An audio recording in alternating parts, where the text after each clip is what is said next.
vein is right below this pool," said Moyne. Huaxian didn't ask any more questions. He hugged Mei and jumped into the pool. The water temperature dropped suddenly.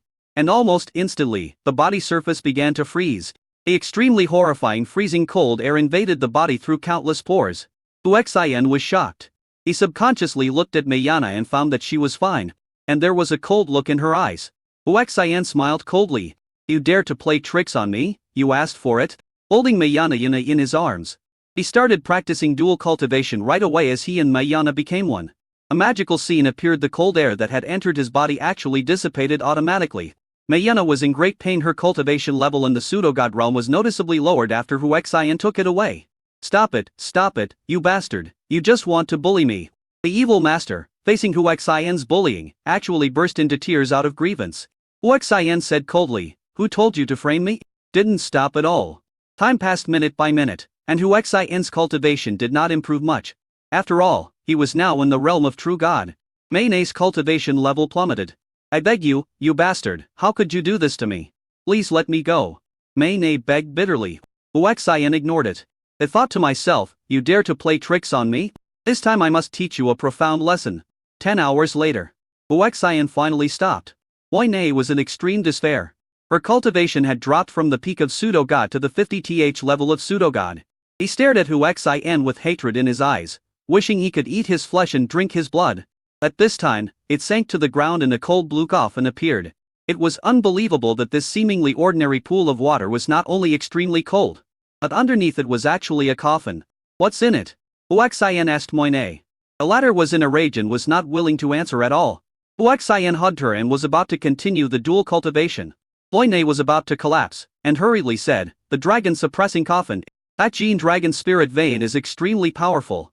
When I found him, he was already at the first level of true god. In order to suppress him, I spent a lot of money to get the dragon suppressing coffin." Huaxian nodded and said, "That's right, follow me carefully. Be obedient, and don't play tricks, and you won't be punished. If you behave well, you may even get a reward." Mayne said nothing. Huaxian continued to ask, "So, the genetic dragon spirit vein is under the dragon suppressing coffin?" "That's right, I sneaked in here while he was sleeping and attacked his weak spot. And how can I communicate with him? If he were awake, he would be able to hear our conversation clearly now." Hearing this, Huaxian stomped his feet and said, "Dragon spirit vein, come out." Roar. A low roar was heard. And there was a shaking like an earthquake. The dragon suppressing coffin seemed to be about to be shaken open. The situation looked very scary. Moyne said in shock, "It seems that this Gene Dragon Spirit Vein is becoming more and more powerful. And the dragon suppressing coffin can no longer suppress it." Huaxian frowned and asked, "There are obviously 100,000 people absorbing the power of the Gene Dragon Spirit Vein. After so many years, even a true god-level Gene Dragon Spirit Vein should have been weakened. Why did it become stronger?" Moyne was afraid that Huaxian would practice dual cultivation with her if they disagreed. So she quickly said, "I didn't know this time either. If I had known, I would have thought of a way to solve such a big crisis. Damn evil, you dare to suppress me for 10,000 years. Bring me out, and I will definitely destroy all evil." The roar came from the Gene Dragon Spirit Vein. When Huaxian heard this, he said, "So, you are still a righteous Gene Dragon Spirit?" "Nonsense, our Dragon Spirit clan is righteous. You, a hateful human, are in cahoots with evil. I will destroy you along with you." Huaxian asked, "You are so angry, how dare I let you out?" "What do you mean?" Long Ling Mai asked angrily. "Have you been suppressed and become stupid? Can't you see that this evil lord has been conquered by me?" Long Ling Mai was silent for a while, and then he said in shock, "How come the realm of this despicable evil lord is only the 50th level of pseudogod?" Thinking of what the human said, he asked in shock, "Did you really subdue this evil and suppress her cultivation? Something's wrong. The smell on you is so familiar. I remember it now." He was extremely shocked and asked, "You are actually the human king?" Huaxian said, "You have seen all this. So do you still want to retaliate against me? Even if you are the king of men and are mixed up with evil, I will not let you go." He said this, but his voice was not so firm. Huaxian asked, "How can I let you out?"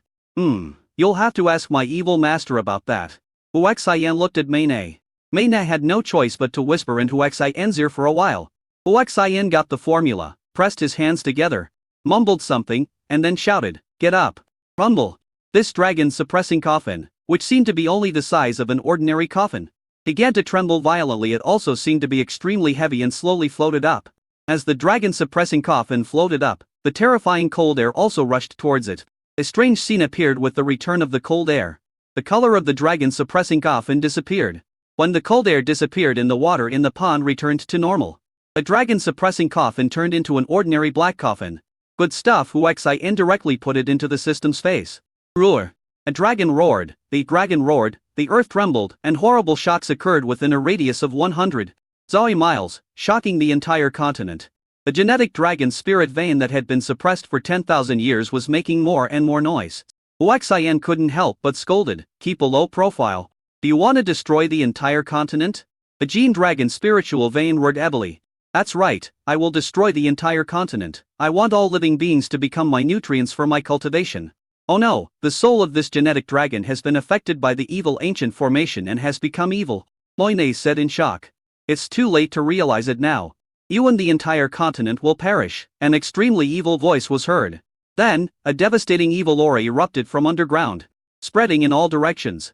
Moyana, whose cultivation had been weakened to the level of a pseudo-god by 50, was at the center and was severely injured instantly. Huexai also felt his internal organs shaking and was extremely uncomfortable.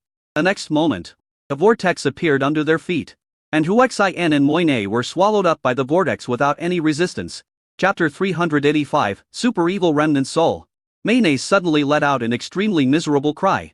Huexai looked at her, smoke coming out of his whole body, and he curled up in pain.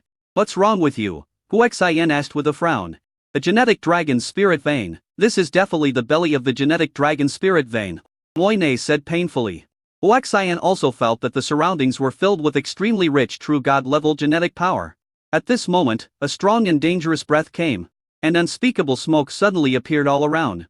"Oh no, this is spiritual corruption. I will really die," Moine said in horror. "System, is there any way to solve this situation?" Ding, refining the dragon spirit vein. Since the host has unlimited strengthening points, there is no consumption for refining. It is estimated to take 72 hours to complete the refining. You want to refine it? System, set the timer to transfer 50 billion platinum coins to Yanlishwan as a betrothal gift at the last minute. Ding, congratulations to the host, you have completed the specified consumption time. Refine the dragon spirit vein for me. Ding, the dragon spirit vein has been refined for the host. Suddenly, the powerful genetic power of the genetic dragon spirit vein swarmed towards Huexai. "No, I don't want to die, husband, please save me." Feeling the threat of death, Moine hugged Huexai desperately and begged for help. As the Lord of Evil, he has never been so embarrassed and desperate. Huexai hesitated for a while, but decided to save Moine. Even though she killed him once, she was still his woman. He couldn't bear to watch her die. So he combined yin and yang with Mayana and entered a state of dual cultivation. Moine thought that Huexai was cruel and heartless, and was even more angry that he wanted to deprive her of her cultivation at this time. "Huexai, you devil, you will definitely be punished." Huexai ignored her. Suddenly, Moine discovered something was wrong. Not only did the genetic dragon spirit vein not cause any harm to her, but the cultivation that was taken away by Huexai was actually increasing rapidly. Suddenly, he discovered that Huexai's true god gene realm was also improving rapidly. In less than 3 hours, Huexai's for attribute gene realm broke through to the second level of true god. After 8 hours, he reached the third level of true god. Moine actually recovered to the level of a true god. This scene shocked her to the point of being stunned. Looking at Huexai's face with his eyes closed, he wondered in his heart, is this the ability of the human king? In just a few hours, he had caught up with the harvest that had been brought by the ancient formation he had set up with 100 Zero beauties over 3,000 years. Feeling that his cultivation was still improving rapidly, he was extremely happy. He calmed down and used his unique evil method to speed up his improvement. As Mayana's evil magic grows. Ding, the evil heroine used evil magic to speed up the refining of the true god level gene dragon spirit vein, shortening the time to complete the refining of the gene dragon spirit vein to 36 hours. This hour also made Huexai excited. I didn't expect that this evil heroine, Moine, wasn't completely useless. Roar. The genetic dragon spirit vein had long sensed that something was wrong within the body. He tried every possible means to destroy Huexai and Mayana. However, he had tried all the tricks he could and still was unable to defeat the two of them. Now, feeling the changes in his body and feeling the genetic power flowing away like a torrent, the genetic dragon spirit vein was finally afraid. Roaring angrily, he struggled violently, and a vast internal energy burst out from his body, attacking Huexai and Mayana. He wanted to use this method to spit out the two people. However, this internal energy was also condensed from genetic power. After approaching Huaxian, it was directly absorbed and refined. As time went by, the aura of the true god level Gene Dragon spiritual vein became weaker and weaker. One day later, Huaxian reached the 4th level of true god. And Moine also broke through to the 3rd level of true god. Such a receipt made her extremely happy for the first time. She felt that Huaxian was not as bad as she had imagined. And it seemed that she could go further by following him. Be it evil or justice, the purpose of cultivation is just to pursue his elusive immortality. Now, she can grow quickly by following Huaxian. And Moine unknowingly began to accept Huaxian. The true god level Gene Dragon spirit vein felt the crisis becoming more and more dangerous. And finally couldn't bear it anymore. An extremely evil aura entered the body and rushed towards Mayana. He rushed directly into Mayana's body, intending to control Mayana to deal with Huaxian. At that moment, Moine burst out with an extremely terrifying aura, which was far beyond the true god level 10, and made Huaxian feel the pressure of destroying the world. Mayne was even more desperate, and with her last bit of willpower she shouted, "Abi, save me." Huaxian was also oppressed by the extremely powerful evil aura and could not move. Dang, I found that the super high-grade evil residual soul is taking over the body of the evil heroine. Do you want to sacrifice your 3 true god level realms to help the evil heroine Moine refine the super high-grade evil residual soul? Huaxian was in a struggle. Moina was obviously a great evil. Was it really worth it to help her become stronger or to lose his 3 true god realms? If I help Mayana to advance and she turns against me, will I be in danger of death again? There is no chance of resurrection now.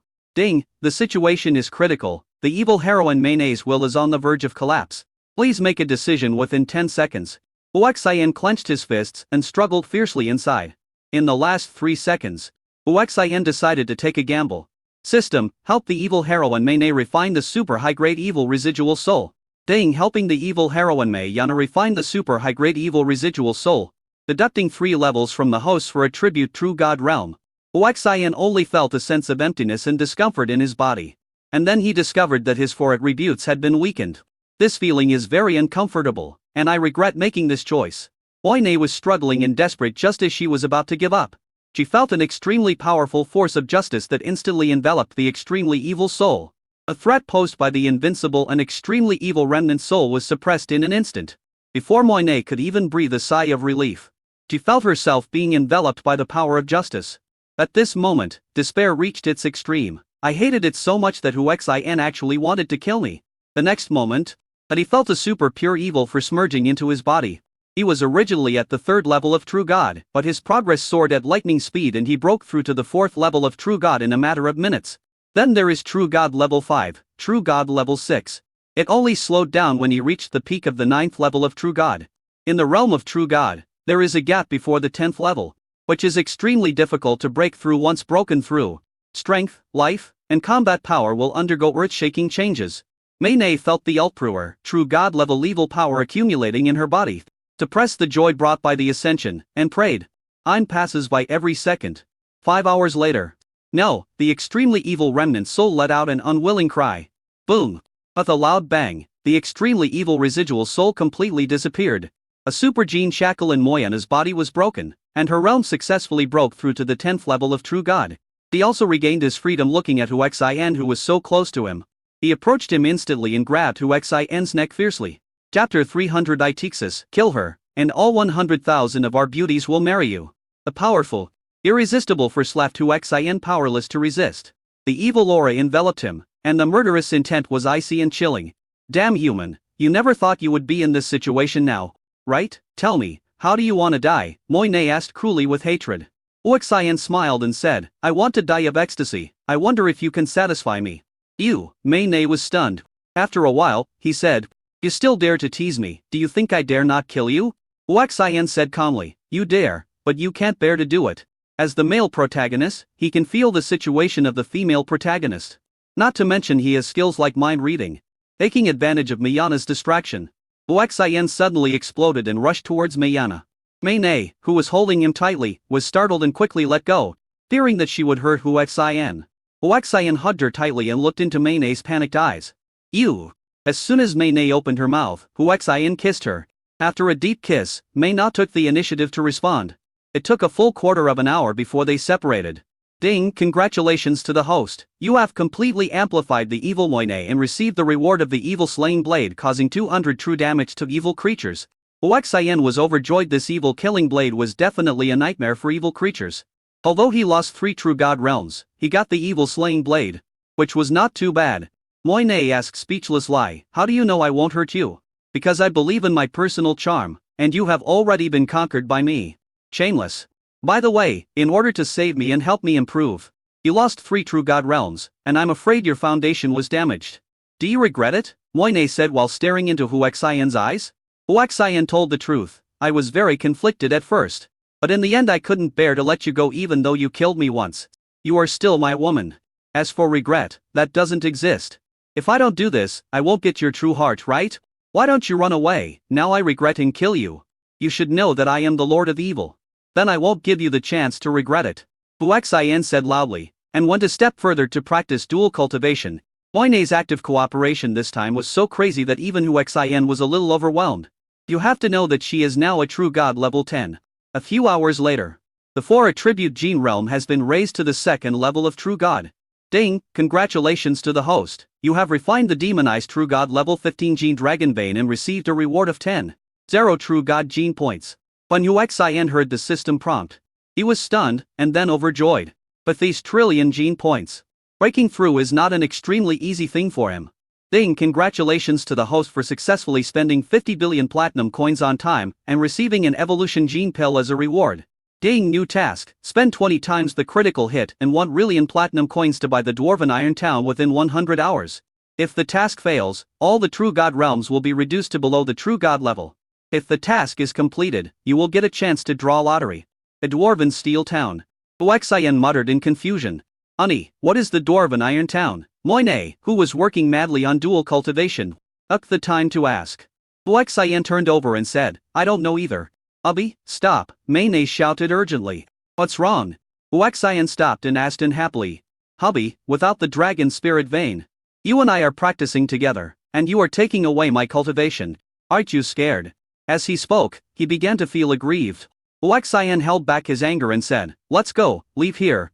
Accelerated and rushed out. Come outside. The earth cracked and everything turned into ruins. In the distance, in a relatively intact place, there were many beauties gathered. Huaxian rushed over quickly. It's him.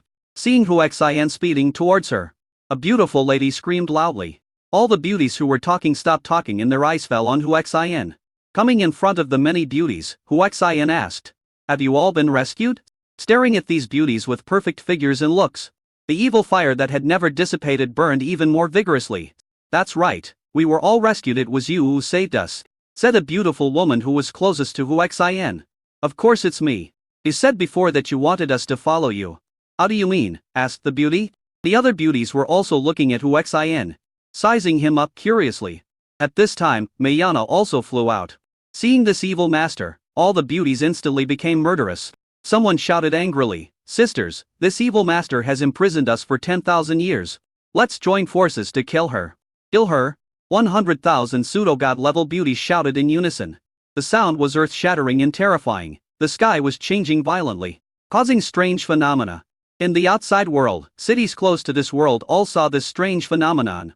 Thinking of the previous earth tremors, every living being became uneasy, and they all believed that a great disaster was about to befall this world. Moine faced the encirclement of 100,000 beauties and said calmly, since you are all my husband's women, I won't make things difficult for you. Lord of Evil, do you think we are still the same as before? We are now at the lowest level of pseudo-gods, with tens of thousands of pseudo-gods at the peak. Even if you are a true god, we can still.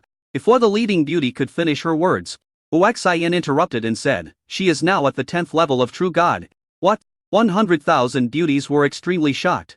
They were all people who had lived for more than 10,000 years. And some of the youngest had lived for more than 3,000 years. Naturally, they knew that in the realm of true god, there was a heavenly marsh every 10 levels. She called you husband, so you betrayed justice and turned to evil? Asked a beautiful woman. Huaxian smiled and asked, why don't you think that she was conquered by me?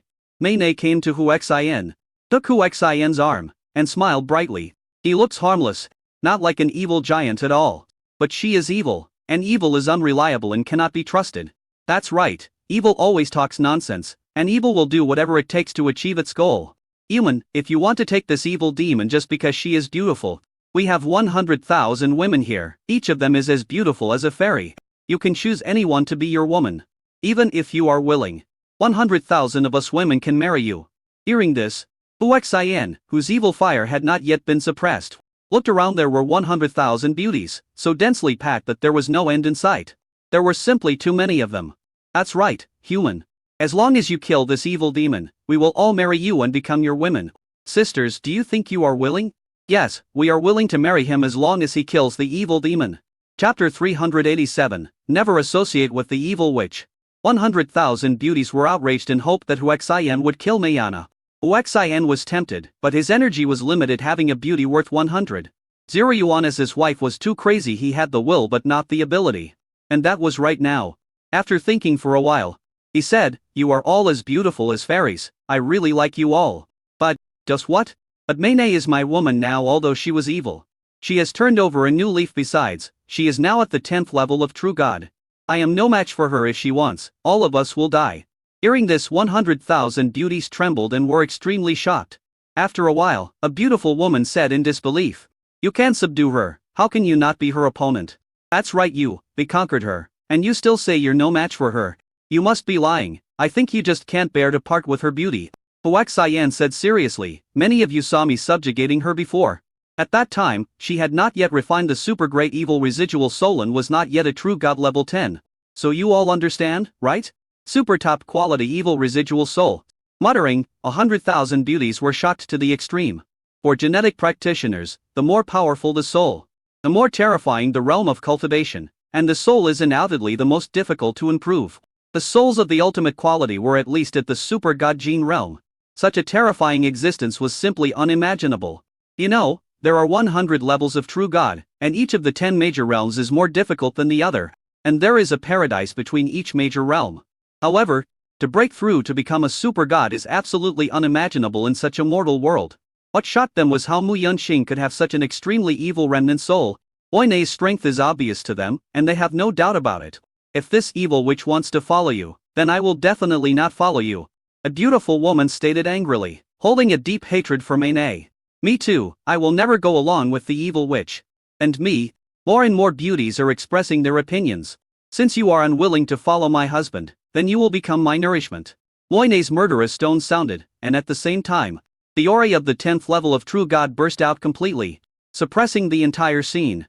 Hundreds of thousands of beauties turned pale in an instant, their hearts filled with fear. "I only have one feeling. The 10th level of True God is too terrifying." Huaxian stopped her. "Moinei, don't be impulsive." Only then did Mayana put away her aura, and the 100,000 beauties felt much better. They all looked at Maynay, their faces still filled with horror. After looking at Huaxian for a long time, someone said, "Even if you force us to compromise, it will be useless. We will not." Sincerely. Huaxian interrupted, "Don't be so deadly yet." Then he looked at a foreign beauty he had talked to before in the crowd and said, "Fein, are you willing to follow me?" Faced with Huaxian's question, Asuka Heian didn't know how to answer. In her heart, she had no aversion to Huaxian, and she wanted to keep her previous promise and follow Huaxian. But everyone else disliked him, which made her very embarrassed. "Qiyu, what about you?" Huaxian asked the beautiful earthworm girl. Qiyu looked around, and finally walked out amid everyone's cold gazes, and said in a firm tone, Qiyu, keep my word, I am willing to follow you." "Qiyu, are you crazy? The person next to him is an evil demon." A beautiful woman immediately shouted. It is not difficult to tell from her expression that she hates evil and dark things. Qiyu looked back at her and said, "I just want to be a person who keeps his promises. If a person cannot even fulfill and abide by what he said, what future does a person who breaks his promise have? Besides, the evil demon is just an excuse for everyone not to fulfill their promises." These words touched the hearts of many people. They wanted to fight back, but were powerless to do so. Huaxian smiled and said to Qiyu, "You will never regret following me." At the point of his finger, a stream of pure True God level genetic power injected into Qiyu's body. It is the power of True God gene points exchanged for human king points. When everyone saw this scene, they were all curious. What was this human going to do? The next moment, a powerful aura burst out from Qiyu's body and swept across the entire place. The aura continued to rise, becoming stronger and stronger. And the 100,000 beauties present were becoming more and more shocked. Qiuyue only felt that his body, soul, and even mind were all baptized and sublimated by this true God-level power that carried the power of rules, and it was a natural result. Click. A harsh voice rang out, making countless people envious.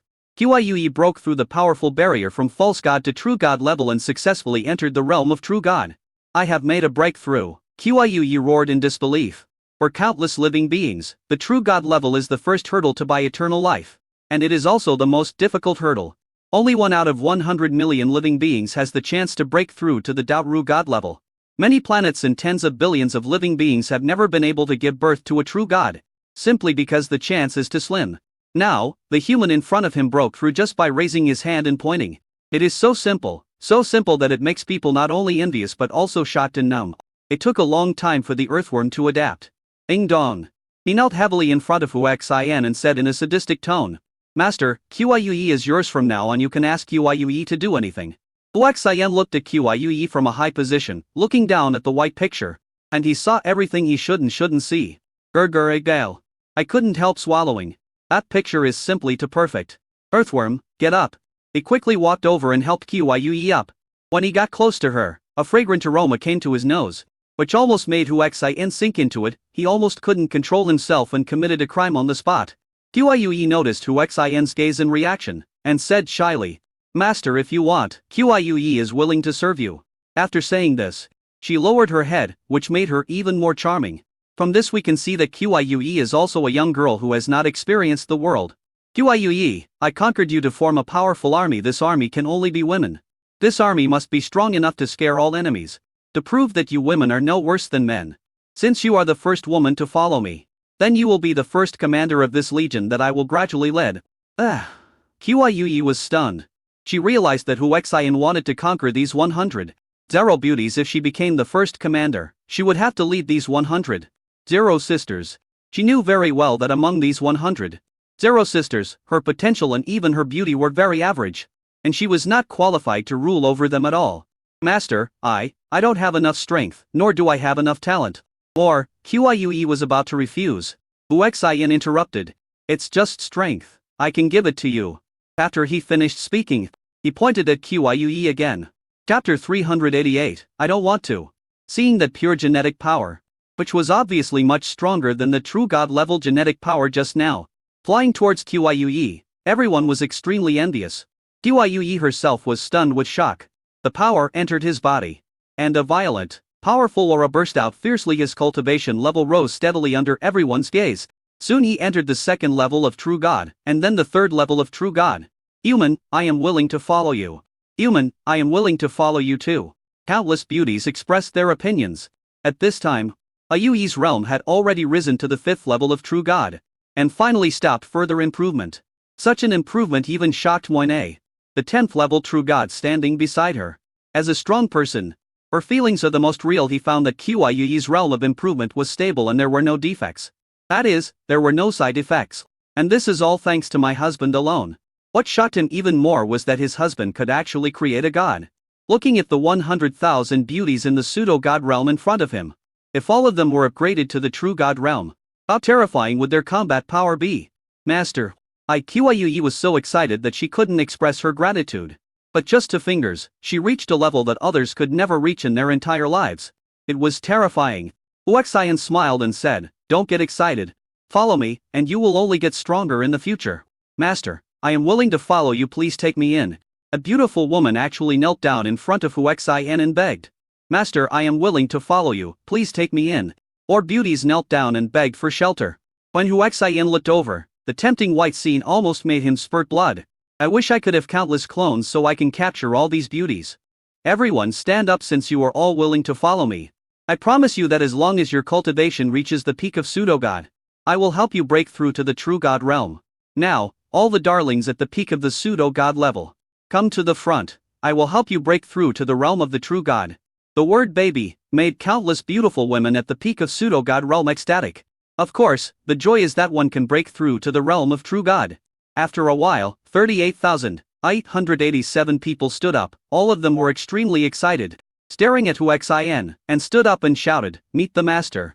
Huaxian nodded. Without further ado, He spent 38,887 human king points to exchange for true god level genetic power, and pointed at them.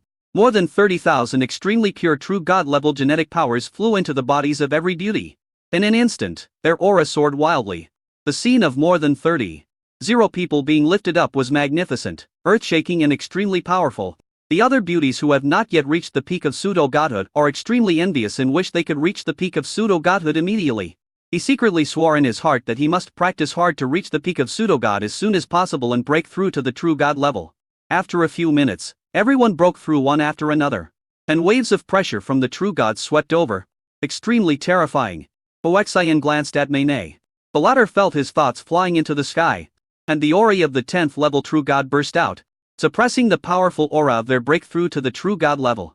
One true god of level 10 can suppress more than 30,000 true gods of level 1. This shows that the power and terror of a true god of level 10 cannot be compensated by the number of people at the following realms. A few more minutes passed, and everyone's genetic shackles were broken, and evolution was complete. They felt the state they were in after the breakthrough, which was extremely stable, as if they had broken through thousands or tens of thousands of years. Without any side effects, they were surprised and deeply relieved at the same time. When they came to their senses, they looked at Huaxian with fiery eyes, wishing they could pledge their love to him. A man who has the ability to create gods and continue to improve without any side effects. Which woman can refuse such a man? Thank you, master. Everyone could see that Huaxian had a low resistance to women. Otherwise, why would he be reluctant to give up even the evil demon? So when expressing his gratitude, he deliberately bent down 90 degrees to reveal the white picture. Huaxian looked at what he shouldn't see. His blood boiling, and he almost went berserk. No need to thank me. We are all family from now on. You are all my babies. He said this, but he was thinking about other things. The words, "You are all my babies," made them even more excited. And they had their own thoughts in their minds. Huaxian took a deep breath and mobilized his divine power to suppress the evil fire. Then looked at the remaining tens of thousands of beauties. These beauties had already been staring at him with passionate eyes. Seeing Huaxian looking at them, they tried their best to show off their talents and poses, which was simply too seductive. Huaxian felt even more uncomfortable when he saw this. There were too many people. If there were only two, they would have been taken down long ago. This is 100. Zerayuan, it is unrealistic to take it all. He took a few deep breaths again, suppressed his evil fire and said, "Are you all willing to follow me?" "We do," countless beauties shouted excitedly in unison. "I don't want to." "Neither do I." Two voices sounded almost at the same time. The scene suddenly became quiet, so quiet that you could hear a pin drop. Everyone's eyes fell on the two beauties. A beautiful woman wearing a purple robe and with dragon horns on her head. It is not difficult to tell that she is related to the dragon clan. The other one was wearing a white long dress and had two ears that were completely different from those of normal humans.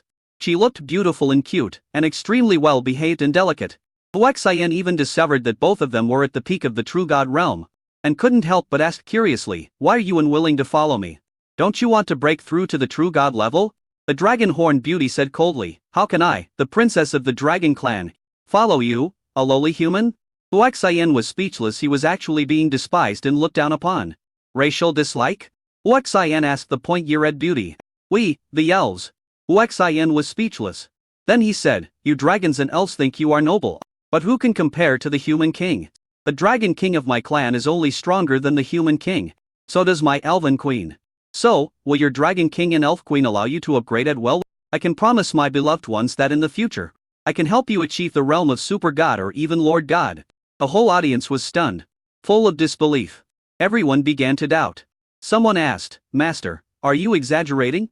"That's right, Master. I believe you can help us break through to the super god realm." "But Master God, I never dared to imagine it even in my dreams." The beautiful elf taunted. "See, even they don't believe you. How can you convince us?" Huaxian nodded, and his expression suddenly became serious. The next moment, a powerful, irresistible pressure burst out from his body. Boom, boom, boom. The humans at the scene were instantly oppressed and collapsed to the ground. All humanoids, as long as they were in human form, were unable to resist and all knelt down. Even Mayana was on the verge of collapse under this pressure. It is the human king's skill, human king's deterrence. Chapter 389. Don't do this, please don't do this. Mei Nei looked at Huaxian in shock. She had lived for who knows how many years and had witnessed the power of the human king. But no one expected that Huaxian, who is still in his growth stage, could possess such terrifying aura of a human king. With such talent, his future achievements are unimaginable. I am afraid he will become the strongest king in history. This is a nightmare for evil and darkness. Suddenly, I felt fortunate that I, an evil demon who fell from an injured state, could be the woman who could become the human king. Uxian looked at the beautiful dragon and elf girls who were still in a daze, and asked confidently, "Now, do you still feel ashamed to follow me? Do you still think I am inferior to you dragons and elves?" The two of them trembled and reacted. The dragon beauty said in disbelief, "You are the human king? But even the human king doesn't have the ability to make people break through at will. How did you do it?" Uxian smiled and said, "Because I'm handsome and have good character." "So, are you willing to follow me now?" The dragon beauty said, "Since you are the human king and have the means to improve others, it is not impossible for me to join your army, but I have one condition." "What conditions?" "I want to be the leader of the legion. And I want my cultivation to be the strongest in the legion." Uxian shook his head and refused. "That's impossible. I keep my word. Qiuyue was the first to stand up and follow me. She is the leader and will always be the leader, even if my wife wants to replace her. It's not possible." When Qiuyue heard this, he was so moved that he wanted to sacrifice himself immediately. The beautiful dragon said, "In that case, even if you are the human king, I will not follow you." Although she was moved, as a dragon, she had her own pride. Uxian said, "At most I will give you a position as a deputy commander, and your realm will be the 4th level of a true god. Second only to Qiuyue. If you agree, I will immediately raise your realm." As he finished speaking, a powerful and pure true god level genetic rule power appeared in Uxian's hands. The beautiful dragon girl who was about to refuse felt the power of the true god level genetic rules in Uxian's hands, and she couldn't say what she wanted to say. Faced with the temptation of improving genetic realm, the key is that the improvement of tens of thousands of people has proven that it is real and has no side effects. It is really too difficult to refuse. Ergo. The dragon beauty swallowed her saliva and said, "Are you sure that if I agree to you, I can be promoted to the 4th level of true god?" "Sure. In that case, if you agree to my last request, I will agree to follow you." "What request?" Uxian asked with a frown. He has gradually lost interest and patience with this dragon beauty. Everyone felt the change in Uxian's mood, and they looked at the dragon beauty with unfriendly eyes, thinking that she was too ungrateful. The beautiful dragon said, "I will be your subordinate and suitor. You are not allowed to have any ideas about me or violate me under any excuse. If you agree, I will follow you." "Okay, no problem. Since you agree, I, Long Ling Fei, will be your subordinate from now on."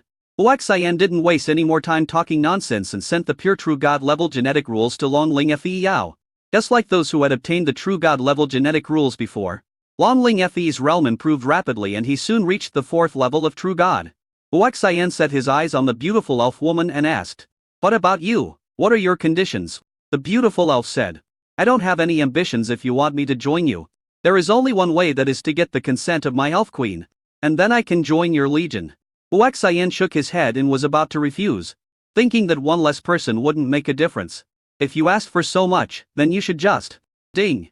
Mission: obtain the elf queen standard, let the elf jade follow the host, and start the legion mode. Note: when the legion mode is turned on, the host leads the legion to fight. Each person increases the host's combat power by 10,0 times, obtains the title of invincible in team battles, and the combat power of the legion members increases by 100 million times. Uxian was stunned when he heard this task. After some calculations, one legion member increases one's combat power by 10,0 times, so 100,000 of them means a 1 billion combat power increase, which is terrifying. What's more, the title of invincible in team battles also increased the combat power of the 100,000 legion members by 100 million times. In other words, the Elfuer must join the legion.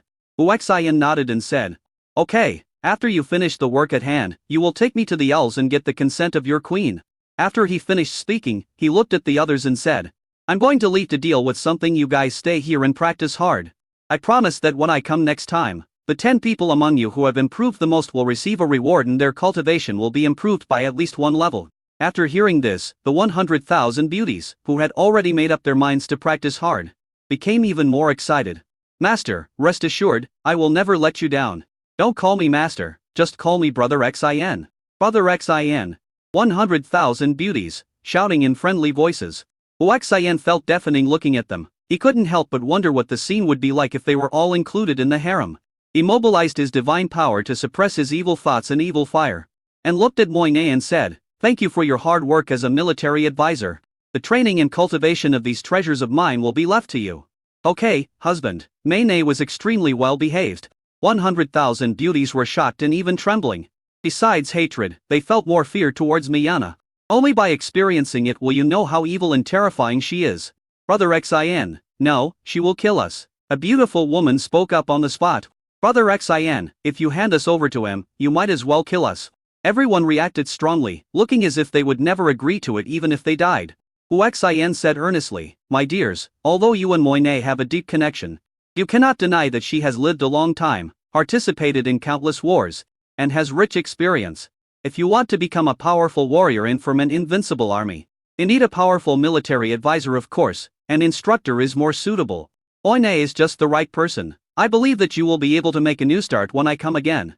Things have come to this point, and the 100,000 beauties have nothing to say. I can only pray in my heart that Mayana won't be too cruel to me. Hu Xin said to the elf Ewer, come with me after we finish our work. We will go to your elf tribe. Okay, Brother Xin.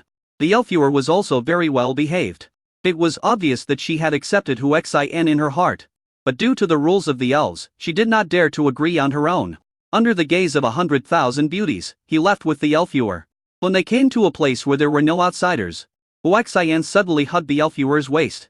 The elf was so frightened that she screamed in fear, begging, Brother Xin, don't do this, please don't do this to me. Chapter 390, a huge monster, you told me it was made of steel. Hu Xin was stunned when he saw the elf begging him tenderly. Originally, I had no thoughts about her and just wanted to take her with me to hurry on the journey. But now, I am so annoyed by her that I want to pounce on her immediately. However, the stronger the cultivation, the stronger the combat power, and dual cultivation cannot be completed in just a few hours. There are only 92 hours left to complete the mission. And we can't delay any longer. Holding back his anger, he said gloomily, what are you thinking about? It's just because you're walking too slowly. So I'm taking you along. After saying that, he carried her and sped away. After hearing Hu Xin's explanation, the elf realized her misunderstanding and became extremely shy, burying her head in his chest. By the way, Ewer, do you know the dwarves? Dwarfs, I know Brother Xin, are you going to the dwarfs to do something? Changing the subject, the elf was no longer so embarrassed and asked curiously. Well, I went to the dwarves to acquire their steel town. Hu Xin said without hiding anything. Elf was extremely shocked. Then he said, Brother Xin, are you crazy? Don't you know that the Iron Town is more important to the dwarves than their lives? Let alone the acquisition. Even if you say something bad about the steel town, the dwarves will fight to the death. Hearing this, Hu Xin's mood immediately became heavy. Sure enough, the task given by the system is not that simple. This is no longer just about forcing people to spend money. This is about pushing people into a desperate situation. Hu Xin originally thought that there was enough time. But suddenly he felt that there was not enough time. Ewer, led the way, we must get to the dwarven steel town as quickly as possible. Elf said speechlessly, but Brother Xin, it is really impossible for you to acquire the steel town. Just show us the way first, and give it a try, there will always be a way. Why? Elf sighed and said, go southeast according to your current speed. Brother Xin, you will reach the steel town in the dwarf territory in about 8 hours. Buzz! A loud bang sounded in the air, and a pair of golden wings appeared on Hu Xin's back. The power of thunder and lightning was wrapped around his body, and his speed increased again. The elf who was held in his arms, was so shocked by what she saw that she was stunned and couldn't recover for a long time. After a full quarter of an hour, the elf asked in disbelief, Brother Xin, are you a human or an angel? And you have such powerful lightning power all over your body.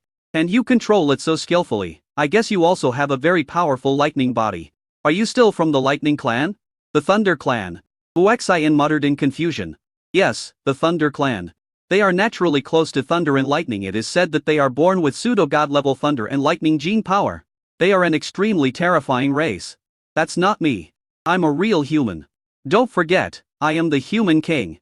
Brother Xin, you are really a unique human king. You have the abilities of so many races and can improve others. I can't even imagine how powerful you will be in the future. And don't think about it, just stay with me and witness my rise. The elf hummed sweetly and couldn't help but lean her head on Hu Xin. 5 hours later, the technologically advanced Steel City in the distance came into Hu Xin's sight. The elf said, Brother Xin, that's the dwarf steel town. Hu Xin looked at the huge city with no visible boundaries and said speechlessly, such a big city, you tell me it's a steel town. Elf smiled bitterly and said, A long time ago, this was indeed a very small town, with only a long street less than 1 kilometer long, and mines all around. After countless years of development, this place has changed a lot and has become a big city. But its name has not changed, it is still called Steel Town. System, is this the Steel Town you want me to buy? Ding, the task target confirmed by the host is exactly this consumption target. There are 84 hours, 35 minutes and 25 seconds left. Please complete the task as soon as possible. Note, for designated consumption tasks, the earlier you complete them, the more likely you are to receive special rewards. Huaxian was in no mood to rejoice about the special reward that he had a chance to activate. Looking at the huge, prosperous steel town in front of him, where any building was worth 1 million platinum coins, he felt depressed and had a headache. How can we use 1 million platinum coins to purchase this super steel town? Alfuer looked at Huaxian with a smile and asked, Brother Xian, how about it? Do you still want to acquire the steel town now? Huaxian said bitterly, it's not a question of whether I want to acquire the company or not. But I have to acquire the company, otherwise, there will be very severe penalties. But punishment, who punishes you? The Alfuer was extremely curious. Huaxian said, there is a powerful, invincible force behind everyone. They have high expectations of me, so they always give me impossible tasks. If I complete them, I will be rewarded, and if I fail, I will be severely punished. Alfuer nodded seriously and said, that's right, as the heir to the human king, how could you not have a powerful force protecting you? But the task they gave you is too difficult. By the way, Brother Xian, how many platinum coins did they give you? 1 million platinum coins. What? Alfuer was extremely shocked. Then he said, Brother Xian, are they crazy? 1 million platinum coins. Not diamond coins. Even if it is diamond coins, it can only buy a few buildings at most. How can you buy it? This is simply an impossible task. Huaxian said in a deep voice, so, we have to find a way to complete it. If it is easily completed, do you think this is still a test for me, the human king? Upon hearing this, the Alfuer nodded and said, yes, a human king must be different and be able to complete tasks that others cannot complete. Only in this way can he let justice to rise and defeat all evil and darkness. Let's go into the city first and then find a way to complete the mission. Oh, I only have 100 hours to complete the mission, and there are only about 80 hours left. The Alfuer stood numbly on the spot. This was originally an impossible task, but I didn't expect there was a time limit. The key point is that 100 hours, or 5 days, has already passed. How can this be a mission? Is this to force someone to death? After a long time, he came to his senses and asked in disbelief, Brother Xian, are you really confident that you can complete the task? No. And can I know how they will punish you if the mission fails? The Alfuer was very curious. It's not a serious punishment. If the mission fails, they will weaken all the true god level realms I possess to below the true god level. If this isn't considered a severe punishment, then what is severe? Chapter 391, Divine Weapon Skeleton. Huaxian said calmly, in serious cases, my limbs will be permanently disabled at the least, and I will be killed directly at the worst. This. Alfuer was so shocked that she couldn't describe it. It took a long time for him to react, and he couldn't help but say, but Brother Xian, you are the human king, it's impossible for you to be wiped out, right? What's the point of being a human king who hasn't grown up? Their goal is to make me different and invincible to be invincible. I have to go through countless impossible things.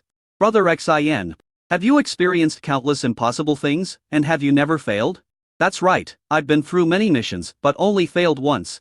Fortunately, the punishment for that mission was not to wipe me out, but only to lower my highest true god realm by 3 small realms. Yes. The Alfuer took a deep breath after hearing this. And he remembered something and said in shock, Brother Xian, you told me such an important secret, aren't you afraid that I will betray you? Having said that, you are one of my own. To me there is a saying that goes, don't doubt a person you employ, and don't employ a person you doubt. Since I have chosen to keep you, I will definitely not doubt you. Brother Xian, let's go into the city. We have to find a way to complete the mission. If we don't punish them leniently, I'll be in trouble. Pulling the Alfuer towards the city. The Alfuer, who was suddenly held by the hand, only felt the warmth in the palm and a strange feeling in her heart. Huaxian also felt touchy in his heart. The hands of the Alfuer were softer and smoother than jade, and felt comfortable. He didn't want to let go after holding her hands. It's unbelievable, this is just the feeling of holding hands, and I don't know what it feels like to kiss Yuer's red lips. Thinking of this, he subconsciously looked at the Alfuer. Coincidentally, the Alfuer was also looking at him curiously. Eyes met. Magnetic. There seemed to be sparks in the air. The Elfuer's face turned red instantly, but this time she did not lower her head. Instead, she bravely looked at Huaxian. As if by magic, Huaxian got closer and closer to the face of the Elfuer. Getting closer and closer, the airwaves from her breath hit the Elfuer's face. Elfuer's nervous body was shaking and she closed her eyes tightly. Huaxian looked at the delicate face and the tempting red lips so close to him, and his willpower became extremely fragile in front of this prey that was too easy to get. Fisted gently. "Stop it, you beast, you are not a human being to tease a girl in broad daylight." Just when they were about to kiss, an angry roar was heard. Huaxian and the Elfuer both trembled. The Elfuer quickly struggled to break free, lowered her head shyly and hid behind Huaxian. As more and more people were watching nearby, she felt extremely ashamed. Huaxian looked at this nosy person with depression. I was stunned after seeing it clearly.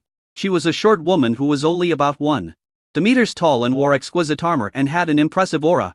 Although the girl was short, she was very pretty and stared at Huaxian with angry eyes. Huaxian forgot that this was the territory of the dwarves, and subconsciously asked, "Little girl, how old are you?" The woman was furious. "Damn human, you are so tall. What's the big deal? Today, I will teach you a lesson on behalf of your master, so that you will learn to respect others." He drew his sword and rushed towards Huaxian. Elfuer reacted and shouted, "Brother Xian, don't talk nonsense." The dwarves hated most when others used their shortness to attack them. Huaxian then realized that this was a dwarf tribe and this short beauty was not a child at all. "Hey, beautiful dwarf, I'm sorry, I was wrong just now. I apologize to you." The other party was furious and said angrily, "If an apology is useful, what is the use of the sword in my hand?" One sword cut off Huaxian's right arm. Huaxian reached out and took the sword blade. Someone nearby saw this and mocked, "This guy's hand is gone. There is a price to pay for being arrogant, he will regret it soon." Seeing this, the Elfuer warned loudly, "Brother Xian, don't be careless, the dwarves are best at making sharp weapons. Her sword is probably as sharp as a divine weapon." Huaxian disagreed, thinking that he was not resisting the sword head-on. 2 fingers clapped the sword. Huaxian felt a slight pain and looked between his 2 fingers. He was so shocked that he didn't even touch the sword blade. But the sword light from the sword blade actually cut the flesh between his fingers. Looking at the sword blade again, there is an invisible sword light extending from the blade, which is only about 3 millimeters, but it is extremely sharp. You know, he is at the level of before a tribute true god. But the strong physique and amazing defense, but his defense was broken. I originally thought that in front of a truly powerful person, magical weapons would be useless. Now I understand that it was because I had not encountered any powerful weapons. The dwarf beauty in front of him was only a pseudo-god level 50. She was holding a seemingly ordinary sword, but she easily hurt him. It is not difficult to guess that if this sword hits his heart, defense will be useless and it might be fatal. After all, there is a gap where the heart is and there is no hard bone to defend it. Huaxian was shocked. All the living beings watching around were extremely shocked. In the Steel Town, who doesn't know about the weapons of the dwarves? What's more, many people recognized the identity of the beautiful dwarf who made the move. The weapon in her hand is the best of the best. It is no exaggeration to say that it is a divine weapon. Such a magical weapon was actually caught by someone with 2 fingers right in front of their eyes. Seeing it with my own eyes, it felt like a dream and very unreal. After realizing what was happening, many people wiped their eyes and looked again. Only after seeing it clearly did they dare to believe it was real. "Oh my god, who is this guy?" But only his flesh was broken while his bones were intact.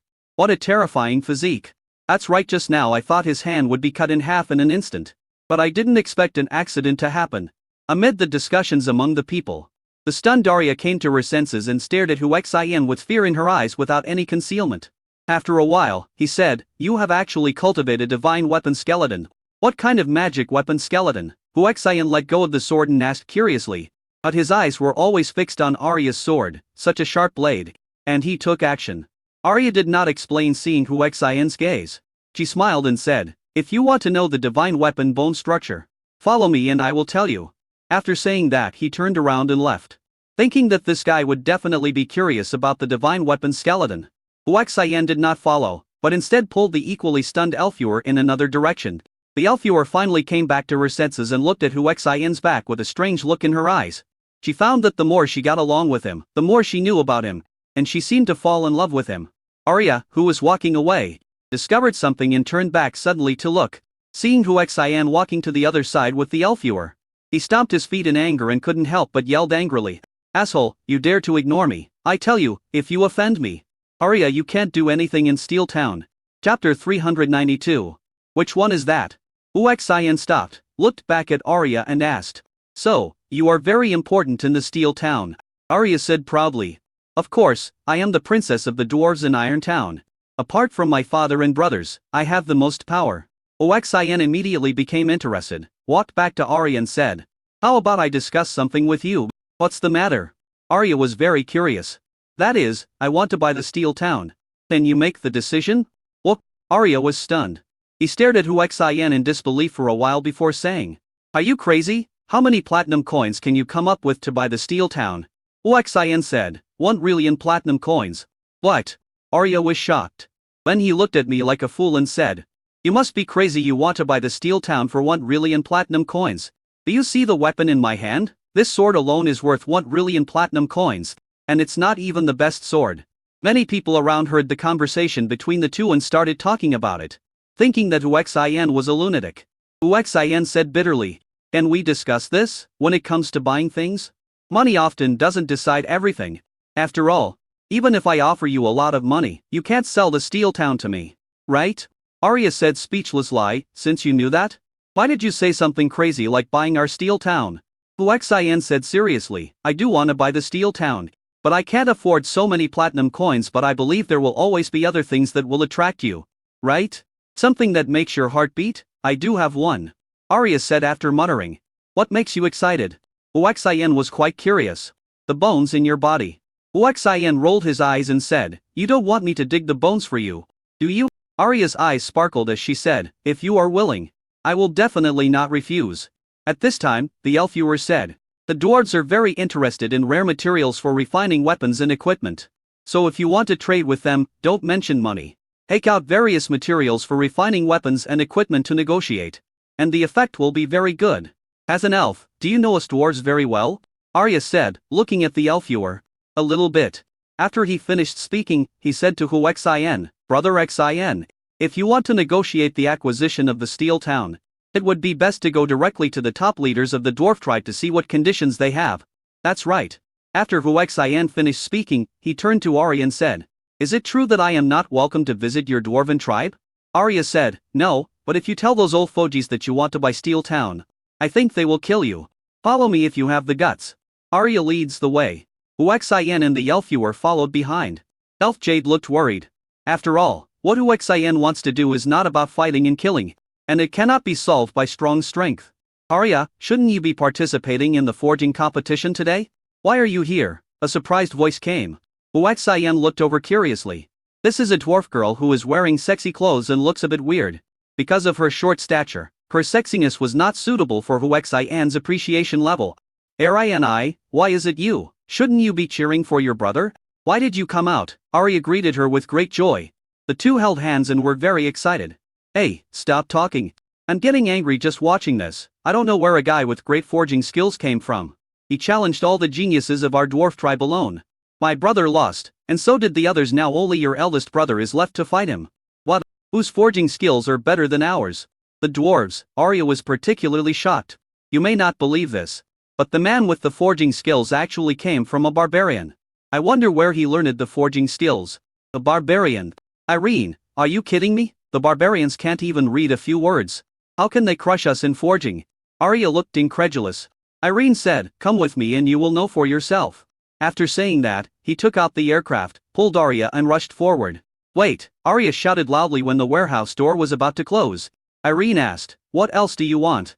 Arya said to Uxin, aren't you going to buy our Steel Town? Let's go. The top leaders of our dwarves are all at the forging competition center. After hearing this, Uxin took the elf viewer onto the spaceship. Irene was puzzled and asked with some dissatisfaction. Irene, a human man and an elf, what is your relationship with them? Also, what do you think about this guy buying our Steel Town? Arya explained. This guy boasted that he would buy our Steel Town for 1 trillion platinum coins. Irene burst out laughing, and after a while she said, Arya, he is a lunatic. Are you following his lead? You even want to bring him to meet our top management. I'm afraid you haven't been punished. Arya said, although this guy's goal is crazy, he has a divine body. My weapons only destroy his flesh and blood, not his bones. How is that possible? Exclaimed Irene in total disbelief. He reached out and touched Arya's forehead, muttering, no fever? Arya slapped Irene's hand away and said speechless lie. You have a fever. What I told you is true. No, this is my sword. You can try to cut him with it. Uxin was speechless and asked, "What do you think of me? Be careful, I'll give you guys to that guy in a fit of rage." "Which one?" Arya asked curiously. Irene also looked at Huexien curiously. It was Huexian's turn to be speechless. "Don't you know which one that is?" "I don't know, tell us quickly, which one is it?" Huexien glanced at the Elfuer beside him and said, "Ewer, tell them which one it is." Elfuer looked stunned and said, "Brother Xian, I don't know which one it is." Huexien surrendered.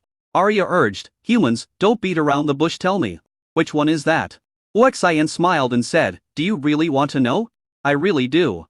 "Okay then, come with me, that can only be told to you in private." He then walked towards the room next to him. Arya was extremely curious and trotted after him. "Arya, humans are insidious and cunning, you." Bang! Before Irene could finish, Arya slammed the door shut, stared at the smiling Huexien, supported her hands on her waist and asked, "Tell me quickly, which one is that?" Chapter 393, Lost Miserably. Huexien showed an evil smile on his face, squatted down suddenly and picked up Arya. Arya was stunned by the sudden attack. Before she could react, Huexien went a step further and kissed her on her red lips. Rumble! A thunderclap sounded in Arya's mind. His body trembled violently. And he finally reacted. He struggled and roared, "You damned bastard human! You dare to molest me, I must!" Before she could finish her roar, Huexien kissed her again, blocking her mouth. Arya's brain short-circuited. Arya didn't roar for a long time, tears of grievance streaming down her face. Seeing this, Huexien quickly let go of her and said, "You are the one who wanted to know which one it was. The one I'm talking about is... Oh, you despicable and evil human being. You molested me and defiled me, how can I live with you?" Arya roared, rushed to Huexien, and started punching and kicking him. "I finally understood that the one this hateful human was talking about was actually... Hey, if you dare to go against me again, I'll give you to that." Arya's face flushed with anger as she said, "You've already done that to me. I'm not afraid of being done to me by you now, you bastard." Huexien was speechless. "I did that to you? Didn't I just kiss you? Asshole, isn't that what you did after you kissed me?"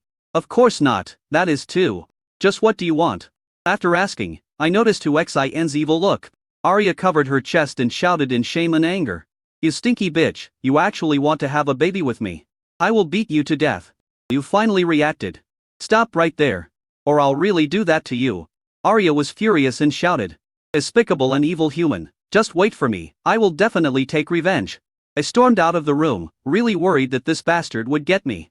Huexien walked out with a smile. Irene and the Elfuer both surrounded Arya curiously. "Arya, tell me quickly, which one is that?" Arya's face flushed, and she said shyly, "Irene, you'd better not ask anyway. It's not a good thing." The more this happened, the more curious Irene became. "Arya, just tell me in secret." No, Arya quickly refused. Edie arrived at the destination. The spacecraft's prompt sounded. The dwarf's internal spaceship landed directly on the helipad near the competition venue. "Come on, let's go watch the game," Arya trotted out shyly. "I thought, that is a kind of embarrassing thing, how can I tell you?" Irene blared at Huexien and said, "Don't leave yet, or I'll kill you too." I thought it was a threat, so I used it against Huexien. Huexien was stunned. Then he smiled and said, "Are you sure you want to do that to me?" I thought to myself, although the dwarves do not conform to my conventional aesthetic, they are still very good from an unconventional aesthetic perspective. First level for sure. Huexien smiled and said, "Well, to avoid being that to you, I'd better leave." After getting off the spaceship, the Elfuer asked curiously, "Brother Xien, what exactly is that? Can I do that to you?" "Well, if you want, you can. But what?" "Irene." A violent voice interrupted the conversation between Huexien and the Elfuer. He frowned, and looked over, and saw a fat dwarf youth rushing towards him with a roar. Irene was so scared that she hid behind Arya. "Albert, what do you want to do?" Arya asked with her hands on her hips. "Arya, get out of my way, do you know that it was Irene who brought a barbarian, causing our dwarven genius to lose miserably in the forging area?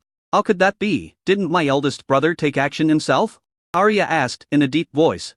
"Your eldest brother, Irigen, is about to lose, and the other side is mocking and insulting us. Now all the dwarves are furious. But we were crushed in our strongest area. Even if we were angry, we were powerless to fight back." Upon hearing this, Arya strode forward. Irene followed her carefully, avoiding Albert, who had a ferocious look on his face. Huexien and the Elfuer also hurried over. "Irene, you are a traitor to my people. Irene, you still have the nerve to come back. Along the way, the dwarves who saw Irene were all extremely angry. Arya said loudly, "Okay, can you blame Aer and I for this? The dwarves think we are the best in forging, and have made a bold statement to accept the test of all races in the world. If we lose, we must be able to afford it." Hearing this, all the dwarves looked embarrassed but were unable to fight back. Seeing this, Irene breathed a sigh of relief. He whispered, "Arya, you're still the best at locks. Arrived at the stadium soon." Click. Just then, a deafening sound was heard. All the dwarves fell into despair. Broken. This means that Eric's forging this time failed. And it was a miserable failure. It also means that the dwarves have suffered a crushing defeat in the area of forging. A hearty laugh resounded throughout the venue. Then he said with disdain, "Are you the dwarves who claim to have the best forging technology in the world? Even a barbarian like me who can treat a few words has better forging technology than you. What's the point of you living? What qualifications do you have to claim that your forging technology is the best in the world?" After these words were spoken, the dwarf tribe was even more furious. The older generation couldn't stand such anger, and they were so angry that they vomited blood. "Grandfather." Arya rushed towards the blood-spurting old dwarf. "Rhea, you're here." The old dwarf weakly hugged Arya, who threw herself into his arms. And asked weakly, "Grandpa, we didn't lose. I will go and I will definitely defeat him." "Rhea, don't be impulsive. Your third brother, second brother, and eldest brother were all defeated miserably. Your forging skills are not as good as theirs. How can you defeat them? Dwarves, don't you think your forging skills are the best in the world? Come and fight." "Why, is there no one?" The barbarian was extremely arrogant and shouted with contempt to the whole audience. Not to mention the dwarves at the scene. Even people of other races couldn't stand it anymore. As expected of a barbarian tribe, they are indeed barbaric. That's right, if you are so arrogant just because you have the advantage, you will suffer a great loss sooner or later. Shut up. Whoever disagrees can come and fight me. The barbarian roared angrily when he heard these people's discussions. These people immediately shut up with ugly expressions. In terms of wheel forging, they are not even as good as the dwarves, so how dare they accept the challenge? "Grandpa, this guy is too crazy. I must defeat him." The old dwarf smiled bitterly and said, "Rhea, I appreciate your filial piety, but you are no match for him. So don't make things worse." "Grandpa, I want to try," Arya said stubbornly. But the old dwarf did not let go. Oxien said at this time, "I can help the dwarves win the forging competition." Chapter 394, I'll meet you. The eyes of the surrounding dwarves fell on Oxien. Seeing that it was a young human being, the hope that had been burning in his heart was instantly extinguished.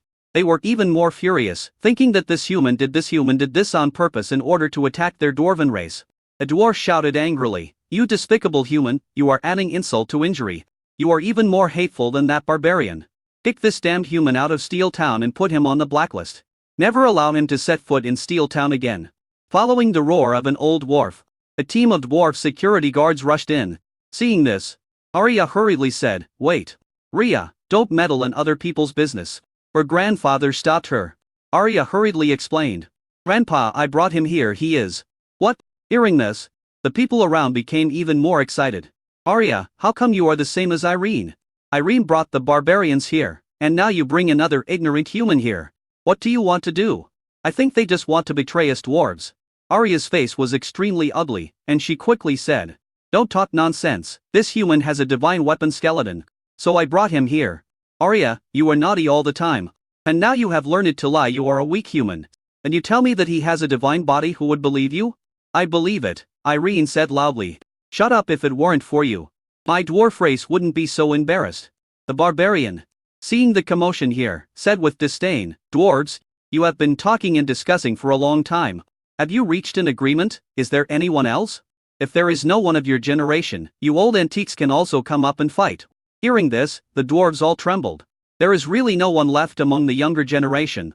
The older generation going up, it would be shameful whether they win or lose. Helpless, they directed their anger at Irene, believing that it was the barbarians she brought with her that caused so much trouble for the dwarves. Faced with the beast-like looks of her tribesmen, Irene was so frightened that she hid behind Arya. "What? Is there no one left among the dwarves?" the barbarian continued to provoke. Oxien said, "I'll come and meet you."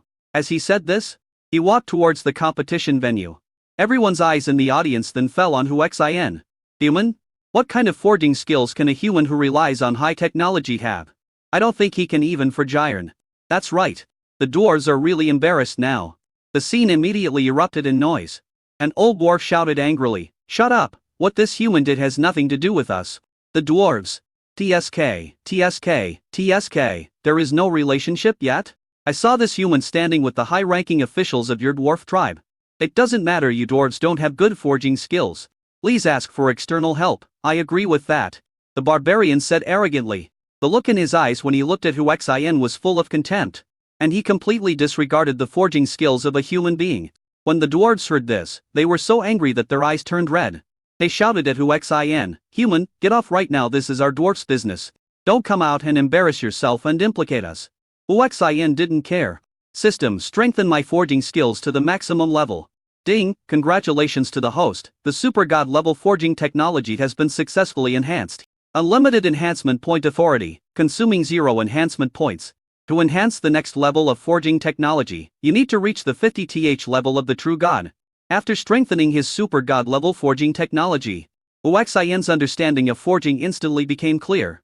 Amid the roars and curses of countless dwarves, he came before Irigen, who had failed in forging, suffered a terrible blow, and was in a daze and had not yet reacted. Irigen stared at the broken sword in his hand and didn't notice anyone coming. "I'll borrow your forging tools." Huaxian's voice rang out, causing Eric to look up suddenly and come back to his senses. Looking at Huaxian, his eyes were full of pain and he said, "You are a human being, and you dare to mock me?" Huaxian shook his head and said disappointedly, "What qualifications do you have to look down on other races?" After a pause, he continued, "The barbarian you look down upon used your strengths to crush and defeat you. You should not blame yourself or blame him, but reflect on yourself. Just watch from the sidelines, the forging technology is far more advanced, profound, and powerful than what you dwarves have mastered." He forcibly pushed Eric in, who was stunned again. He picked up his forging hammer, which had become extremely heavy and smooth after being hammered for thousands of times, waited and said, "It's so." And he picked up the broken half of the sword that Irigen had lost in failure and said, "Failure is not terrible, what is terrible is the inability to admit it and accept failure. That is the real failure." As he said this, he threw the cool half of the sword into the furnace. And he looked at the barbarian opposite him and said, "As a human, I want to challenge you in forging techniques. Do you dare?" The barbarian sneered, "Sparring? You are not qualified. If you challenge me, I can give you the opportunity. However, since it is a challenge, there must be some prizes." Huaxian smiled and asked, "What do you want to win?" The barbarian looked at the elf viewer, and then said with a lecherous look, "If you lose, your wife will be mine." When the elf viewer heard this barbarian say that she was Huaxian's wife, she blushed instantly, but did not object. Instead, she was secretly happy. Huaxian frowned and asked, "What if you lose?" The barbarian said confidently, "I can't lose." Huaxian smiled coldly and said, "Nothing is absolute in this world. No one knows which will come first, an accident or tomorrow. Since you proposed a jackpot, I will definitely want one too." The barbarian said inferently, "Tell me, what is your prize?" With a look of contempt on his face, he was confident that he would not lose at all. So it didn't matter whether this human mentioned the prize or not. Huaxian said calmly, "If you lose, you will become my subordinate and swear allegiance to me until death." "Human, you have great ambitions, you want to enslave me. No problem, I agree." He agreed readily, because he was confident that this human could not defeat him. "And what are the rules of the game?" asked the savage. Huaxian said calmly, "It's simple, whoever forges something of better quality than the other party will be the winner." "Okay, let's get started. By the way, human, tell your beautiful elven wife to get ready. She will be mine soon." Elf Jade frowned. Seeing this, the barbarian smiled and said, "Don't worry, beauty, I will definitely love a pretty young wife like you well." Chapter 395, Thunder Forging Technique. The elf viewer ignored him and looked at Huaxian and said, "Father Xian, if you win later, I will kill him." Huaxian nodded and said, "Okay. My young wife has a temper, do you want me to die? If so, I will make you feel like you are in heaven in a moment." The barbarian said and laughed wildly. Huaxian said, "You'd better use your strongest forging ability to forge. Because this is your last time forging. TSK. Kid, there's no need to take you seriously." Huaxian ignored this giant. Under the watchful eyes of everyone, took out the red-hot broken sword that Irigen had failed to forge. What is he going to do? Everyone in the audience was looking at Huaxian, and they all had this doubtful thought. Huaxian placed the broken sword on the forging table, holding Irigen's forging hammer, and without adding any new materials, he swung the hammer and smashed it down. Ding dong! There was a loud bang, shocking the whole audience. Someone murmured in shock, "Isn't he going to forge the broken sword that Irigen forged?" Looking at him like this, he should be. The man on the other side crossed his arms, totally ignoring Hu Xin, and looked down upon the barbarians who were watching him, mocking, "You're looking for death." Booming magnet. Just as the second hammer fell, a powerful lightning force suddenly burst out from Hu Xin's hand, attached to the forging hammer, and hit the broken sword heavily. Boom! Amidst the loud noise, the broken sword was also covered with lightning. What was shocking was that lightning kept flashing on the broken sword, but did not conduct to the forging table. Booming magnet. A third hammer fell, and this time the lightning was even more powerful.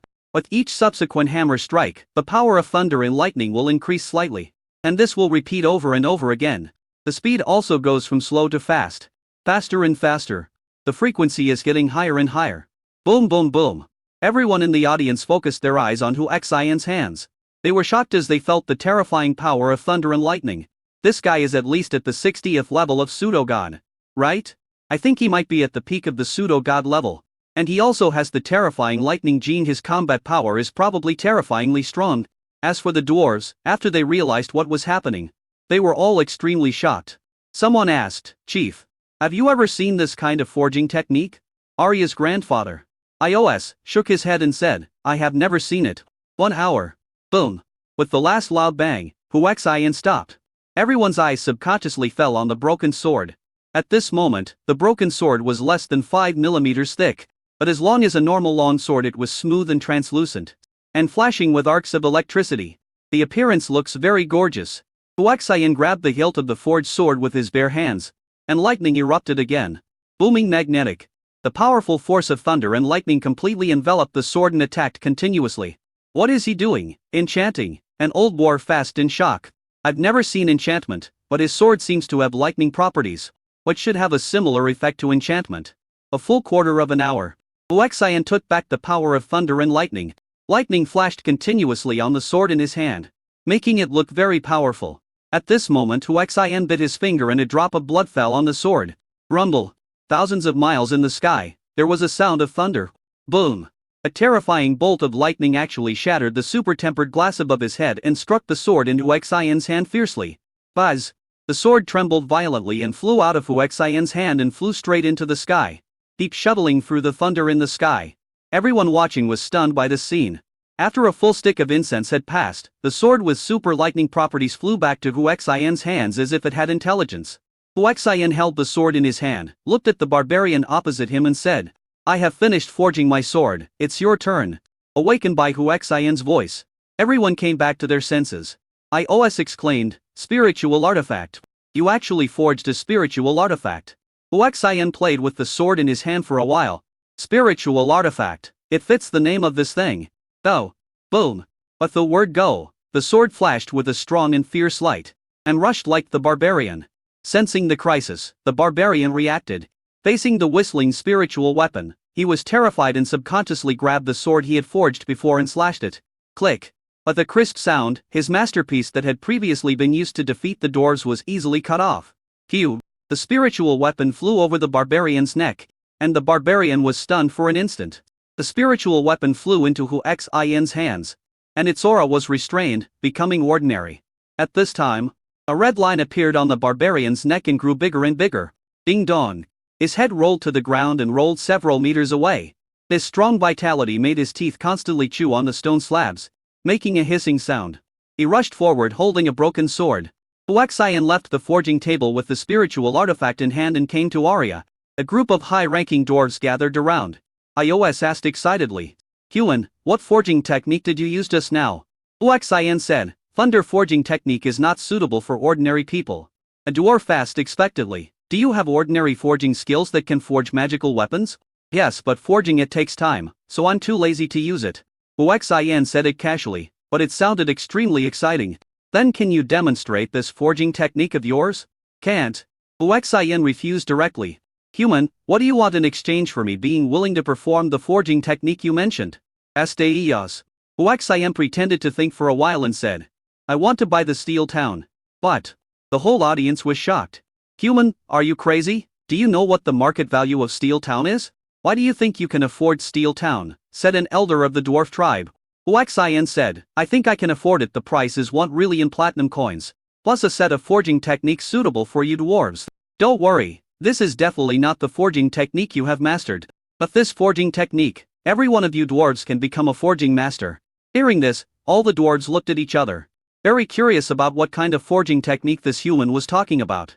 The dwarves have an immense love for forging, especially things related to forging, which are of great appeal to them. So everyone feels itchy in their hearts. Ios asked, what do you want to do after purchasing our steel town? I thought, if you want to destroy the iron town, I won't trade with you even if your forging skills are at an advanced level. Oxin smiled and said, I want to build an army, which requires countless weapons and equipment. This requires a huge arsenal. It is too difficult to rebuild it from scratch. And the steel town is a red-made arsenal. This is why I want to acquire this place. A dwarf said, even if we agree to your purchase, you are only buying this city. We dwarves will not work for you for free. Oxin smiled and said, of course it won't be free. I can hire those among you who have excellent forging skills to work. It's all about volunteerness. So, are you willing to sell Steel Town to me now? Chapter 396, Spirit Artifact. After hearing Oxin's purchase conditions, a group of high-ranking dwarfs gathered together and whispered for a long time. Nios asked Oxin, let's put the transaction aside for now. The main point is to see the value of your forging skills. Oxin nodded and said, my forging skills can be performed on the spot. After saying that, he walked towards the forging table. Ios hurriedly said, human, this is not the place, follow me. A group of dwarves took the lead and left. Oxin followed behind with the Elfuer. The Elfuer looked at Oxin's profile, her eyes full of stars. The power of lightning genes and forging techniques are new skills she discovered from Oxin. Just walked out of the competition. A powerful aura pressed in from all directions. Then a roar was heard, who killed my beloved disciple? In the southwest direction, a black spot is getting bigger and bigger. In the blink of an eye, he was above the crowd. A powerful barbarian. Someone exclaimed. Everyone in the stadium guessed the other party's intention and their eyes subconsciously fell on Oxin. Who killed my beloved disciple Man Shan? The other party asked again. How dare you? Who allowed you to act wildly above my head? Oxin shouted angrily. Booming magnet. He swung the spiritual sword in his hand at the man. A sword energy mixed with lightning and thunder cut through the space and instantly attacked the man. So strong. The barbarian cried out in surprise and swung the sword in his hand fiercely. Boom. With a loud bang, the sword was knocked away. And the remaining power attacked the barbarian. Tew. His internal organs shattered, blood gushed out, blood also flowed out of his 7 orifices, and his body became heavy and fell down. This scene shocked the whole audience. With just a casual strike of the sword, a barbarian warrior who was at least at the 50-level pseudogod was killed instantly without any resistance. Boom! The strong barbarian fell to the ground, cracking the floor. Someone rushed to check, and then said in shock, he's dead. The whole audience was looking at Oxin, and they realized that this human was not only great at forging, but also had terrifying combat power. As for the realm, it is impossible to see through it. What a terrifying sword. He didn't even have any genetic power fluctuations just now. This barbarian warrior died under the power of the sword. Ios said in shock. What? The whole audience was shocked by his words. Everyone's eyes fell on the sword in Oxin's hand. How could a sword have such power? After a while, an old dwarf walked up to Oxin and asked expectantly, young man, can I see the sword in your hand? Oxin then handed over the sword. The latter took the sword excitedly. Boom! The originally calm sword suddenly flashed with lightning, and even a murderous intent burst out. The old dwarf was so frightened that he quickly let go, feeling extremely terrified. Ios said, this sword is probably the best among the spiritual swords. The young man tempered it with his blood and essence, and it has recognized him as the master. It will be difficult for others to touch it. Oxin said, Jian, be obedient and let them watch. Oxin said to Jian, then looked at the old man and said, you give it a try. The old man looked at it, then looked at his still shaking hands, and was somewhat afraid to touch it. Arya bravely walked over and grabbed the hilt of the sword. Sure enough, the sword did not resist this time. Seeing this, the old man threw his favorite weapon, a short knife, to Arya and said, Arya, try to attack with this short knife. A dwarf youth said, I know this dagger, it is the masterpiece of the third elder. It is said to be a 5th-level divine weapon. Arya didn't hesitate. Swung Oxin's sword, and slashed hard on the dagger. Phew! There was no sound of steel colliding, the iron was cut like mud. And the short knife was cut into pieces like tofu. This scene made all the dwarves stand still. He stared at the spiritual sword in Arya's hand and couldn't recover for a long time. It took a full 3 minutes before someone responded. He said stupidly, spiritual god sword isn't it just more than a divine weapon with a spirit? Why is a level 5 divine weapon like mud in front of it? And is it cut off so easily? Ios said in a trembling voice. I'm afraid this is not an ordinary spiritual artifact. It is very likely a spiritual artifact of the first rank or above. In the Dwarven tribe, weapons are divided into good quality, fine quality, ultimate quality, artifact, spiritual artifact, main artifact.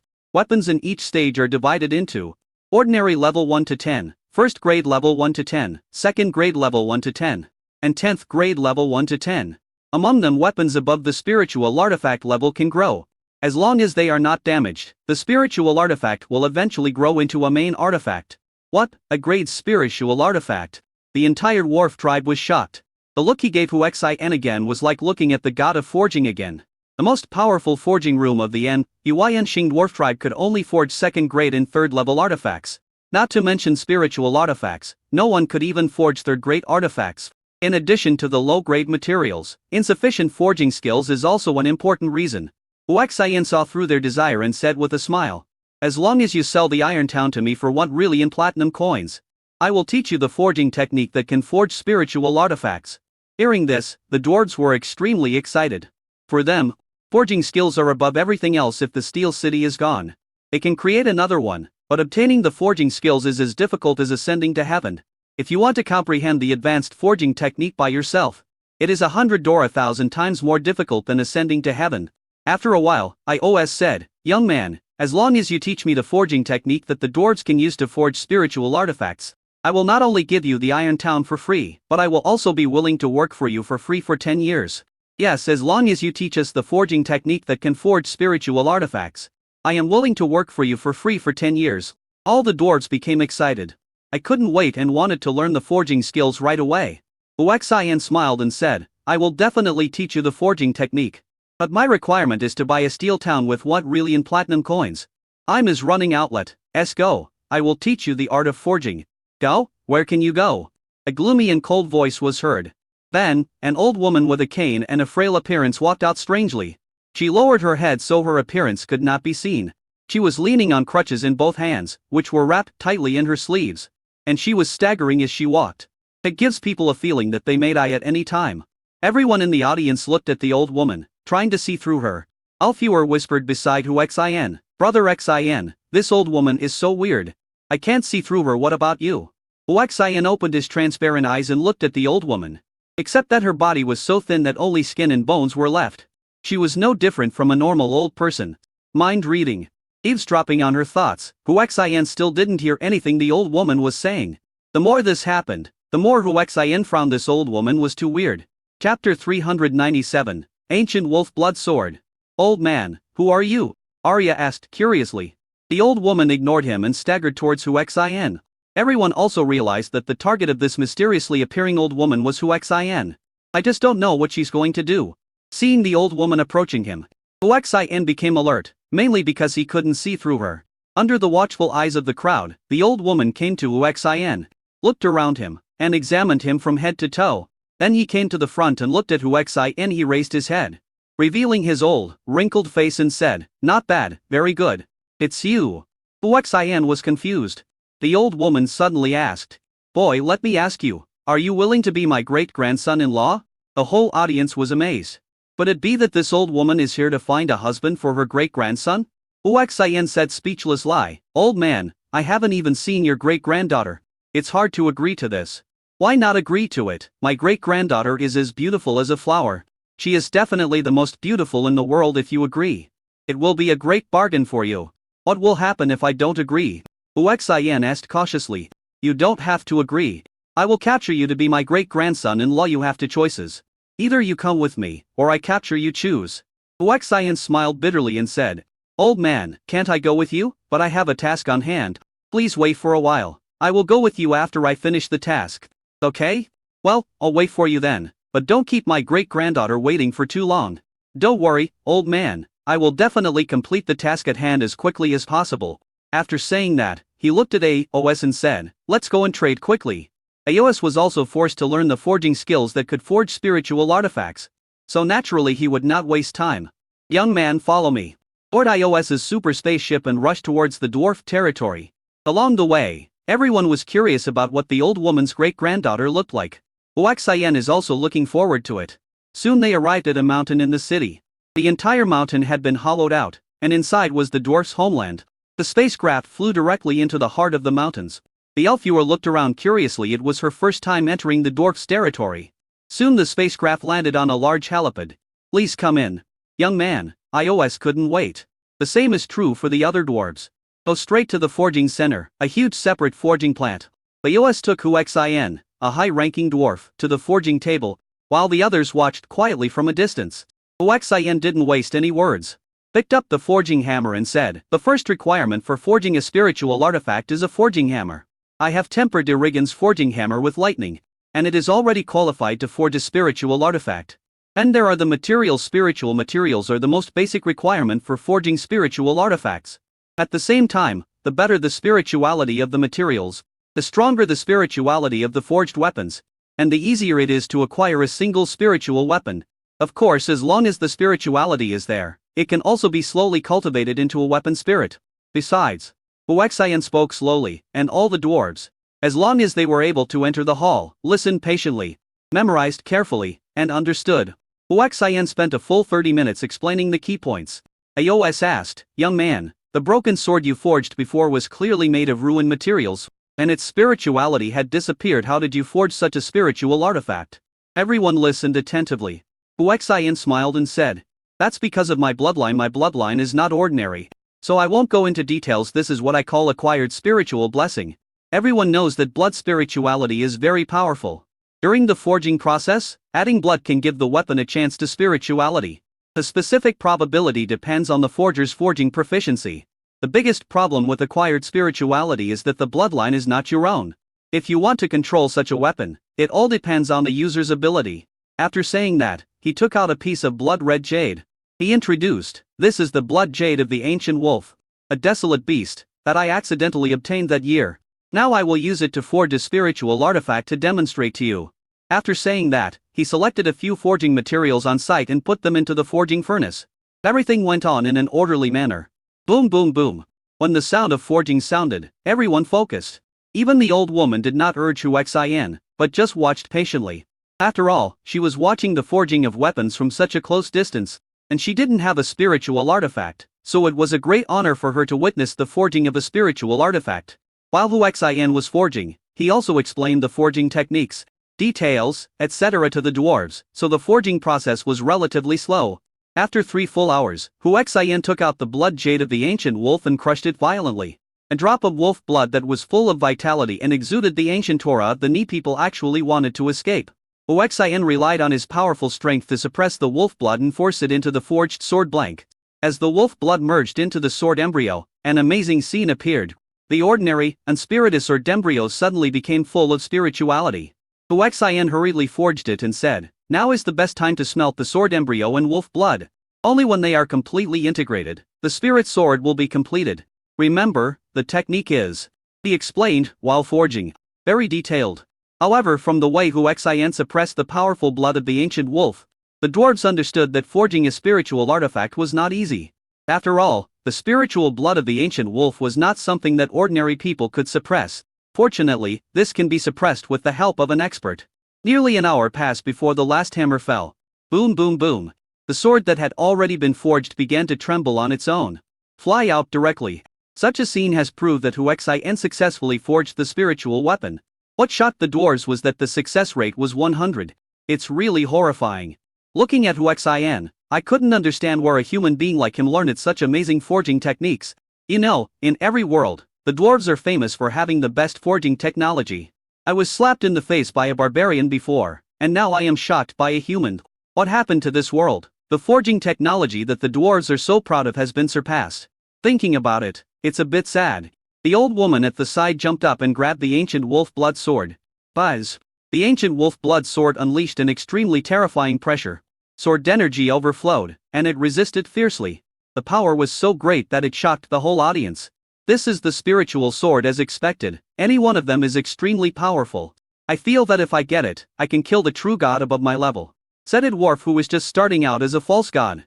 "Submit to me." the old woman shouted, and the aura of the 12th level of a true god burst out completely, forcefully subduing the ancient wolf blood sword. Buzz! The ancient wolf blood sword suddenly burst out with terrifying murderous intent. Boom! A breath of ancient times raged out, and its power cracked the earth all day long. Chapter 398, Mission completed. Oh, no, this sword has inherited the violent attributes of the ancient wolf. Once activated, it will be extremely powerful. Let us suppress him quickly. Aos roared. Although he doesn't have the strength to forge the spirit sword, he knows a lot. Huaxian naturally understood, but he wasn't happy with the old woman's dominance and intended to make her suffer. Boom! The ancient wolf blood sword roared. Phew! The old woman actually spurted blood the moment she was shocked. Such a scene left the whole audience stunned. The old woman had already unleashed all her strength, and the terrifying pressure from the true god suffocated them all. Even such a terrifying existence was injured by the powerful and violent spirit sword. Aos said in shock, this ancient wolf blood sword refined by this guy is probably another peerless sword. Aos knew very well about swords, and he knew that ordinary spiritual swords definitely did not have such power. Seeing that everyone was about to suffer, Huaxian rushed towards the ancient wolf blood sword and shouted, "Be quiet." As a super god level forging master, he has a deep understanding of swords. Not to mention that the sword was forged by him personally. He blocked the path of the ancient wolf blood sword, grasped the hilt, and poured thunder into it, suppressing the sword's spirit. In one go, the violent and domineering ancient wolf blood sword was suppressed so easily. This scene shocked the whole audience. The old woman stared at Huaxian and asked, "Your cultivation is obviously far inferior to mine. So how come you were able to easily suppress the ancient wolf blood sword that even I couldn't suppress?" Huaxian smiled and said, "Because I am a blacksmith and the sword was forged by me. It is naturally no problem for me to suppress him." After saying this, he said to the dwarven leaders, "Even if I give you this sword, you won't be able to suppress it, so I'll put it away. In addition, I will teach you the forging technology. According to your understanding, although it is difficult to forge a spiritual artifact, it is easy to forge a high-priced artifact. At the same time, you can also use low-level spiritual materials, spiritual bloodlines, etc. to forge spiritual artifacts. Even if you can't forge a real spiritual artifact, it is still possible to forge a pseudo-spiritual artifact. As dwarves make a living by forging, they naturally understand this truth." They nodded one by one, showing great respect for Huaxian. Aos suddenly said, "Human, your name is Huaxian." "Yes, the boy's name is Huaxian. You want to use 1 million platinum coins to buy my steel town. But I have one last condition." Huaxian frowned. Seeing this, Aos hurriedly said, "Don't worry, this condition is not difficult. As long as you agree, I will sell the steel town to you." Huaxian asked somewhat unhappily, "What conditions?" Aos looked at Arya beside him. Arya waited for him with big eyes and said, "Grandpa, what are you looking at me for?" Aos smiled at Huaxian and said, "As long as you marry my naughty granddaughter, I will agree to sell the steel town to you. And my Mui and Xing dwarfs will also build weapons and equipment for your army for free." "Grandfather." Arya was extremely shy, but she was looking forward to it. Aos looked at Huaxian and asked, "How is it?" "I thought, your forging skills are so great that you can become my grandson-in-law. Which means you are a member of my dwarf tribe." Huaxian looked at Arya and asked, "Will you marry me?" Arya was extremely shy and nervous. She nodded vigorously and dared not say a word. "Well, I agree to your request from now on. Arya is my wife." Huaxian. Ding! Congratulations to the host, you have bound the dwarf heroine Arya and gained a 500 combat power increase. Aos was delighted and said, "Okay, in that case, let's make a deal." He took out a document and handed it to Huaxian. Huaxian excitedly took the document and took a look at it. It was the title deed to the steel town. "Transfer. No need for money." Aos waved his hand to refuse. Huaxian said, "Grandpa, the money still needs to be given. After all, acquiring the steel town is a task given to me by my superiors." Unable to refuse, Aos had to take out the payment code. Huaxian's call of Grandpa made him extremely happy. The other dwarves were also very excited. In their view, Huaxian and Arya are members of their dwarf tribe with his superb forging skills. It is not impossible for him to be their tribe leader. After all, the steel town was handed over to the dwarf chief, and now 1 million platinum coins were used to buy it for Huaxian. And it was not left outside. Huaxian transferred 1 million platinum coins. Ding! Congratulations to the host, you have completed targeted consumption of 1 million platinum coins within 100 hours and won a chance to win a prize. Ding! New mission, spent 1 trillion within 200 hours to win the heart of the Elf Queen. If the mission fails, the heroine system will be removed and all amplifications will be invalid. Complete the mission to get 3 chances to draw a prize. The new task stunned Huixin. The goal is not important. What is important is that the penalty for failure is too severe. But this is a system task and there is no choice but to complete it. The system will draw lottery for me, Huixin shouted depressedly. Ding, congratulations to the host, you won the elf heart in the lottery. Art of the elf? Huixin discovered something was wrong. The missions and rewards were all related to the elves. It seems that we must visit the elves. The old woman said to Huixin. Everything has been dealt with, it's time for you to come with me. I can't wait to get this outstanding great-grandson-in-law. As for Huixin's relationship with other women, she didn't care at all. It is normal in the world of cultivation for an outstanding man to be surrounded by countless women. On the other hand, it is normal for outstanding women to have countless suitors around them. It all depends on the individual. Good. Huixin took Arya and the elf and followed the old woman away in a flying vehicle. It is worth noting that the old woman's aircraft is much more advanced than those in this world. All the way west. On the aircraft, the old woman went to her room. Seeing Huixin staring at her mysteriously, Arya blinked and asked, "Honey, are you like that?" Huixin was stunned for a moment.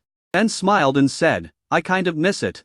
The elf beside him asked curiously, "Honey, which one is that?" Arya ran to the elf and whispered, "That is."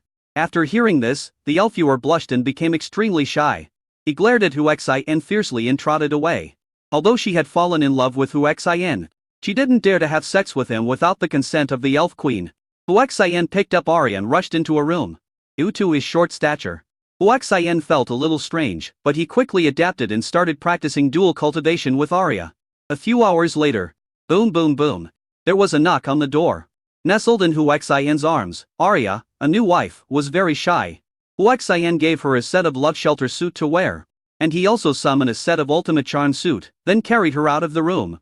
The old woman stood at the door and said expressionlessly, "I know the destination, follow me." Chapter 399, The Ugliest Face. Following the old woman out of the spaceship, Huixin and the others were stunned by the scene before them. It turned out to be an ancient tomb. The tomb is not big, overgrown with weeds, and looks very desolate. The old woman said, "Follow me." He took Huixin and the others to the location of the ancient tomb, and used brute force to pry open the huge stone that sealed the tomb, revealing a dark tomb passage. The old woman took the lead and walked in. After walking for about 50 meters, we should have entered the mountain and came to a tomb chamber where various funerary objects were placed. Looking around, there were no other passages, as if there was only this one tomb chamber, but there was no coffin. The old woman walked to the center of the tomb and opened a huge shelf. Rumble. The tomb chamber was actually sinking. It walked a full 10 meters before it stopped. An extremely huge tomb chamber appeared. The scene before them left Huixin and the others stunned.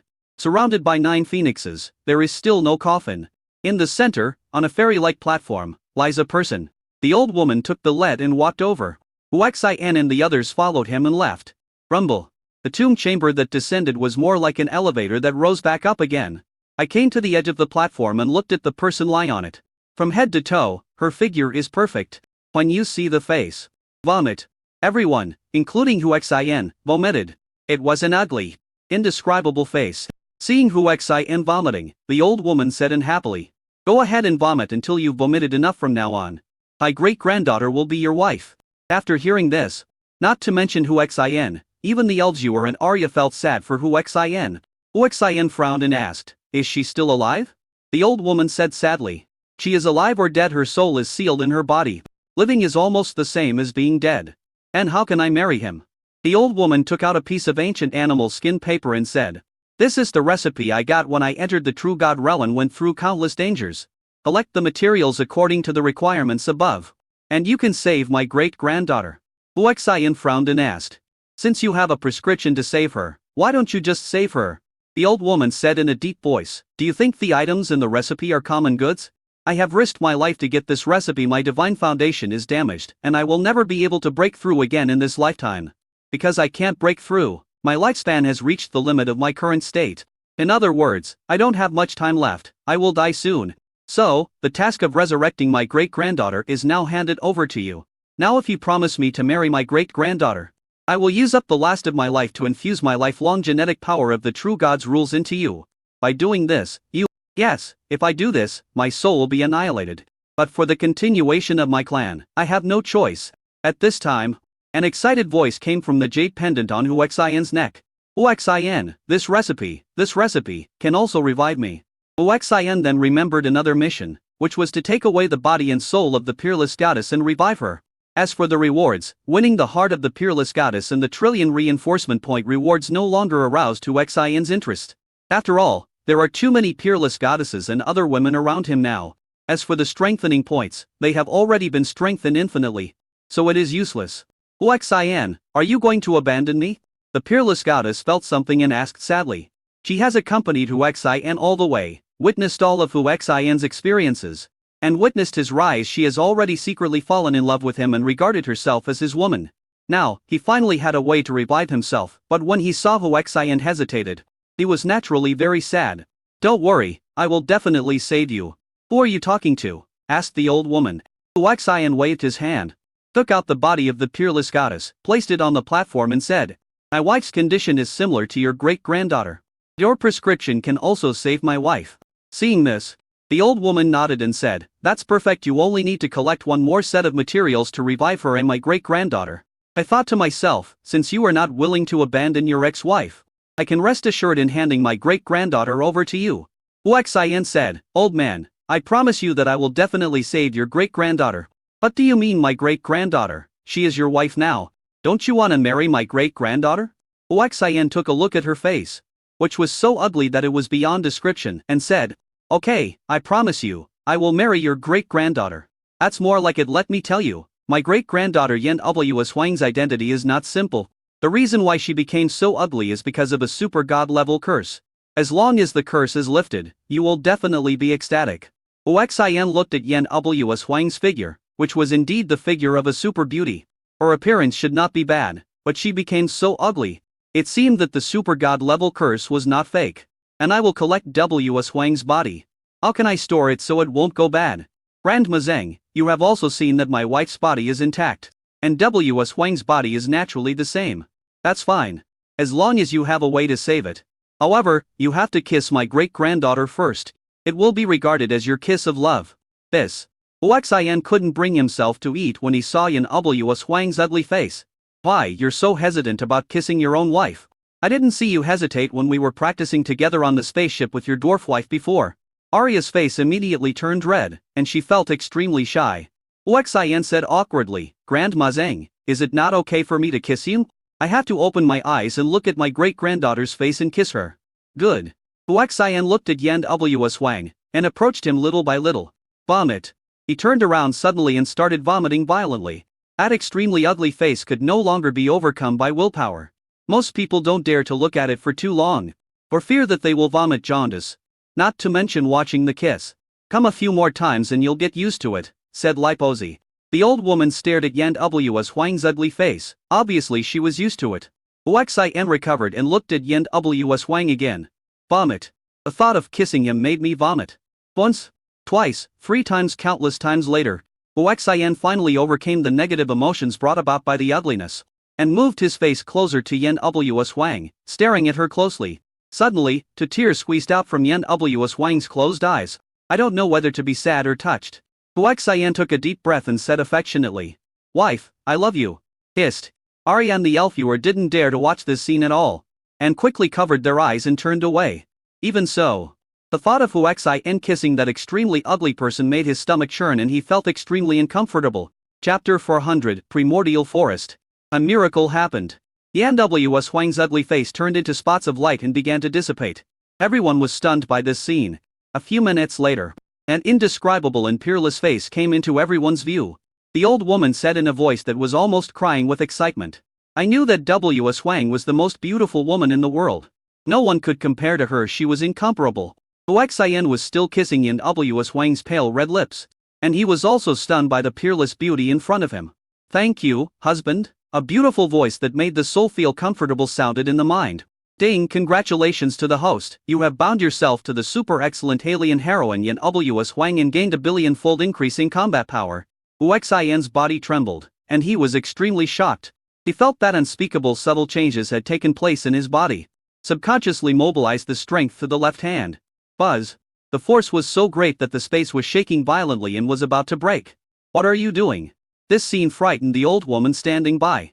Uxian quickly retracted his strength, the shock in his heart reached a terrifying level. It's unbelievable that the combat power increased by more than 1 billion. It's so terrifying. It took him a long time to calm down. And he asked the voice in his mind, "Are you Yan Ws Huang?" "Yes, it's me, husband. I can feel your true love for me. And I also understand that this curse can only be broken by a man who truly loves me flawlessly, and is willing to look at my ugly face and kiss me. And what's the matter with your soul seal, wife?"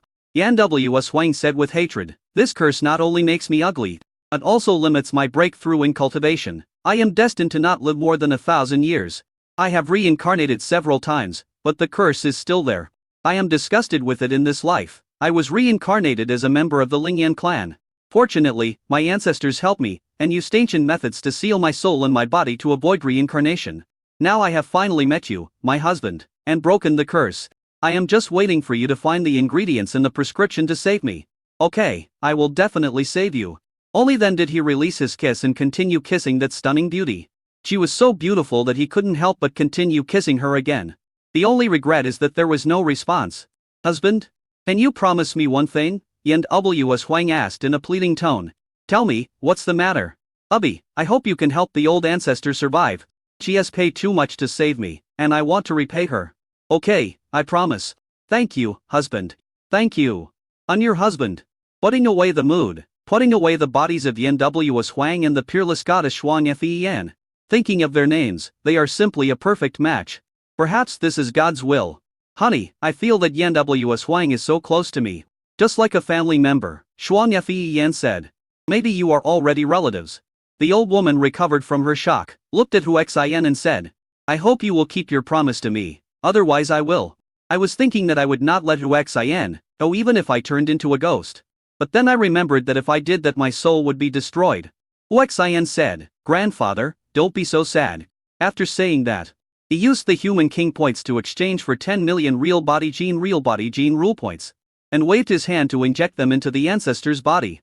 Suddenly, a powerful aura burst out, although it failed to allow the ancestor to break through. It greatly improved her physical strength, and her lifespan was naturally extended. As for breakthrough, after surpassing the first grade, which is level 10, the true god gene rule points required for each level are 1 billion. The ancestor himself is the 12th level of true god, and breaking through to the 13th level of true god requires 4 billion god rule gene points. Uxian now only has more than 30 million points, which is far from enough. All he can do is use gene points to prolong the life of his ancestors. Feeling the changes in her body, the old woman, who had not been able to make any breakthroughs in tens of thousands of years because of the damage to her divine foundation, was extremely shocked. Looking at Uxian, his eyes were full of disbelief. His cheap great-grandson-in-law actually mastered the incomparably pure power of the true god's rules. Suddenly he remembered something and exclaimed, You are the human king. I was so concerned about the safety of my great-granddaughter that I overlooked too many details. Now that I think about it carefully, apart from the human king, who else could be so powerful?" Uxian nodded and said, "Yes, I am the human kingdom. Be pessimistic when the time is right. I will repair your damaged divine foundation. This is also what Yan Ws Huang told me to do." "Did Ws Huang tell you to do that?" I thought to myself that all the efforts of tens of thousands of years were worth it. As long as Ws Huang returns, my Ling Yan clan will eventually rise. Ancestor, the matter has been resolved. I have other things to deal with. Let's leave now. Okay, let's go. The four of them left the ancient tomb and came outside. The old woman took out the spaceship and asked, "Great-grandson-in-law, where are you going?" Uxian's eyes lit up with this advanced spacecraft. He could save a lot of time wherever he went.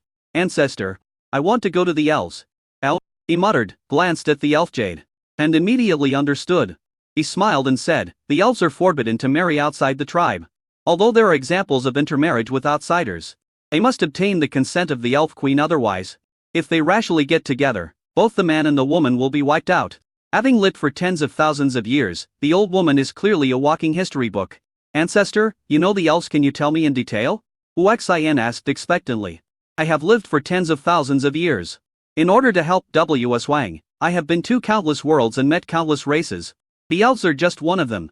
Moreover, even the elves are divided into many categories, with different bloodlines and certain differences, but they all have the same ancestor. You want the Elf Queen's consent. The old woman spoke slowly and said a lot.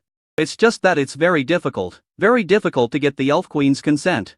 Huaxian thought, what's so difficult about it? My mission is to win the heart of the Queen of the Ban with 2 trillion. This is not difficult to describe. By the way, the elves particularly hate foreign men. It's already amazing that you can win the favor of this beautiful elf girl, the old woman emphasized. Huaxian smiled and said, it's just so. I am attractive because of my personality. Almost all girls like me when they see me. Arya burst out laughing. Huaxian asked, Rhea wife? No, nothing. I am also attracted by your personal charm. Husband, I thought to myself, your thickness of skin is beyond my imagination. After about 15 hours, they almost crossed the continent and arrived at the only primitive forest on the continent. The spaceship landed at the edge of the towering forest and everyone got off. The old woman had obviously been here before, and after reminiscing, she introduced, this is the most mysterious and dangerous place on the continent. In addition to the elves, there are many races that have never been seen in the outside world. It should be noted that these races are not friendly to outside creatures. In addition, spacecraft are not allowed to fly into the prehistoric forest. Any technological tools that fly in will be besieged. Chapter 401, Barbarian Revenge comes again. Buzz. There was a roar in the distance. And violent spatial fluctuations were like a huge wave rushing towards them.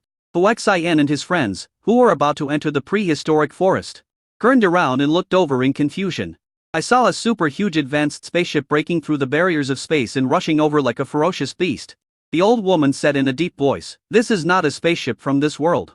This spaceship is more advanced than mine. Huaxian has already seen it. At this moment, the spacecraft fired lasers, missiles and other long-range attacks at them. Eyed quickly. The old woman picked up the Elzur and Arya and hid away. Huaxian also dodged in a hurry.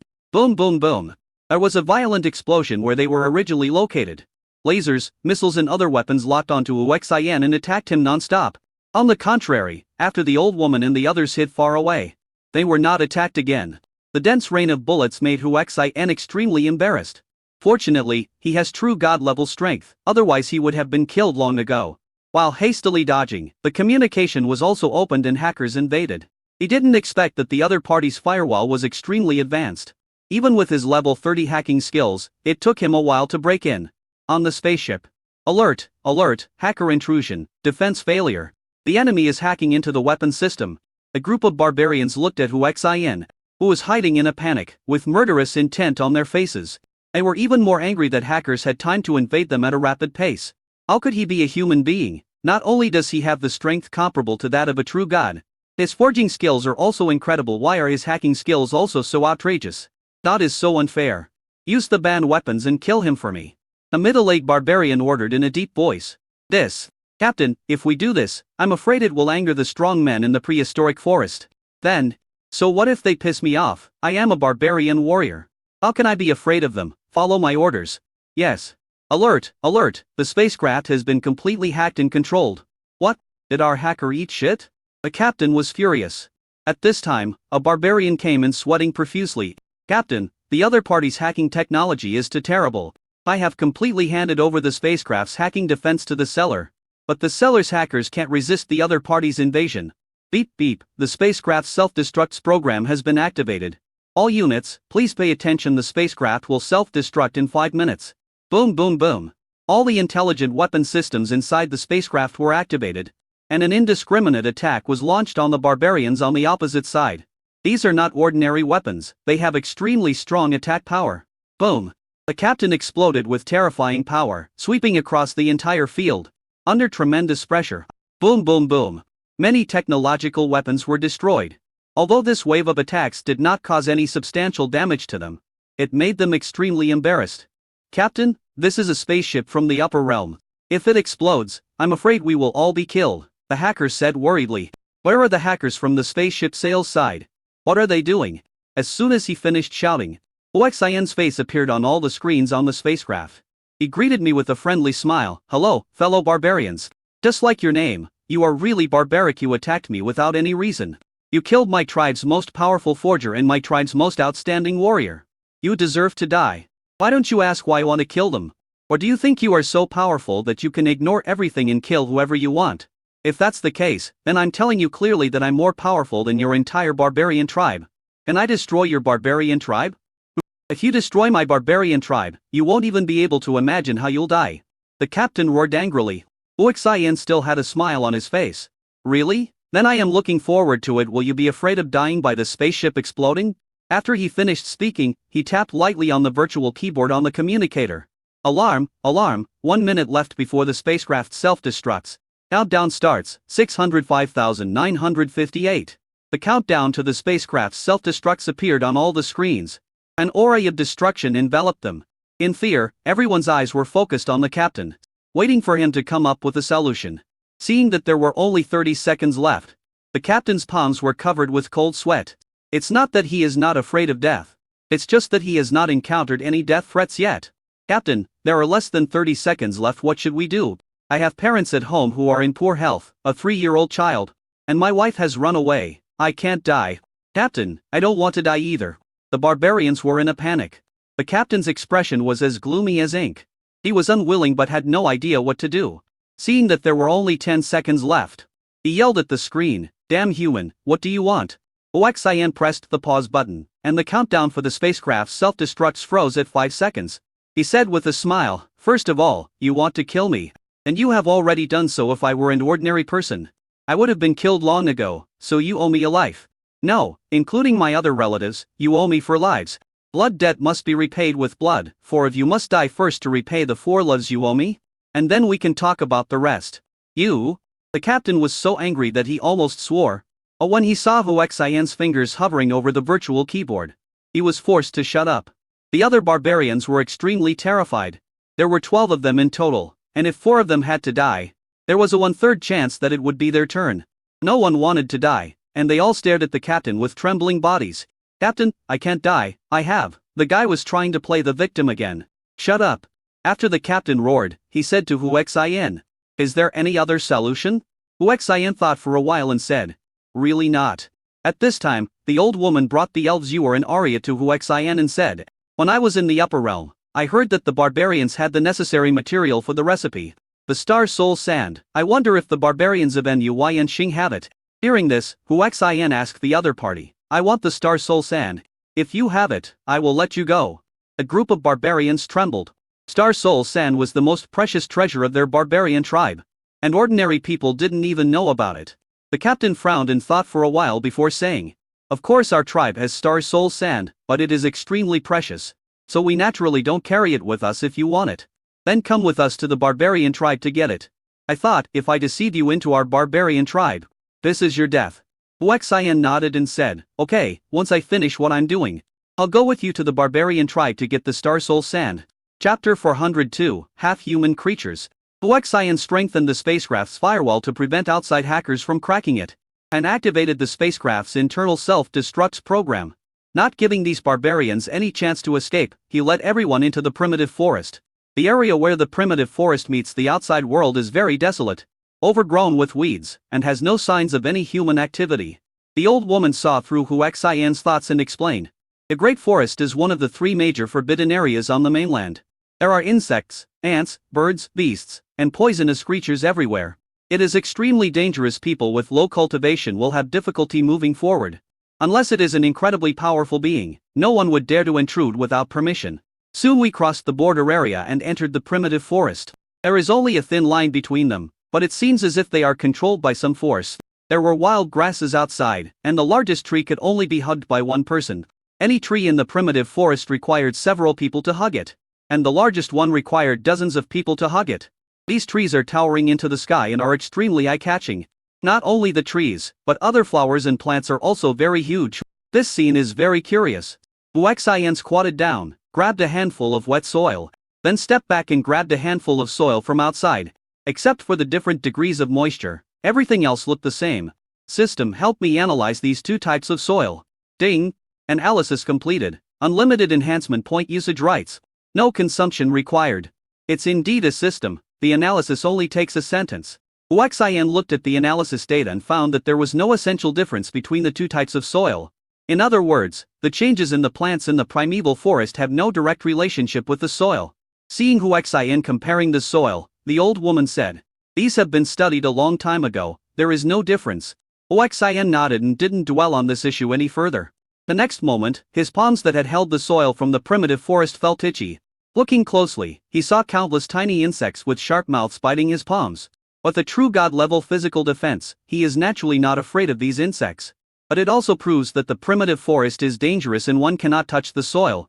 The Elfuer took the lead and walked in front. It was obvious that she was born in the primitive forest. So even though she had not been back for thousands or tens of thousands of years, she was still very familiar with this place. Magnetic. Crouching down and looking towards the place where the sound came from, they saw a huge green python hanging on a big tree above their heads.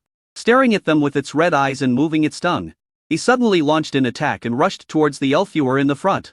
The danger here is not over yet. On the right side, something sprayed over. Everyone quickly got out of the way. A large spider king appeared on the ground. Looking closely, I saw a big spider lying on a tree. Suddenly, a sense of danger came from underground. Huaxian held Ari and flew into the air. The old woman also hid herself away. Boom! The ground cracked open and a huge earthworm-like thing rushed out with its mouth wide open. Buzz! The sound of blood-sucking mosquitoes is very harsh. Looking over, I saw a large group of blood-sucking mosquitoes the size of a fist rushing towards me. Extremely shocking. They had just entered the primitive forest, less than a kilometer away from the outside world, and had encountered such a ferocious attack. Huaxian discovered that the genes of these things had been purified. So they were all genetic beasts, but they had not evolved into human form. They are all experts, they dodge easily and move forward. It is worth noting that when these genetic beasts met each other, although they were hostile, they did not fight each other, and instead all looked at Huaxian and the others. The old woman said, "The only way is to kill them." Huaxian handed Daria to her and said, "I'll lead the way." Rumble. A powerful lightning gene exploded, and these genetic beasts were obviously frightened. Booming magnet. With a wave of his hand, powerful lightning genes were densely released. After the discussion, the ground was littered with the corpses of various wild beasts. Suddenly, calm was restored. Those genetic beasts still in the dark also realized that the prey was not simple and dared not to act recklessly anymore. Huaxian brought his daughter with him in a swaggering manner. The lightning gene in his hand was not put away, and it exuded Niaren's lightning pressure. As they walked along the way, although these genetic beasts saw them drooling, they did not dare to do anything reckless due to their fear of the lightning gene. So they were safe. The end of the primitive forest is ahead. The Elfuers suddenly said. What does the primitive forest section mean? Huaxian asked curiously. I don't know the details. But the genetic organisms after segmentation will be more powerful and ferocious. Moreover, there are many highly intelligent genetic creatures living in the interruption. Just as he finished speaking, a dark shadow flashed over. The next moment, a half-human creature boldly appeared in front of them. This guy has not yet fully evolved, he is in human form. But he has all the characteristics of a genetic beast. Who are you? Special language. He asked who we were. Elfuer translated. I am the human king. Huaxian directly reported his identity. After all, I'm here on a mission and there's a time limit. So I don't want to delay any further. But who knew that the other party would directly launch an attack? The unknown poisonous sting on the finger pierced Huaxian's neck and hit the vein. Every strike is a sure kill. Bang! Huaxian kicked him away, then chased after him and kicked him hard in the chest. Click. I don't know how many bones were broken. Boom! It hit the ground and made a big hole. Huaxian fell down and kicked him in the head. Stop! From the darkness, a group of people rushed out. They are all this guy's clansmen. Weapons were pointed at Huaxian. Ready for battle. Huaxian turned sideways and stood on the edge of the pit. He looked at these half-human creatures and shouted. Kneel down. Who do you think you are to make us kneel down? After a creature scolded, it actually rushed towards Huaxian with an unknown plant spear in its hand. Die? Rumble. A bolt of lightning struck. Be careful. My son. The strongest semi-human creature nearby saw this and shouted, wanting to rescue. But it was too late. Boom. The guy was struck by lightning. His hair exploded, and he felt a desang with smoke coming out of his body. Green smoke was also billowing out of the open mouth. My son. The leader checked his son's condition, his body trembled violently, and suddenly looked at Huaxian, roaring murderously, kill my son. I want you to live a life worse than death, capture him for me. All the semi-human creatures around rushed towards Huaxian. The human king is intimidating. Buzz. The terrifying pressure of the human king burst out from Huaxian's body and swept towards the entire prehistoric forest without reservation. Under this pressure, the humanoid creatures were trampled to their knees in an instant. And those that were not humanoid could not hold on for more than 3 seconds. They all knelt on the ground, trembling, with fear in their eyes. Chapter 403, evolution. This kid at such a young age has such a terrifying aura of a human king. His future achievements are immeasurable. His only shortcoming is that he is too high profile, which can easily attract powerful enemies, the old woman muttered. Huaxian looked at the leader and asked coldly, "What did you just say?" The leader was so frightened that he trembled and dared not say a word. At this time, a creature holding a scepter that was almost evolving into a human came out. After bowing respectfully to Huaxian, he said, "Lord Human King, I am the prophet of the Black Clan. My clan is guilty. After you revealed your identity, I still attacked you. Death is his punishment. The leader of our tribe was stupid and offended the king. The guards betrayed him. They deserve to die." Booming magnet. A beam of green flame from the scepter in her hand struck the trembling leader. The leader was terrified to the extreme, but even more so, he was unwilling to accept the result. He clenched his fists, finally made up his mind, and roared, "If you want me to die, you should die first." He actually avoided the prophet's attack and killed the prophet. The prophet was not afraid. He waved the scepter in his hand and a wall of fire appeared in front of him. Booming magnet. The leader attacked the wall of fire fiercely, thinking that he could break through it. Unexpectedly, he attracted fire and was wrapped in green flames and burned. This scene shocked the whole audience. Roar. Under great pain and anger, the leader turned back into his original form, a 1-meter-long black python that was hundreds of feet long. The tail is severely restricted in its abstraction. The fairy remained calm, muttering something, and the scepter in her hand emitted a dazzling green light. Go! As soon as a word was spoken, a huge green fire dragon appeared out of thin air and roared towards the leader. Bang! It bit the leader's tail, and the flames split and wrapped around the leader's huge body. Roar! The leader struggled violently in pain and roared in agony. The creatures nearby had already fled far away. The leader is unwilling to accept this. Thinking that everything was caused by Huaxian, he rushed towards Huaxian desperately with his body on fire. He opened his bloody mouth and bit. A thundering sword comes out. Tew!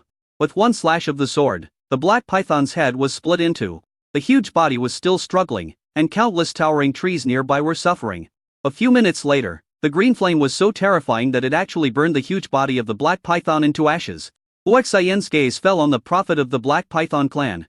The prophet also walked towards him. Ding dong. He knelt in front of Huaxian and said apologetically, "The Black Python clan has no intention of offending the Human King. Please calm down, Human King." Huaxian smiled and said, "Then how are you going to calm me down?" The prophet's body trembled. "Black Smoke doesn't understand. Please ask the Human King to explain." Huaxian squatted down, stretched out his hand to hook her chin and said, "Are you willing to be my woman?" This. Yan's body trembled. As if he didn't expect that the Human King would take a fancy to him. "I didn't react for a moment. Why don't you want to?" "No, I do."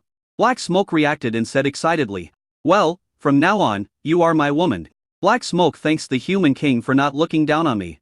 Ding, congratulations to the host, you have bound yourself to the top-notch female protagonist of an alien race. And your combat power has increased by 100 million times. When he heard that the reward had arrived, Huaxian smiled even more brightly. "Get up, since you are my woman, there is no need to be so self-deprecating." Lift up the Black Smoke. Even though her evolution was perfect, her body was still covered with many black python scales.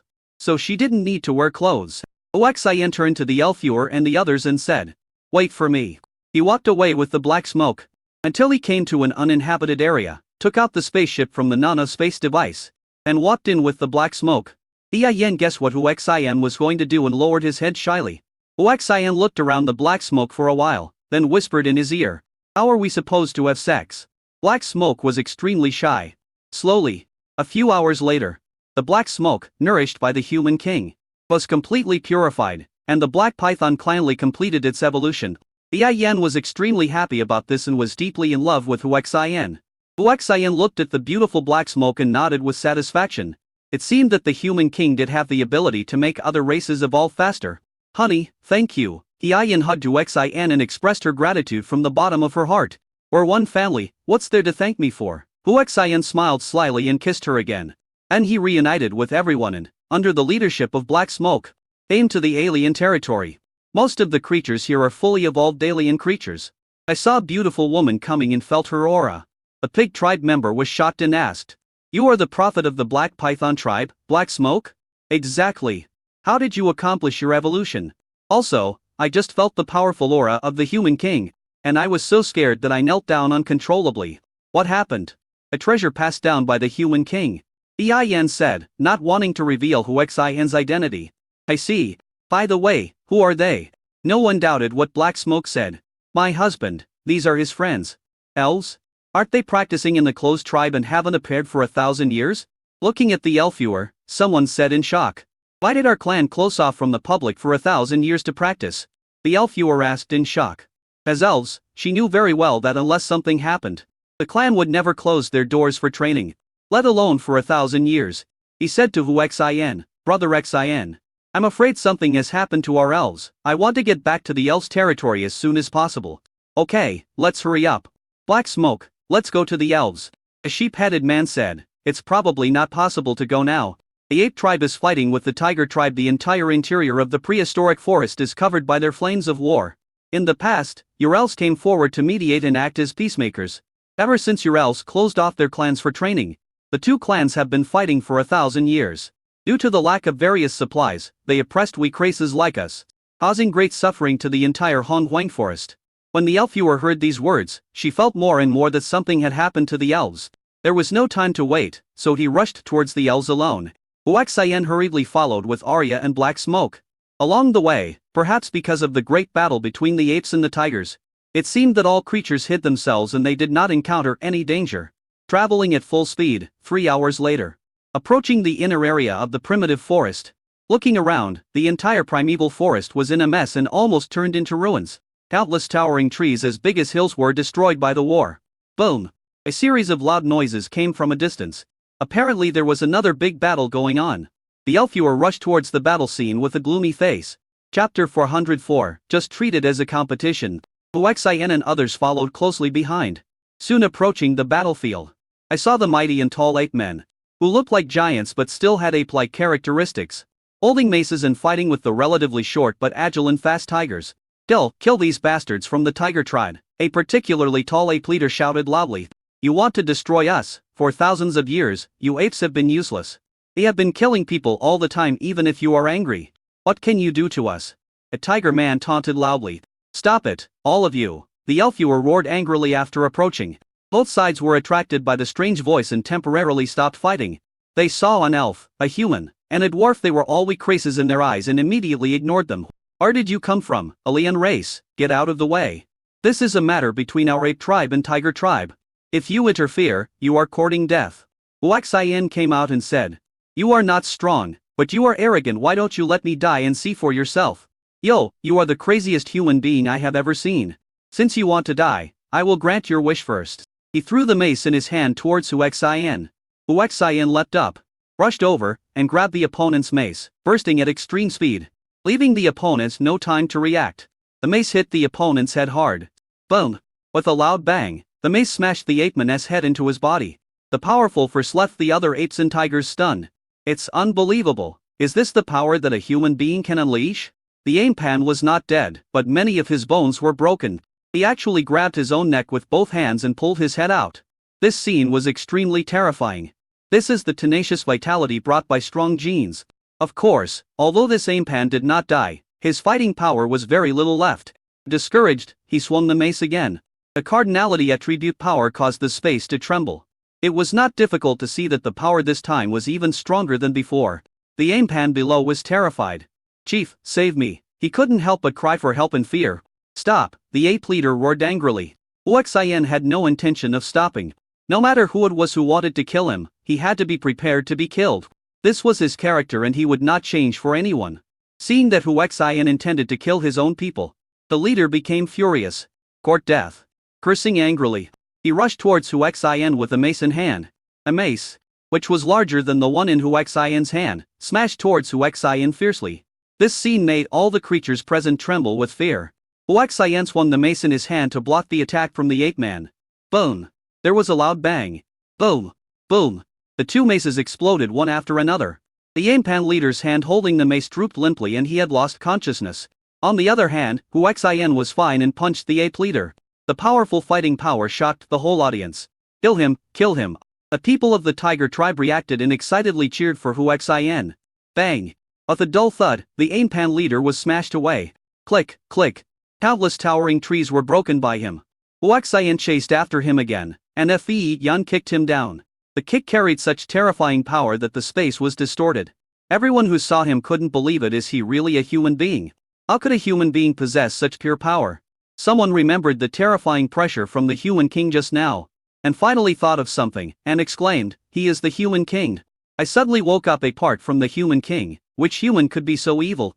"Human king, please spare our lives, we are all your loyal subordinates," the ape leader shouted in panic. It was effective. And Huaxian stopped and continued attacking. He said calmly, "Why didn't you say so earlier? I will treat your disrespect to me as a sparring match. If you do it again, I will wipe out your entire clan." A latter sentence made all the apes tremble. They didn't expect that the human king would be so bloody and cruel this time. If this is how they treat their own people, you can imagine how they treat their enemies.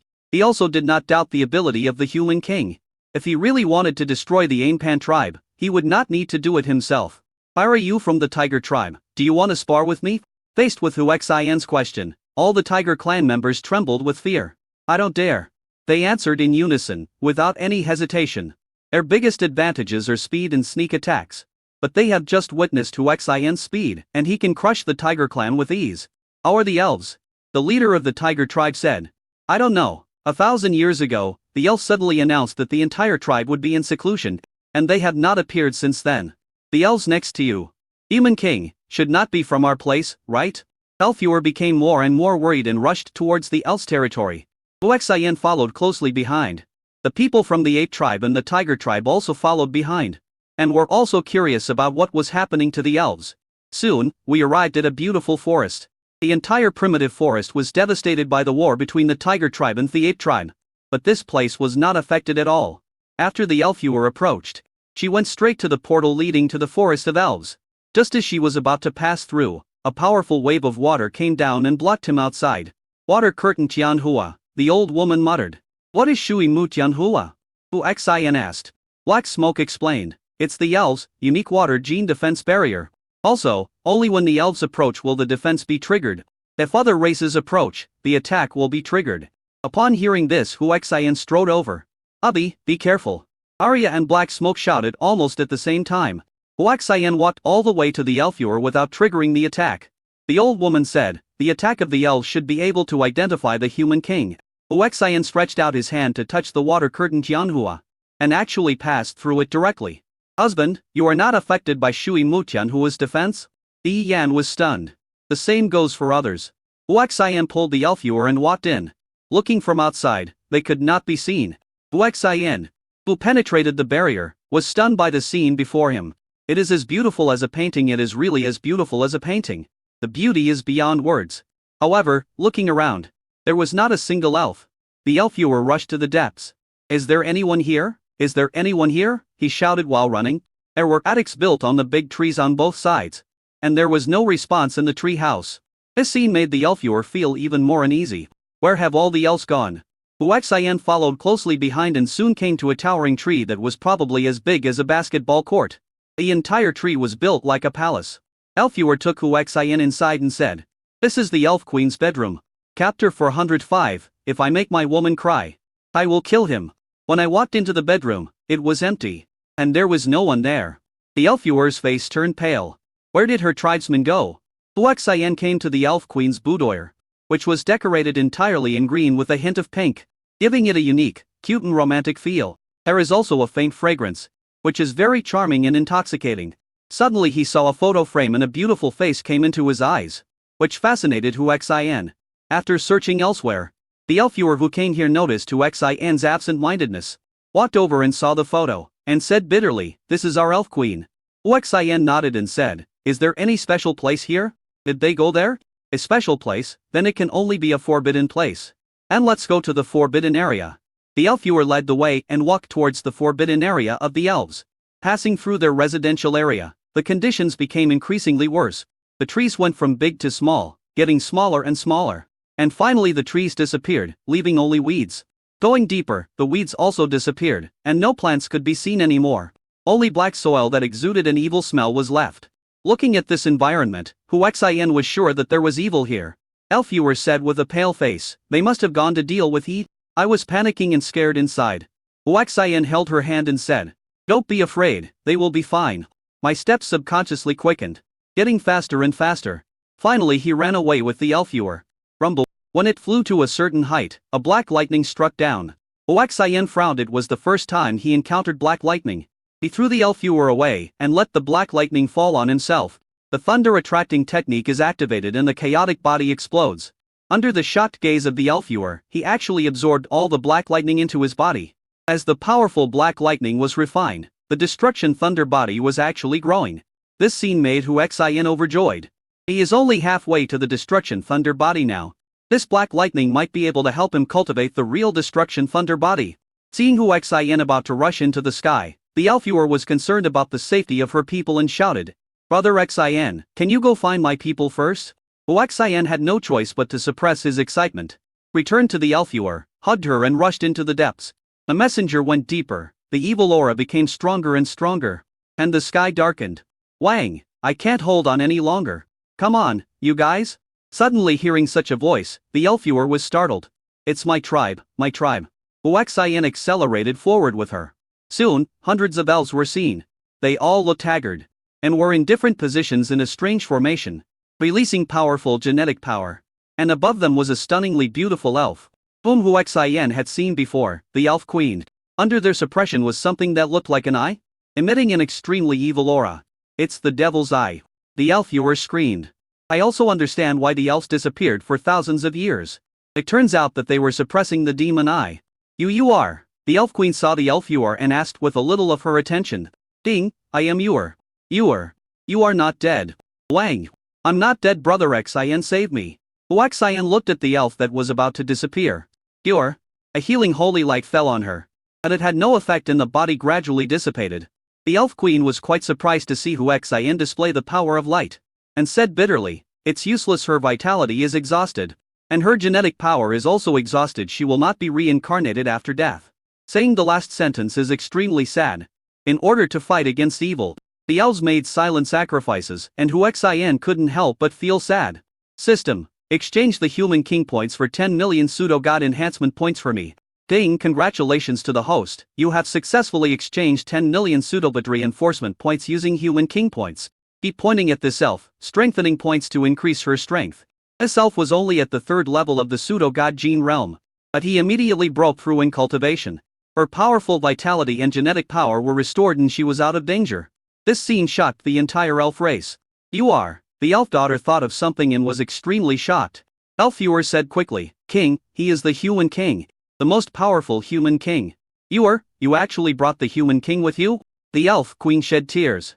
It's not touching, but sad to the point of tears. It would have been great if the human king had come earlier, so that not so many of our tribesmen would have died. Huaxian asked, what's going on with this devil's eye? The elf queen suppressed her sadness and explained. This is a passage opened by the higher evil planets. If we don't suppress them, they will descend upon our world. And the entire world will perish. Huaxian nodded and jumped up like a devil's eye. All the elves were extremely shocked. The elf queen exclaimed. Human king, don't be impulsive. Huaxian said angrily. If he makes my woman cry, I will kill him and the world will turn black. These words stunned the elf queen. Looking at all the tribesmen. Wasn't it me who was crying? These few human kings who have not grown up are actually. Huaxian has entered the devil's eye. After the transmission, countless demon armies with strange looks, dark and ferocious appearance, carrying the power to destroy all life appeared in front of him. They are frantically attacking the formation set up by the elves. Looking back, I saw that countless cracks had appeared in the formation. And I was afraid that it would not last much longer. Boom boom boom. Basic attribute strength. The power of thunder and lightning genes. The power of light attribute. Evil is suppressed 100 million times. All combat power increases. All open at this moment. Huaxian held the spirit sword that he had made himself. With all its attributes flashing, the golden angel wings increased his speed to the extreme. And he charged into the demon army. The demon with powerful regenerative ability became a decoration under the cross-destruction of various genetic forces, such as the power of death gene and the power of light gene. If hit by one sword, the person will surely die. Devil's Eye. Without the demon's attacks, the pressure on all the elves was reduced. The Elf Queen took over the formation, opened the case barrier of the demon eye, and immediately saw the situation below. All the elves saw that Huaxian was like a world-destroying god of war, holding a sword and fighting in the demon army. Wherever they passed, any demon that was hit could regenerate. The regeneration ability that they were so proud of became a decoration. So powerful, is this the human king? An elf muttered in shock. Every king is very powerful, and he is no exception. The elf viewers said infatuated lie. Not good, it was the elf queen who exclaimed. Everyone shuddered and stared at the terrifying scene below the demon. I saw a super huge demon as big as a mountain falling from the sky, carrying with it an evil aura that could destroy the world. Chapter 406, Fainting. Huaxian's expression changed drastically. This super huge demon is at least a 10th level true god. This world is probably equivalent to a pseudo-god world. I dare not confront this demon head-on. Huaxian quickly dodged. I thought this demon would hunt me down. Unexpectedly, he rushed towards the devil's eye, guessing the devil's conspiracy. Huaxian's expression changed drastically. The elf queen also saw it and yelled at Huaxian. "I'm out quickly, he wants to destroy the demon eye." But it was too late. Huaxian could only take a gamble and shouted. "Elf queen, I want to buy your heart with 2 trillion. Are you willing? If you are, give me your account number." The elf queen was stunned. She never expected that this human king was so lustful. Even at this time, he was still planning to win her heart. The key point was that he wanted to buy her heart with money. It was so abominable. Boom boom. Because of this moment of distraction, I missed the best opportunity. The demon's eye was destroyed by the powerful demon, cutting off Huaxian's way back. Huaxian was in an extremely bad mood. "I'm gonna fucking fight you." The human king is intimidating. Level less human king armor set. Level less human king spear. Ding, it is detected that the host is saving the human race, and the combat power increase of 1 billion times takes effect. Save the human race? Huaxian was stunned, realizing that there were human beings in this world as well. And the situation must be bad. Was his current outburst meant to save the human race? Gil. A gun shot out, and a shadow of the gun traveled 1,000 meters. All the demons that passed by were instantly turned into ashes. Huaxian shot at the strongest demon with a gun. "Oh no. He is the human king. We have found the human king. Hurry up and attack." Before he finished speaking, Huaxian burst out at full speed in full combat power. With only one thought in mind, to kill all the demons here. In the demon world, his identity as the king must never be exposed. Otherwise he will surely die. The strongest demon sent out a beam of communication light. Huaxian was shocked. Step into the air. At the extreme speed, he performed the air step and broke through all barriers. Booming magnet. Destroy the communication light instantly. The air step was performed again, and its speed exceeded the reaction of this true god level 10 demon. Appearing above his huge head, the human king's spear stabbed down with a loud bang. The speed was too fast, and even if the demon sensed danger, it had no time to dodge. Phew! A human king's spear penetrated directly into the demon's huge head. Roar! This powerful demon was in extreme pain and let out a roar. The terrifying sound wave surpassed the attack of a level 7 or 8 true god. There was no need for Huaxian to take any action, as all the demons died under his painful roar. Boom! The head of this true god level 10 demon exploded. The human king's spear returned to Huaxian's hands. The combat power increase of more than 2 billion times. The suppression of evil by 100 million times. The suppression of the deterrence of the human king. And the explosion of multiple attributes made Huaxian burst out with combat power against the sky, and kill the terrifying existence of the 10th level of true god. Huaxian collapsed and fell to the ground. Although he won the battle, he was exhausted to the limit and fainted from weakness. Fortunately, tens of thousands of demons all died under the final roar of the big demon. Otherwise Huaxian would have been hard to survive. 1,000,000 miles away. An ordinary human village. All 130 people stood outside and witnessed the battle taking place 1,000,000 miles away. "The big devil is dead?" a child said in shock. Everyone gradually came back to their senses. The one who defeated the great demon, was that us humans? That is, our human race actually still has such a strong person. It's us humans, but not the humans of our world. The great demon led a large army and targeted a world somewhere. I'm afraid that the strong men of that world must have been angered. So they came and killed these demons. That strong man seems to be seriously injured as well. "Let's go and save him," said a young girl. "No, such a big commotion would have alerted other demons. If we go, we will just die." The girl yelled, "He is a strong man. He is our hope. He cannot die if you don't go. I will go by myself." The girl stubbornly flew towards 1,000,000 miles away. "Uffy, are you crazy? A woman is about to stop it." A middle-aged man grabbed her and said, "Let her go. We are afraid of death, but don't stop her. My daughter is right. We humans need strong people." "I'll go too," said a funny young man. "And me?" 4 young people stood up. An old man shouted, "Stop right there. It's useless for you to go if you can save people. DFEI is enough if you can't save people. You will die if you go." I just hope that GFEI can save that person before the powerful demon arrives. GFEI flew at full speed, sweat broke out on his forehead. And he didn't want to waste a minute or a second. Roar! A ferocious beast attacked him. GFEI's expression changed drastically. But she responded calmly when the beast was about to bite her. She made a tricky turn, kicked the beast, and then accelerated and rushed out. Roar! Boom boom! The beast was enraged and chased after GFEI like a madman. Everything along the way was reduced to ashes. Finally, after more than an hour, GFEI arrived at the place where the previous battle took place, being chased by wild beasts.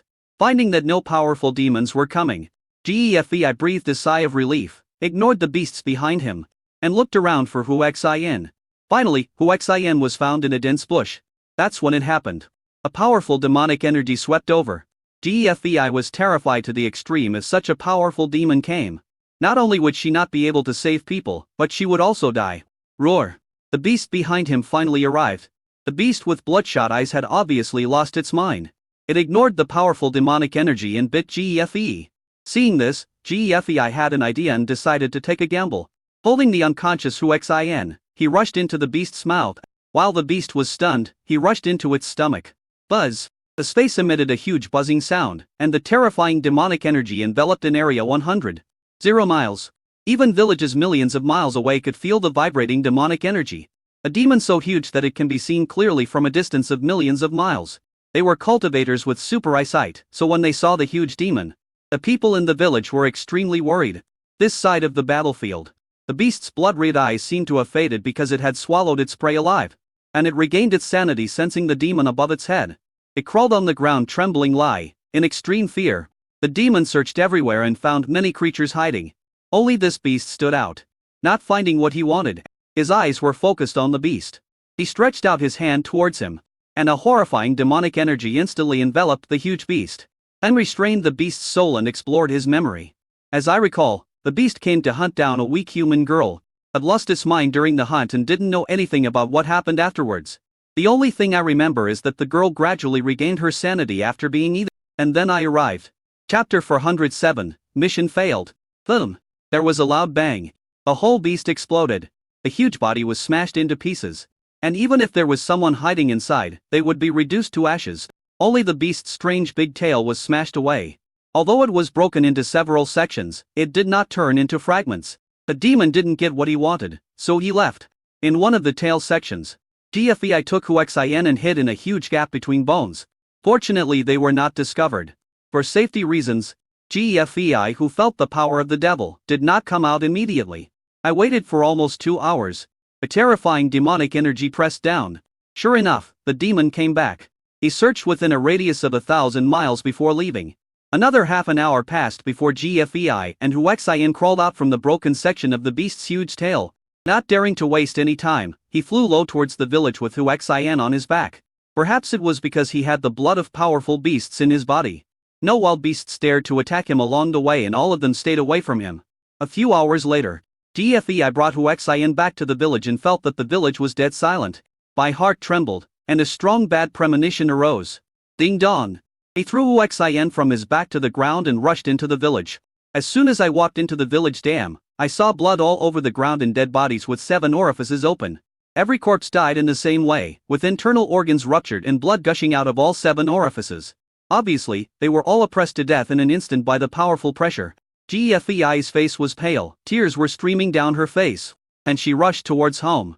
There were corpses all along the road.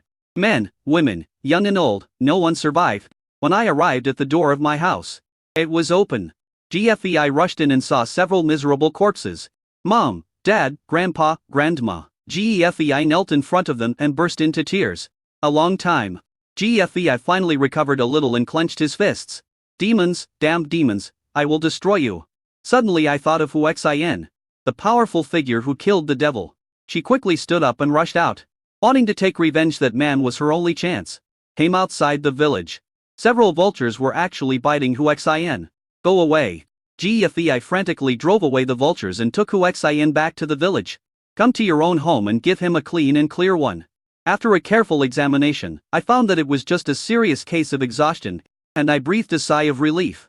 After settling Huaxian down, GFEI began to deal with the bodies by digging pits in the village and burying them. In more than a day, 103 tombstones were erected in the village dam. In the next few days, Huaxian was taken good care of. 1 day, 2 days, 6 days, 7 days, but Huaxian still didn't wake up. Gefe was a little worried. I was considering whether to take him to see a doctor. On the 8th day, Gefe made a decision to take Huaxian to see a doctor. He carried him to the village dam, put Huaxian down, and kowtowed to everyone. Then I knelt down in front of my parents and grandparents to divide the money and said goodbye sadly. Ding, the host failed the task of spending 2 trillion platinum coins. A heroine system is cancelled, and all the enhancements brought by the heroine are invalid. At this moment, Huaxian sensed something and his eyelids twitched. As for the heroines of Mu Yunxing, their hearts trembled suddenly. They had a bad premonition, as if Huaxian was moving away from them, and they became very uneasy. Ding, new mission, according to the world environment. Currency adjustment, complete the consumption of 3 trillion demon coins within 400 hours. If the mission fails, the host's limbs will be permanently obliterated. Complete the mission to get a chance to draw lottery. The sound of the system woke Huaxian up. The violent coughing startled Gefei, who was kneeling in front of the grave and saying goodbye sadly. And he was overjoyed and ran over quickly. Seeing that Huaxian really woke up, Gefei wiped his eyes and was overjoyed. You woke up.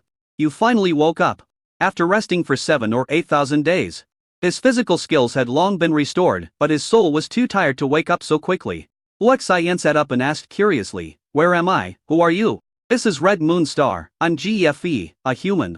Huaxian looked around and found so many fresh graves. He frowned and asked, "What's going on?" Gefei said sadly, "It was a demon after you fainted. I went to save you. The demon came and couldn't find anyone, so he searched everywhere and brutally killed all the creatures he passed by." Crackling.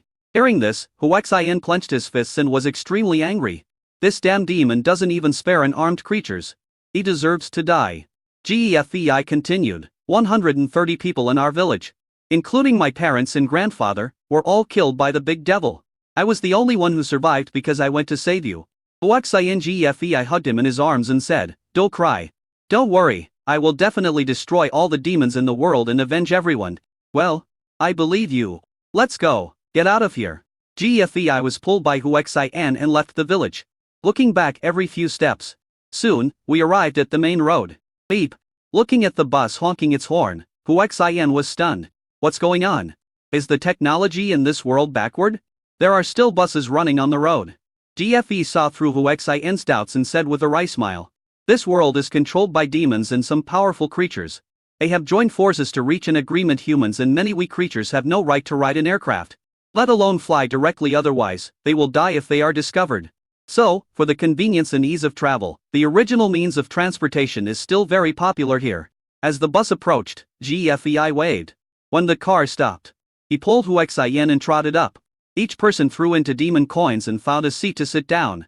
Huaxian looked at the people in the car. Most of them were humans, but there were also people of other races. Gefei, how are humans living in this world? Gefei smiled bitterly and said softly, "Although the human race is not the weakest, in the eyes of other powerful races, they are slaves. Those who are lucky can live to old age in a city, and those who are unlucky may die at any time, just like our village." When talking about the village, Gefei became sad. Huaxian took her hand and said, "Don't worry, I will make the human race in this world rise." "Well, I believe you." Thinking of the scene where Huaxian bravely killed the big devil, Gefei was full of confidence. At this moment, the bus braked suddenly and stopped. "Open the door, open the door, open the door." A group of ferocious aliens roared as they banged on the bus. When Gefei saw these people, he frowned and said, "They are bandits who often eye up passing vehicles." The driver didn't dare to open the car door as a group of bandits rushed up. The leader, a tattooed alien, stared at the unicorn, looked around and said, "Take the young and beautiful women away. The rest of the men, women, old and young, hand over your belongings, or you will die." Chapter 408, Bullying the Black Dog Tribe. "Hey, take this pretty boy away as well." The person he was referring to was Huaxian. Huaxian asked Gefei, "Killing them won't cause any trouble, right?" Guffey said, "At least not now." Huaxian rushed out. Bang bang bang bang. When the passengers in the car saw clearly, these powerful and ferocious bandits were all lying on the ground. No one knows whether he is dead or alive. Huaxian clapped his hands and said to the driver, "Rot." The driver drove away trembling. Lie. Returning to Gefei sang. Huaxian asked, "Tell me about the rules of this world." In our world, the rule of survival is to have a strong fist. There are no laws, only major forces. If you or the forces behind you are strong enough, you can do whatever you want. Among them, the Demon Clan, the Taishan Clan, the Zhaoyulong Clan, the Witch Clan, and the Evil Clan must not be offended. In the entire world, these 5 forces are the strongest, and each occupies one side. Our Shanhe City is a small city. There are no 5 major tribes. The one who rules Shanhe City is the Demon Dog tribe under the command of the Demon tribe. Therefore, we must never offend the Demon Dog tribe or forces related to the Demon Dog tribe in Shanhe City. Uxian smiled bitterly. The human race has no status at all. Gefei said bitterly. In the area ruled by the demons, the human race is indeed at the bottom, but I heard that in the Zhaoyulong and Taishan tribes, the human race still has a very high status. Because these 2 races are neutral forces. They do not stand on the side of the Justice League or the evil, so they do not target our human race. While chatting, we had already entered Shanhe City. Brother Xin, where are we going? Gefei's family members are all gone now, and Xin is her only support. Look at what you want to buy, and I'll buy it for you. Anything is fine. Gefei blinked and asked, but Brother Xin, you just came to read Moonstar. The currency here is demon coin. Do you have any? Yes, I have been to other planets ruled by demons before and saved a lot of demon coins. And let's go to the weapons and equipment shop and arm ourselves first. Good. When the bus enters the city, it has to cross the entire huge city and then go back in another direction, truly looping without turning around. Driver, we're getting off here, Duffy shouted. Then he pulled Xin out of the car and walked towards the top-quality weapons shop not far away. Next door is the shop of top-quality equipment, and you can tell that the same owner sells the items separately. Stop, you are not eligible to enter the weapons mall without a deposit of hundreds of millions of demon coins. A burly security guard stopped the 2 and said, Brother Xin, where is your communicator or demon card? The consumption card given by the system was also automatically replaced with a devil card. Xin took out the devil card. The security guard, who had been dismissive at first, trembled in shock when he saw that it was Black Devil Ka. On Red Moon Star, it is easy to know that the Black Devil card is at the trillion level. Please come in, sir. He immediately bent down 90 degrees and respectfully invited Xin to enter the mall. Gefei was stunned by the devil card that Xin took out. Guffy, let's go, Xin shouted, and Gefei finally reacted. He excitedly followed behind Xin and said, Brother Xin, I didn't expect you to be so wealthy. I'm going to buy the best equipment later. Okay, buy the best of everything if you sell the worst ones. Don't say he looked down on you. Gefei looked at Xian's serious expression and couldn't help but burst out laughing. The sadness caused by the murder of my family members finally dissipated a lot. Brother Xin, thank you. Just at this moment, a large group of people rushed in. An old man who looked like a butler shouted, Get out. Everyone clear the place. We, the Black Dog Clan's young master Chi Feng, want to buy a gift for the beautiful Li Ying from the Li Yao clan. Xian looked back curiously and saw a black guy with a dog's nose walking towards him in a swagger. Next to him, there was a beautiful woman with cat ears, who was particularly sexy and pretty.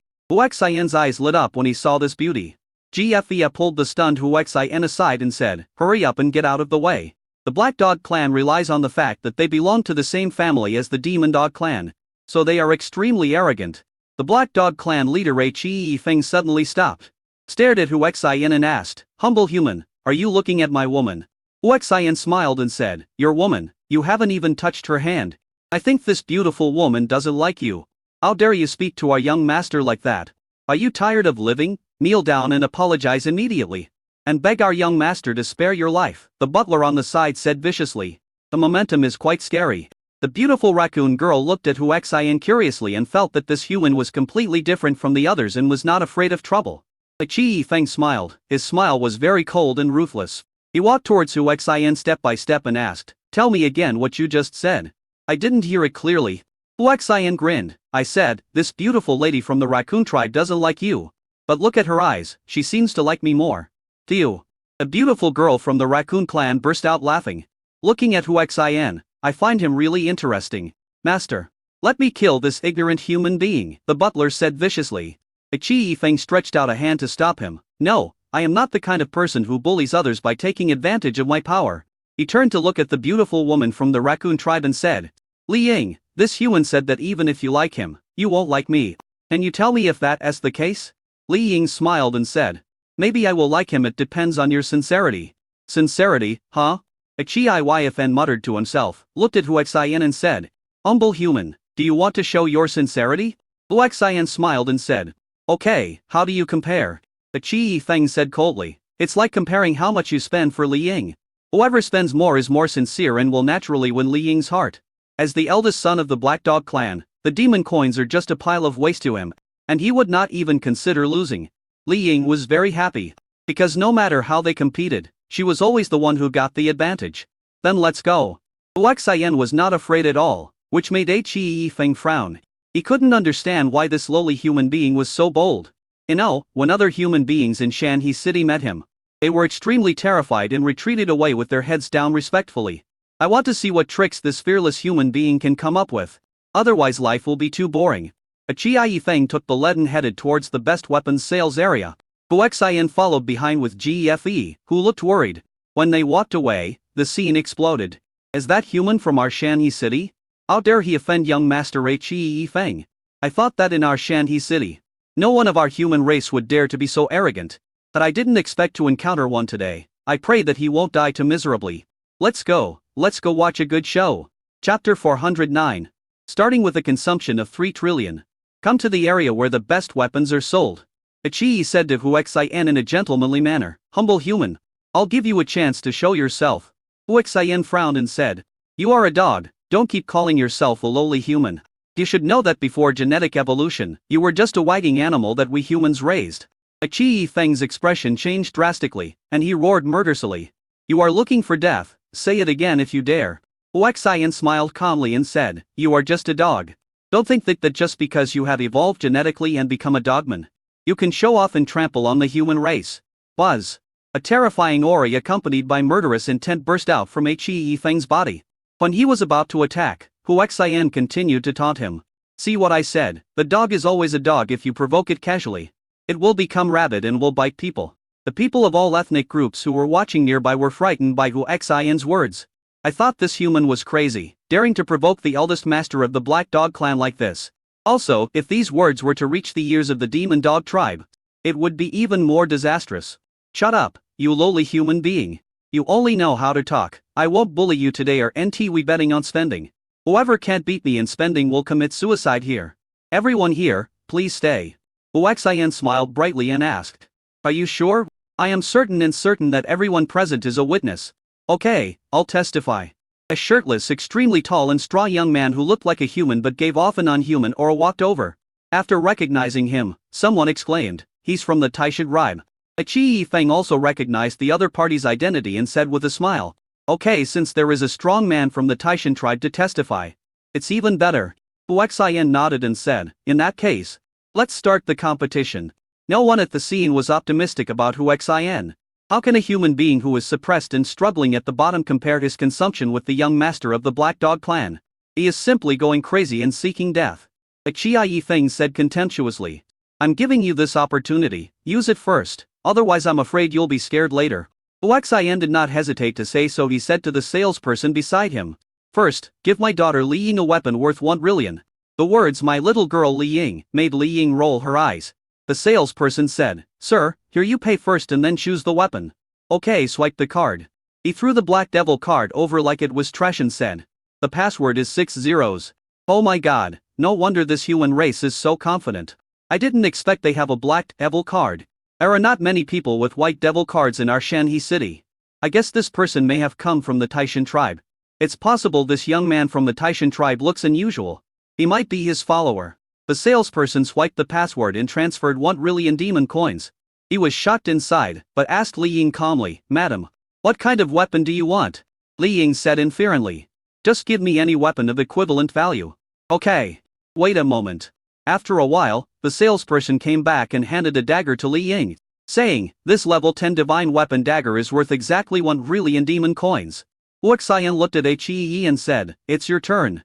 Qi Feng's face looked a little ugly. He didn't expect that this humble human actually had a black demon card and spent 1 trillion demon coins. For many people, this is already an astronomical figure. Demon coins can be exchanged for demon crystals, and demon crystals can be exchanged for original genetic power, which is the power that any evolver needs. Therefore, demon coin is a very valuable currency. What? You're not willing to spend money? Then why are you competing with me? Just commit suicide. Huaxian said sarcastically. I thought, you want to compare your spending with mine? These are all my leftovers. You? What do you mean? You poor bastard. After that, he said to the salesperson, prepare weapons worth 2 trillion Eman coins for my lady Li Ying. The salesperson cried out in shock. All the onlookers were stunned with shock. I thought to myself, the other person has sent me a black letter but hasn't made any purchase yet. So why are you in such a hurry? Huaxian said sarcastically, why is it that only that dagger here is worth 1 trillion demon coins? And the others are worthless? The salesperson responded and said in a deep voice, Sir, please don't say that we have too many valuable weapons here. As usual, you pay first and then choose the goods. Huaxian said casually. Isn't the card with you? Just swipe it? I don't like Huaxian's arrogant attitude.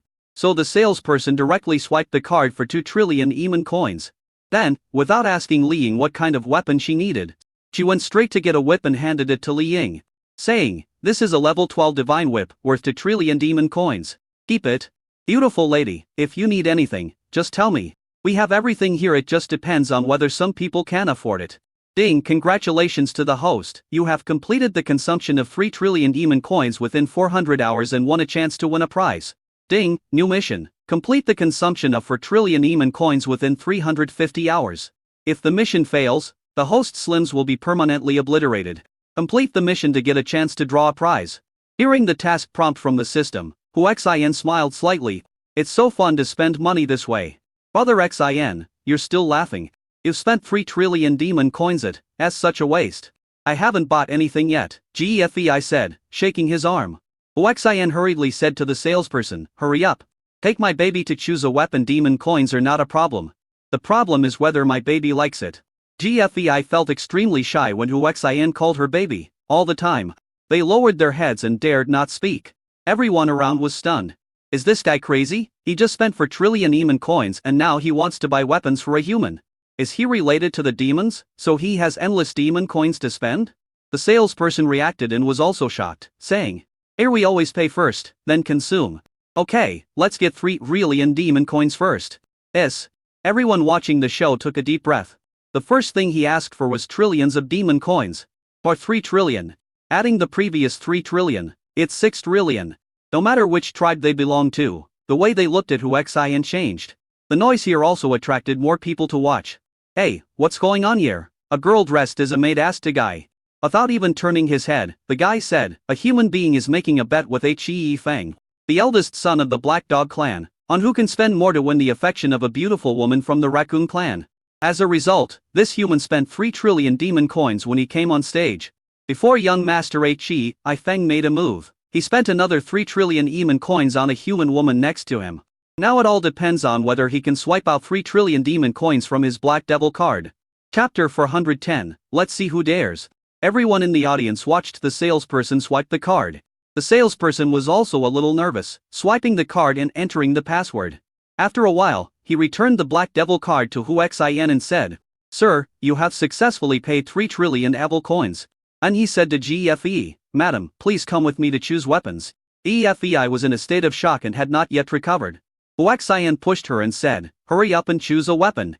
Only then did Gefei react and screamed, and was pulled away by the salesperson. Oh my god, 3 trillion demon coins, is this the payment? Isn't this human too wealthy? I've already taken action. If he doesn't show his money, I don't think his future situation will be good. The crowd exploded. Huaxian looked at He Feng and said with a smile, I have already spent 6 trillion demon coins, don't you want to show some appreciation? He Feng's face looked extremely ugly. A butler beside him understood his master's thoughts and angrily scolded. Humble human, the bet between you and our young master is for Miss Li Ying's consumption, and it does not count for others. Huaxian said, I know. So I will only count the 3 trillion Eman coins I spent on Li Ying. The money I spent on my baby will naturally not be included. Blackmail, right? Then abide by the agreement and commit suicide here. Crackling. He Feng clenched his fists in anger. The butler angrily shouted, you lowly human, do you know that you are seeking death? He was full of murderous intent, as if he was ready to kill Huaxian at any time. Huaxian smiled at the butler and asked, I'm curious. Why are you so loyal to him, devil coin? If it's demon coins, tell me how much demon coins did he pay you? I'll give you 10 times the price, and then you can be my dog. You. Don't be so rude. You are his loyal lackey, aren't you just working for the devil coins? Who works for whom? Is it really because of the boss's personality? Come tell me how much he paid you, and I will pay you 10 times as much. Arrogant. Too arrogant. The butler didn't know how to fight back. Yes, the reason why he was so shameless in fawning on He-Ifeng was just for the devil coins, wasn't it? Master He-Ifeng, can you afford to give me 1 million demon coins a month? I thought to myself, even if I exaggerate 100 times, I just don't believe that you won't feel sad. Huaxian took out the black devil card and said, Dear, give me your card 10 times your salary, that is, 10 million a month, 120 million a year. I will transfer 1.2 billion to you and buy you out for 10 years. Hiss. Countless people in the audience took a deep breath. Arrogant, too arrogant. If the devil coins were not made by devils, people would suspect that the Hu family was the one producing the devil coins. Are you serious? The butler said in a trembling voice. Huaxian smiled, but before he could say anything, Ifeng shouted angrily, Wu Zongquan, how dare you betray me? The housekeeper trembled and was a little scared. Huaxian said, What do you mean by betrayal? When you work for someone outside, naturally the boss who pays you well will treat you well. If you can give him 10 million a month, will he still betray you? Faced with the temptation of 1.2 billion yuan, Wu Zongquan decided to go for it. Besides, this human is so arrogant, he must be very powerful. How can we be afraid of the Black Dog tribe if we follow him? He took a deep breath and said, Master He-Ifeng, what this young man from the human race said is right. I am working for you. To be honest, I've worked for you for 10 years. 10,000 a month, 120,000 a year. And the salary has never increased. Although I just deceived this human hero, he gave me 10 times the money, which is still 100,000 a month. Huaxian interrupted, It seems shabby to be told that 100,000 is 10 million a month. I will pay you 10 years first. Which is 1.2 billion. Give me your card. The devil card has a built-in payment function. When two cards are put together, the holder can control the transfer with his soul because his soul recognizes the owner. The recipient can also sense the balance through his soul, which is very convenient. Under everyone's gaze, Wu Zongquan took out a white devil card and handed it to Huaxian. Huaxian put the two cards together, and through the soul connection, the amount data and even personal information of this devil card appeared in his mind. I tried to view all the cards in WUZ Hong, but received a restriction, which prompted that the host's approval was required before it could be viewed. The technology is so advanced. I gave the order to transfer 1.2 billion, and a password input box appeared. I recited the password silently and entered it. A reminder of bad debts appeared in Wu Zongquan's mind. Huaxian handed the card back to him and said, Do you know what to do now? Wu Zongquan took a deep breath, turned around and looked at He-Ifeng, and said in a cold voice, He-Ifeng, you are the eldest son of the Black Dog clan in Shanyi City after all.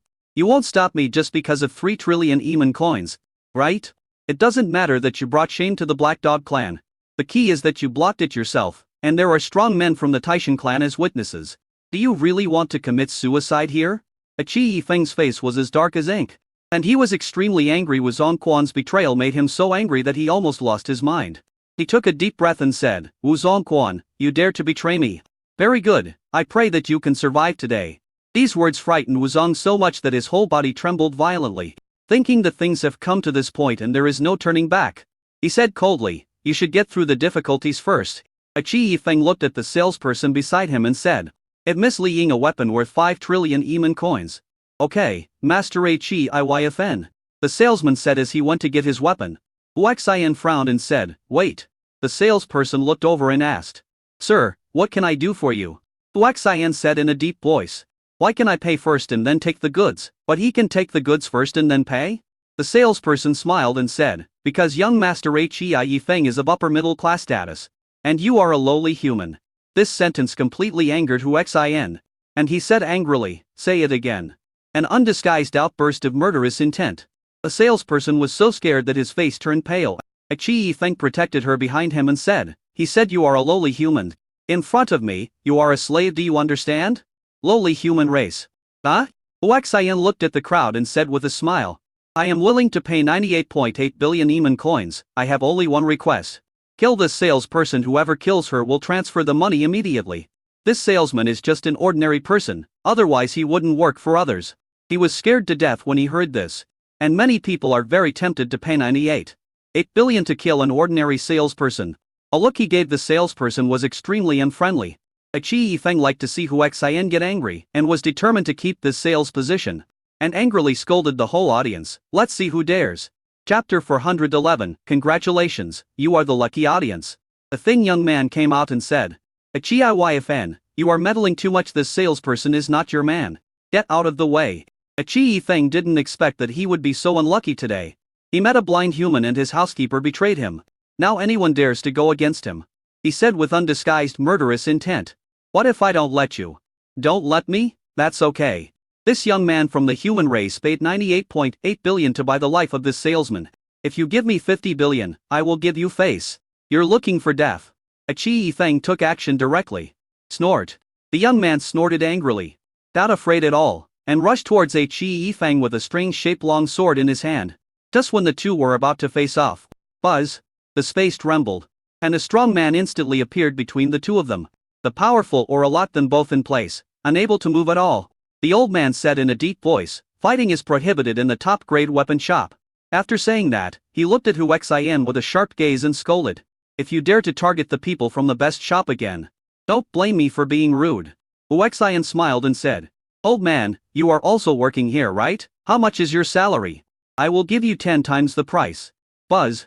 A powerful aura emanated from the old man, oppressing everyone present to the point that they could hardly breathe. Looking at Hu Xian, he said in a sharp tone, You'd better not say such things again. Otherwise, 10 billion, I will give you 10 billion per month. The whole audience was shocked. Looking at Hu Xian, I was shocked by his arrogance. You. Before the old man could speak, Hu Xian interrupted, 50 billion, that's 50 billion a month. The old man was silent.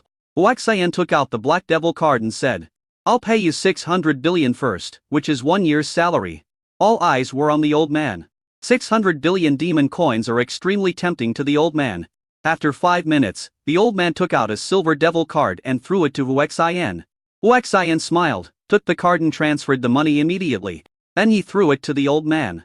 Then he turned around, looked at the salesperson and pointed out. Phew. The salesperson eyed immediately with blood coming out of all his orifices. The old man said to Hu Xian, a greeting gift. Hu Xian smiled and said, I'll take it. He looked at Qi Yifeng and said, You have wasted too much of my time. Either you commit suicide or use your financial resources to compete with me. Qi Yifeng's heart was in terrible condition. He said to another salesperson, Pay and bring Miss Li Ying a weapon worth 5 trillion demon coins. In front of everyone, the 5 trillion payment was completed, and the only thing left was for the salesperson to pick up the 5 trillion worth of weapons. Hu Xian looked at the crowd, and a little girl, the same girl who had asked the crowd what was going on, said, Congratulations, you're the lucky audience member. Give me your devil card and you will be rewarded with 388.8 billion evil coins. What? The whole audience was shocked. Random rewards, or 388 billion demon coins? Do you have to be so domineering? The girl was also stunned and asked in disbelief, Are you sure you want to reward me? Or 388.8 billion? Hu Xian said seriously, Give me your devil card. There are so many people watching, how can I joke? Don't worry. The last thing I need is devil coins. The girl took out her devil card doubtfully, walked up to Hu Xian and handed it to him. Under everyone's fixed gaze, Hu Xian began to transfer money. The next moment, oh, my God. Did they really transfer 388.8 billion to me? The girl screamed in surprise. The whole audience was envious. A young man didn't believe it and asked the girl, Can I see your account balance? The girl opened the permission and handed it over. Look, I only have more than 10,000 demon coins in total.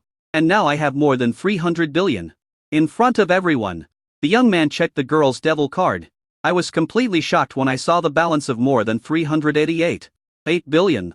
Ding, congratulations to the host, you have completed the consumption of 4 trillion demon coins within 350 hours and won a chance to win a lottery. Ding, new mission. Complete the consumption of 5 trillion demon coins within 300 hours. If the mission fails, the host's limbs will be permanently removed. Complete the mission to get a chance to draw a prize. At this time, the salesperson arrived with a weapon worth 5 trillion demon coins. He handed it to Li Ying and said, My dear lady, this level 15 divine weapon sword is worth 5 trillion demon coins. Please accept it. Li Ying was shocked.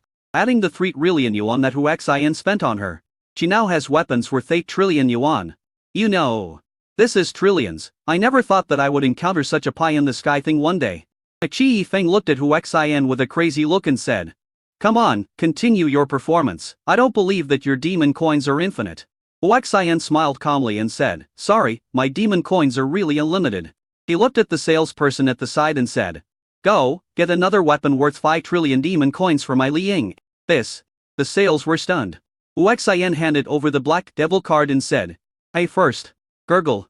Some people at the scene swallowed in shock. It's so shocking. The salesperson took a while to adjust. Took the card, completed the payment operation skillfully, and respectfully returned the card, saying, sir, please wait a moment. Everyone saw this and knew that the payment of 5 trillion demon coins was successful.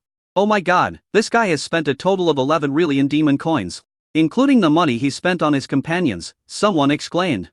Brother Xian, look, this is the god-level sword I bought. It's very sharp. Gefei returned excitedly with the weapon in his arms, and shouted excitedly from a distance. You can tell from her appearance that she likes weapons very much. Coming in front of Huaxian, he said with a happy smile, Brother Xian, this sword is a level 3 artifact. It only cost 5 trillion demon coins, and there are 500 billion left from the sales refund. I will transfer it to you. Why transfer the money? Just keep it for your spending if it's not enough, just ask me for more. The thing your brother Xian has the most is devil coins. The words, your brother Xian, made Gefei excited and shy. She said in a voice as small as a mosquito, Brother Xian. Thank you. There was something wrong with the tone. Huaxian took a look and thought, is it so easy to take him down? Not long. The salesman came to Li Ying with a spear and handed it to her respectfully, saying, ma'am, this is a level 15 divine spear, please accept it. Li Ying took the spear with trembling hands, and the shock in his heart became more and more intense. At this time, she was not only not happy, but felt scared instead. He realized that he had become a tool in the game between two powerful men. If he was not careful, he might lose his life. Human brother. Li Ying just opened her mouth when Huaxian interrupted her and said to Hei, sorry, we exceeded your limit by 3 trillion. It's your turn. Chapter 412, Taunting, Overdraft. Qi Feng's face was extremely ugly, and his fists were clenched. If the situation had allowed it, he would have taken action already. Huaxian continued to mock. Why, I only have 3 trillion more than you, and you can't afford to play? With your poor appearance, are you worthy of dating? After saying that, he took Li Ying into his arms. Li Ying's body trembled. Ding dong. The weapons in their hands that had not been put away fell to the ground in shock, but they still did not dare to resist. When Hei Feng saw this, a terrifying murderous intent suddenly flashed in his eyes. Although he had always treated Li Ying as a playful person, now a human dared to snatch his prey in public was inappropriate to shit on his head. Crackling, he clenched his fists and shouted angrily, you lowly human race, do you have the guts to fight me? Phew. Huaxian laughed disdainfully. Then he said contemptuously, we are now at Wardon, forget the bet between you and me. Whoever loses will commit suicide here. If you can't give my raccoon coins to spend. Ding dong. He fiercely kicked the artifact that Li Ying had dropped on the ground and said, punish me. Everyone looked at each other in surprise. Some people think that this human race is too strong and may not live long. Some people also think that this race is brave and not afraid of death. No matter what, it's best not to mess with such a character. Unfortunately, the Black Dog clan's eldest young master got provoked. You lowly human, are you sure you want to offend me to death? Qi Feng squeezed out these words from between his teeth. Huaxian chuckled and said, I'm saying that if I don't offend you to death, you will bully us humans a lot. His tone suddenly became sharp. Hurry up, so many people are waiting for you to commit suicide. Qi Feng was so angry that he gritted his teeth. But since Huaxian had experts around him, he didn't dare to do anything rash. He angrily said to the salesman, bring me a weapon worth 10 trillion demon coins. I hated originally, to win over Li Ying, I just needed to say a few nice words and buy her a gift. As a result, he encountered this despicable, damn stupid human being, and caused himself such a huge loss. Everyone around was frightened by Qi Feng's words of 10 trillion demon coins. You have to know that this is 10 trillion, not 100,000 or 1 billion. Amid everyone's shocked gaze, Qi completed the payment and then stared at Huaxian with vicious eyes. The salesman rumbled as he went to get weapons worth 10 trillion demon coins.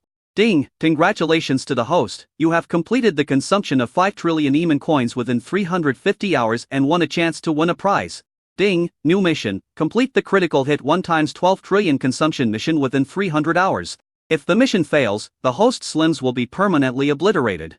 Complete the mission to get a chance to draw a prize. There are fewer critical hits. Huaxian speculated that the larger the amount, the smaller the critical hit multiplier. Not long after, the salesperson nervously took out a divine weapon worth 10 Rillion Eman coins and handed it to Li Ying, saying, "Dear lady, this level 18 divine weapon is worth exactly 10 Rillion demon coins. Please keep it." Li Ying didn't dare to take it because it was too precious.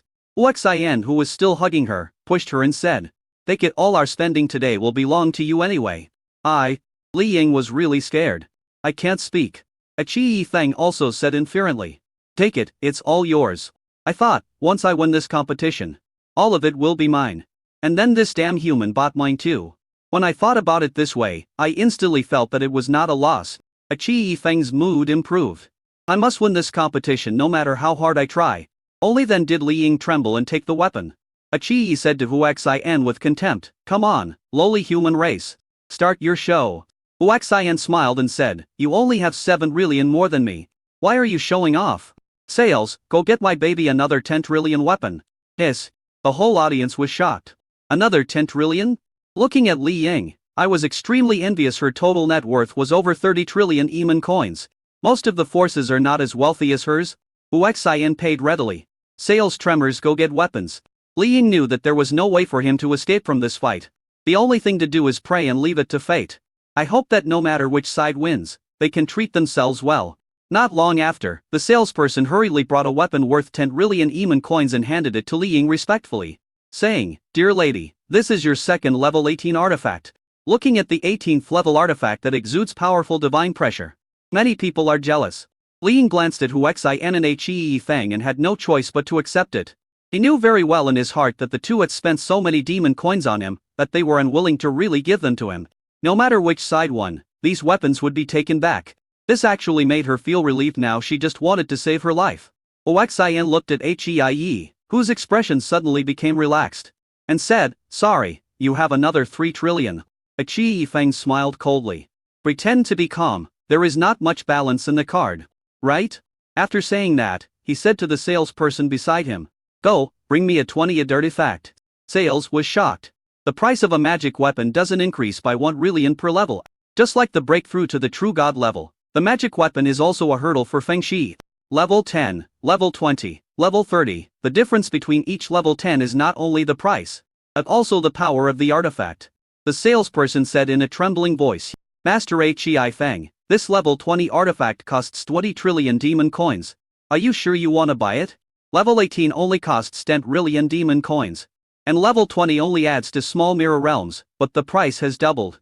Qi handed over the devil card and said, "Swipe the card." The salesperson quickly swipes the card.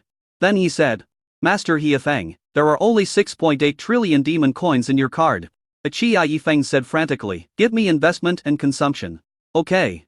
Sales quickly invested more than 10 trillion yuan and raised a total of 20 trillion yuan. Then he hurried to get his weapons. Although I was shocked inside, I gradually adapted to it. The whole audience was already stunned. I think it's crazy. Looking at Li Ying, who can be considered a beauty, I wondered, is it worth it? Qi Yi looked at Huaxian with a fierce look in his eyes. "Come on, you lowly human being, aren't you very rich? 20 trillion is 70 trillion more than you. What do you have to give?" Before he could finish his words, Huaxian interrupted him with a smile. "You only have 17 trillion more than me. Why are you showing off? Besides, you seem to be overdrawn just now. Right? That is to say, as long as I surpass you, you seem to be helpless. TSK. What is this Black Dog Clan young master? He's already overdrawn after playing with tens of trillions. What a useless thing." Chapter 413, allowing you to have external aid. Qi Yifeng was so angry that he clenched his fists and roared, "Damn human race, stop talking nonsense, surpass me first if you have the guts." At this time, the salesperson brought a level 20 artifact. The terrifying pressure makes people with low cultivation level tremble with fear. More people looked at the level 20 artifact with deep envy and desire. "Dear Ms. Li Ying, this is your level 20 divine weapon. Please keep it." Li Ying was not afraid this time. She had already let it go. After all, they were not hers and she was just keeping them temporarily, so she accepted them generously. Seeing that Huaxian was slow to speak, Qi thought that he had no more demon coins, so he taunted him. "Why, you were so arrogant just now, but now you're so poor. If you can't come up with the devil coins, then commit suicide immediately." Everyone in the audience looked at Huaxian, waiting to see his performance. Huaxian smiled and said, "You are so anxious to commit suicide. Well, I will give you a ride," he said to the salesperson. "Oh, get me a weapon worth 18 trillion. A Qi Yifeng frowned. 18 trillion, only 1 trillion more than he had. But he could win. The salesperson said, "Sir, please pay first." Huaxian nodded and handed the devil card to the salesperson. After swiping the card, the salesperson said, "Sorry, sir, the balance on your card is only 2 trillion demon coins, and for special reasons, you cannot overdraw." Upon hearing this, a Qi Yifeng burst into laughter crazily. Not being able to overdraw meant that he won the consumption competition. He suddenly looked at Huaxian and said, "You lowly human. Aren't you very arrogant and rampant? Come on, commit suicide." Huaxian said calmly, "Swipe the card for 2 trillion first." Sales does. Ding, congratulations to the host, you have completed a critical hit within 300 hours and consumed 12 trillion demon coins. And you have obtained a chance to draw lottery. Ding. New mission, completed within 300 hours and consume 13 trillion demon coins. If the mission fails, the host's limbs will be permanently obliterated. If you complete the mission, you will get a chance to draw a prize. A Qi Yifeng continued to taunt. It's only 2 trillion. Lowly human, you don't think that if you swipe the card for 2 trillion, 16 trillion will appear in the card, right? Huaxian ignored him and said to the salesperson with a smile, "Swipe my card for another 13 trillion yuan. The salesperson frowned and said, "Sir, I told you that your card does not have an overdraft limit." Huaxian smiled and said, "Just swipe it." The salesperson rolled his eyes speechlessly and swiped the card again. Then I was stunned. Everyone was shocked by his expression. "Sales, what's going on?" a guy who was watching the show asked curiously. The salesperson responded and said to Huaxian, "Sir, 30 trillion has been deposited into your card. Are you sure you want to swipe it?" Brush. In everyone's opinion, someone must have transferred 30 trillion to him. Sales reached 13 trillion. Ding, congratulations to the host. You have completed the consumption of 13 trillion demon coins within 1 minute and received 3 chances to draw a prize as a critical hit. Ding, new mission, complete a critical hit twice within 150 hours to get 28 trillion demon coins. If the mission fails, the host's limbs will be permanently obliterated. Complete the mission to get a chance to draw a prize. Everyone's eyes in the audience were on Huaxian. He had now swiped his card for 15 trillion yuan, leaving him 2 trillion yuan short of a tie with Qi Yifeng. If he really swiped another 3 trillion yuan, he would have 1 trillion yuan more than Qi Yifeng.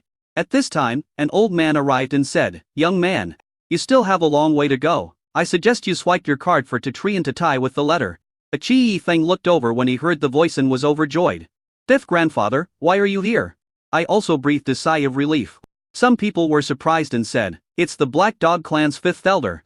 Black God. It is said that he is a 5th level true god. He is very powerful. Being strong is useless at this time. After all, they are competing on financial resources.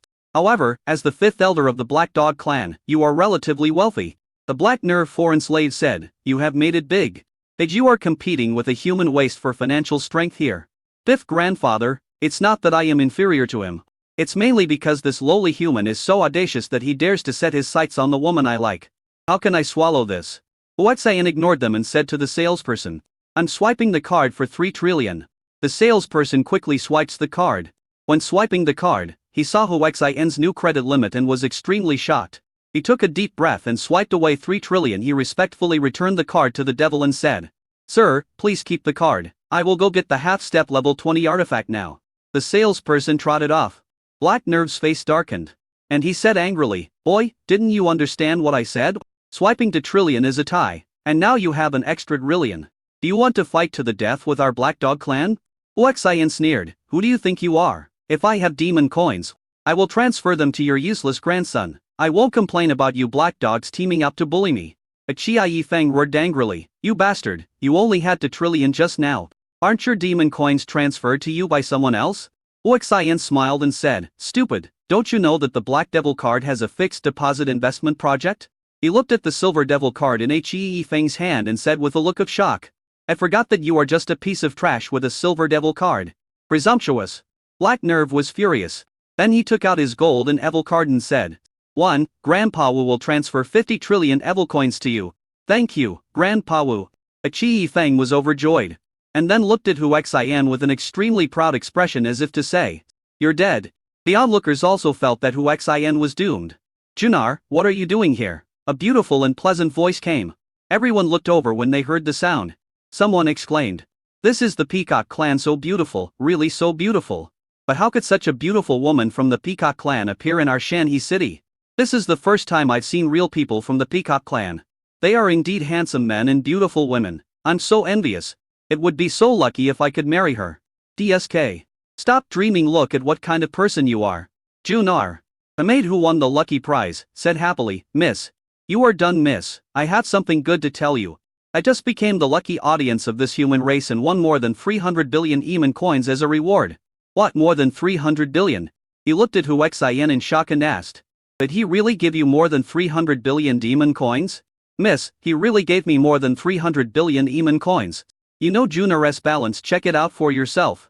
He handed his demon card to Concuya. After seeing this, Concuya frowned and asked, "What on earth is going on?" Junar quickly explained, "Miss, this is the case, both the human race and the black dog race fell in love with this raccoon girl. So, chapter 414, playing tricks and shaking people." After learning what happened from Junar, Concuya looked at Huaxian with great curiosity. How could a human race that was so oppressed be so wealthy? This was very abnormal. At this time, the salesperson arrived with a half-step level 20 divine weapon and handed it to Li Ying respectfully, saying, "Dear lady, this is your divine weapon, please keep it." Li Ying accepted it directly. Huaxian looked at He Yifeng with a smile. "Didn't you just receive 50 trillion Eman coins? Come. Let me see your performance." He Yifeng said confidently, "You only have 1 trillion more than me, why are you showing off?" After that, he said to the salesperson beside him, "Oh, get me a weapon worth 2 trillion. Pay the bill promptly," and the salesperson quickly goes to get the weapon. He Yifeng taunted, "I want to see how many demon coins you have left." Huaxian smiled and said, "I'm sorry, I'm afraid you will be disappointed. Sales, bring me that weapon worth 2.5 trillion. Swipe the card." The salesperson's body trembled and he quickly swiped the card. After all, the customer is God. Well, it is these customers with strong purchasing power who are the gods. The whole audience watched the salesperson swipe his card. I've become numb and am no longer shocked by the 25 trillion. I'm just curious, can this human being come up with another 25 trillion? The card was swiped successfully and the salesperson ran to get the weapon. Ding, congratulations to the host, within 150 hours. You have completed the consumption of 28 trillion demon coins and received a chance to win a lottery. Ding, new mission, within 100 hours, complete a critical hit of 58 trillion Eman coins. If the mission fails, the host's limbs will be permanently wiped out. Complete the mission to get a chance to draw a prize. Seeing that the card was successfully swiped, everyone was shocked again. How many demon coins did this human have? He Yifeng and Xian both trembled. This is trillions has this human race gathered, all the demon coins of the human race on the entire Red Moonstar. Not long after, the salesperson returned with a magical weapon. He handed it to Li Ying and said, "My dear lady, this level 21 divine weapon is worth exactly 25 trillion Eman coins." Huaxian looked at Hei with a smile and said, "Sorry. I have 24 trillion more demon coins than you. Start your performance." Artake. Yifeng is really heartbroken now. The amount was too huge. And the key point was that the devil coins were given by Fifth Grandpa. So he looked at Black Nerve. Black Nerve looked gloomy and said angrily, "Human race, you have narrowed the road. This will bring disaster to the human race in the entire Shanhe city." Huaxian smiled coldly and said, "Threatening me, old man? You know that when you threaten me, you are also putting the Black Dog clan in danger." After saying that, he said to Wei Hua, who was poached from the weapon shop, "Old sir, you must have a lot of strong friends, please call them all over. I will hire them as my bodyguards at 10 times the market price." Wei Hua could see that this human race was not simple. Although the human race on the Red Moon Star was badly suppressed, there were still some strong people among them. He glanced at the young man from the Taishan tribe and thought that Huaxian had a very good relationship with him. So he nodded and said, "Okay." After saying that, he took out his communicator and started contacting his old friends. Ijian's face instantly turned the color of liver. And he said in a deep voice, "It seems that you are determined to fight to the death with our Black Dog clan. Don't talk nonsense if you dare to play, keep spending money. If you don't dare," pointing at Hei Feng, he said, "just commit suicide right here." Hei Feng was so angry that his body trembled. Crackling. He clenched his fists tightly. He had reached the limit of his endurance. "From birth to now, I have never been threatened like this by anyone, let alone a human being." Black Nerve said to the salesperson, "Give me a weapon worth 50 trillion demon coins." Hei immediately threw the devil card over. The salesperson quickly swipes the card. Then he respectfully returned the card and said, "Blackmail your card, young master." Achiyi took the card with trembling hands. 50 trillion yuan, just gone like that. Although we won. And I can say that I gained so much equipment, but now I am suppressed by the human race, and I feel like I have lost. Not long after, sales returned. He handed a long sword to Li Ying and said, "Dear lady, this level 25 sword is worth 50 trillion demon coins. Please keep it." Without waiting for the grandfather and grandson of the Black Dog clan to speak, Wu Xian said, "Give me one of the 50 trillion weapons." The whole audience was shocked. Only then did I realize that they had really gone too far. Selling weapons by swiping a card, all in one go. Wu Xian looked at the grandfather and grandson and said, "Don't be sorry, I have another 24 trillion more than you." Both grandfather and grandson trembled violently. Yi Jing grabbed Yi Feng's hand and said, "Let's go." Wu Xian sneered and said to Wei Hihua, "Stop them." Wei Hihua gritted his teeth and stood in front of the two men, not knowing whether it was right or wrong to be hired by a human race. But with so many people watching, knowing that he was hired at a high price, if he doesn't listen to the host, he will probably be exposed by everyone. "Get out of here, you bastard." Wei Hihua, who was originally struggling with his feelings, was no longer in a state of panic after being scolded like that. He said in a cold voice, "The Black Dog clan is a well-known tribe in Shanhe City, but you can't be so shameless as to not be able to afford to lose. Right?" The Yi Jing didn't expect the other party to be so crazy and furious. He threatened, "If you don't get out of here, you'll die." We're both true god level 5, do you think I'm afraid of you?" Wei Hihua shouted angrily. I thought to myself, if you don't give me face, I'll give you a hammer. Okay, very good, just wait. After saying this with murderous intent, he started calling people. Wu Xian came over and said, "Calling someone, right?" He said to Wei Hihua, "Do you know any powerful bodyguards or assassins? As long as they are strong, demon coins are not a problem." Before Wei Hihua could speak, Kongqiuya, the master of the lucky audience Junar, said, "Level 20 true god, how many demon coins do you give?" Hearing the words level 20 true god, everyone at the scene took a deep breath. That kind of existence is really strong. Wu Xian's eyes lit up and he said, "What really in demon coins a day is he there? I'll prepay for 9 days. Don't be curious why I paid 9 days in advance. It's because I like the number 9. Kongqiuya said to the air. "Wen Po, what do you think?" An old woman appeared out of nowhere at the scene. "Miss, if you think it's okay, then it's okay." Kongqiuya nodded and said to Wu Xian, "Pay it." Wu Xian smiled and took out the Black Devil card and asked, "Who are you paying for?" Feng Po took out her devil card. Wu Xian readily paid by credit card. Ding, congratulations to the host. You have completed the consumption of 58 trillion Eman coins within 100 hours and won a chance to win a lottery. Ding, new mission. Complete it within 50 hours and consume 59 trillion demon coins. If the mission fails, the host's limbs will be permanently obliterated. If you complete the mission, you will receive a chance to win a prize. Chapter 415, 1 trillion a day. Looking at the accumulated 10 chances to draw lottery, Wu Xian was overjoyed and very much looking forward to it. The system gives me 10 draws. Ding, congratulations to the host. You have won a first level true god upgrade coupon in the lottery. Ding, congratulations to the host. You have won a divine weapon 1 enhancement coupon in the lottery. Ding, congratulations to the host. You have won a chance to revive through a lottery. Ding, congratulations to the host. You won a lucky critical hit in the lottery. Ding, congratulations to the host. You won the disguised demon skill in the lottery. Ding, congratulations to the host. You won the devil's language skill by winning the lottery. Ding, congratulations to the host. You won 100 million points in the lucky draw. Ding, congratulations to the host. You won 300 million points in the lottery. Ding, congratulations to the host. You won 200 million points in the lottery. Ding, congratulations to the host. You won 100 million points in the lottery. After 10 draws, Wu Xian was overjoyed. I particularly like the demon disguise skills and demon language skills.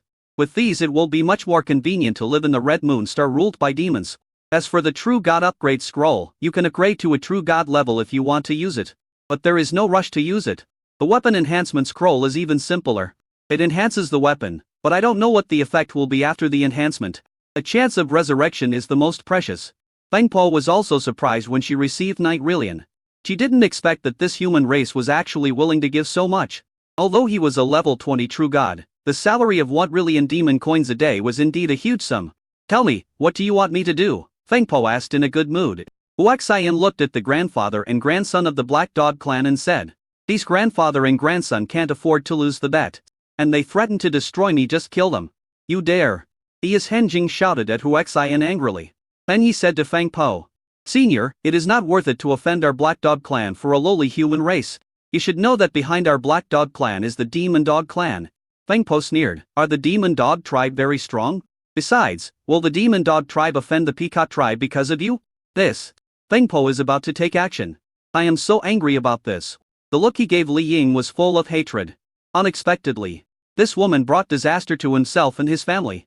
Li Ying was frightened to death by his eyes and hid behind Huaxian tremblingly. Seeing that Haijian Gang was about to be killed because of him, Qi Yifeng decisively said to Huaxian, You lowly human. The bet is between you and me. I will keep my promise now. I hope you won't bring trouble to my family. Qi Yifeng did not waste time this time. He took out a dagger and slit his throat. I thought he knew that even the Black Dog clan would not be enough to kill a level 20 true god. Grandson, Haijing felt extremely heartbroken when he saw this scene. He clenched his fists, hating himself for being incompetent. The look he gave Huaxian was filled with murderous intent.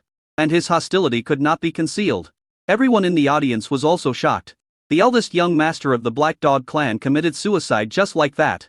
Looking at Huaxian, a human being, his strength is not that good. But he has a lot of demon coins.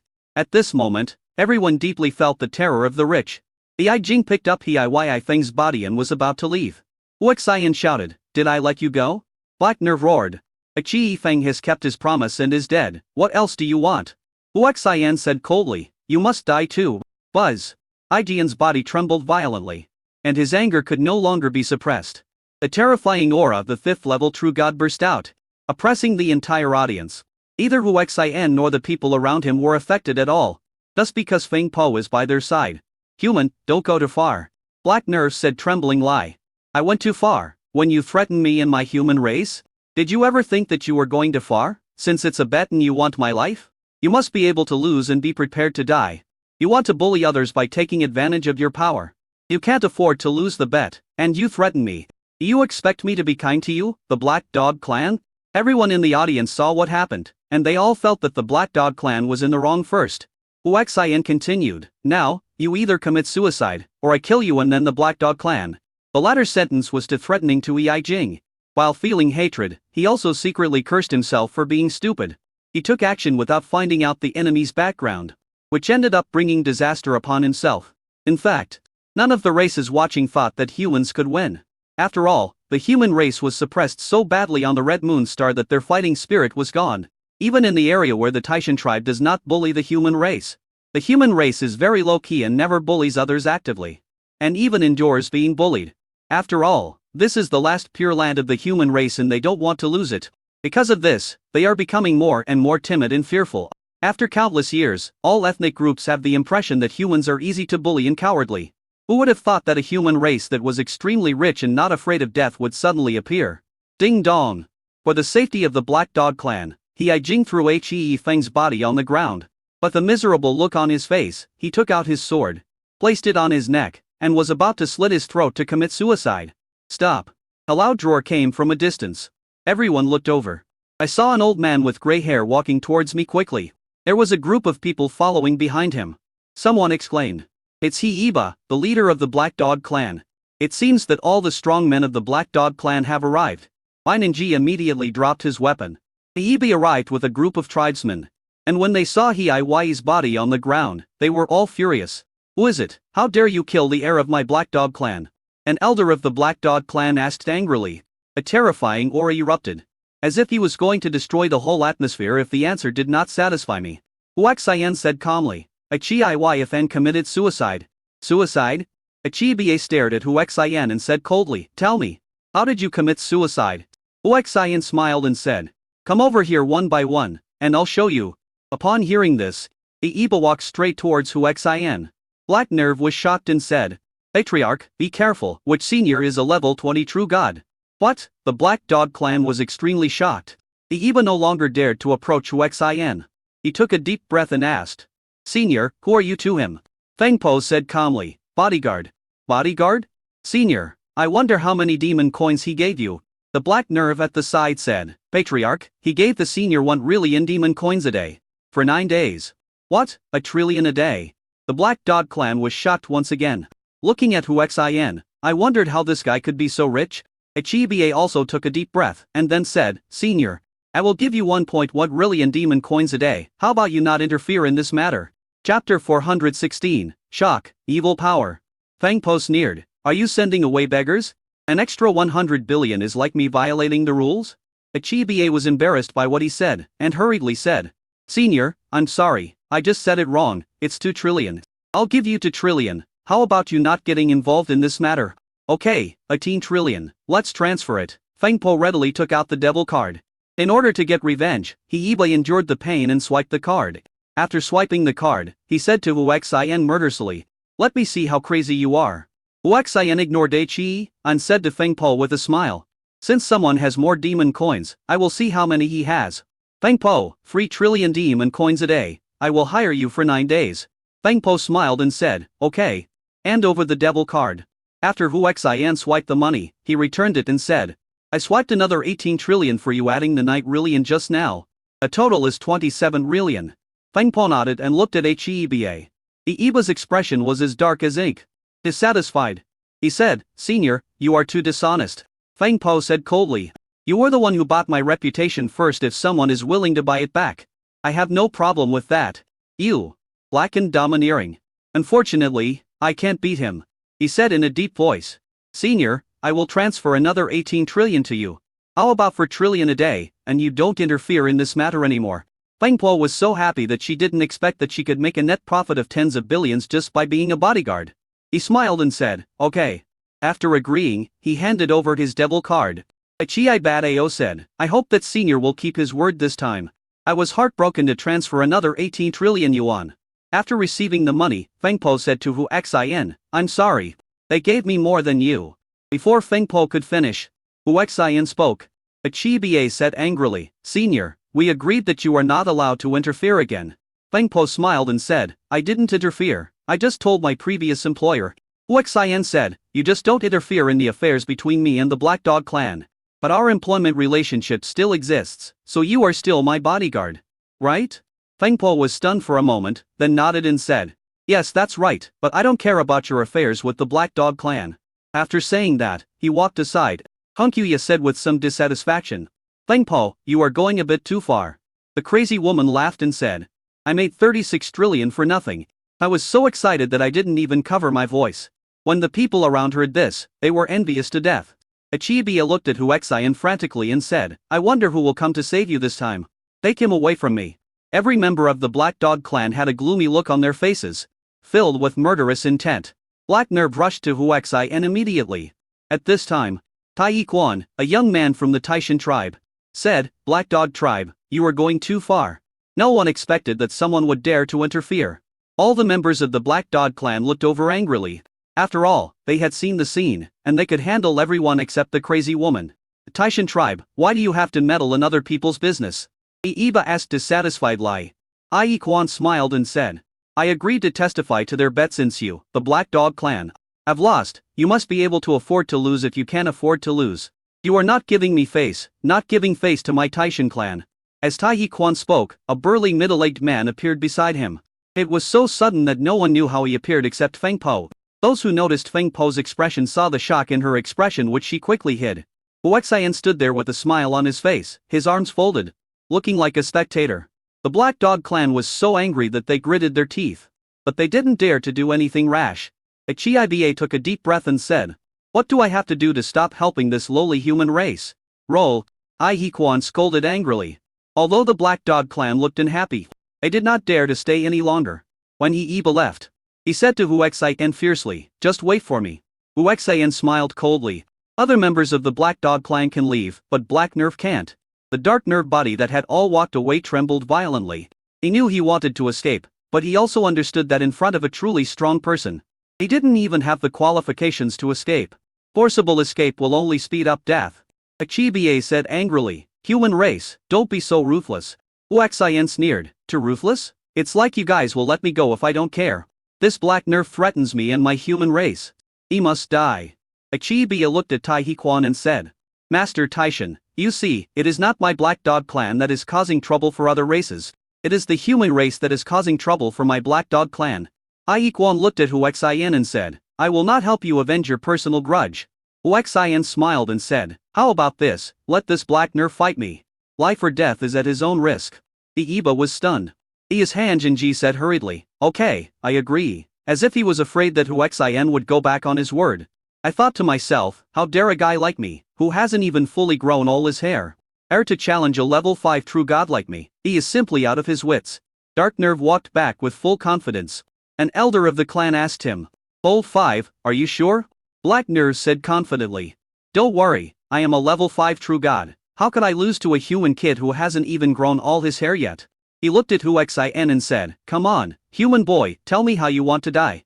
Since you are willing to die, I will satisfy you. Huaxian smiled slightly and said, a waste of true god level 5 dares to say such words to me. Do you think you are a demon above true god level 10? The whole audience was shocked. He looked at Huaxian with incredulous eyes, unable to understand where he got the confidence from. The people of the Black Dog clan looked at the confident Huaxian and had a bad feeling in their hearts. Black Nerve was also shocked.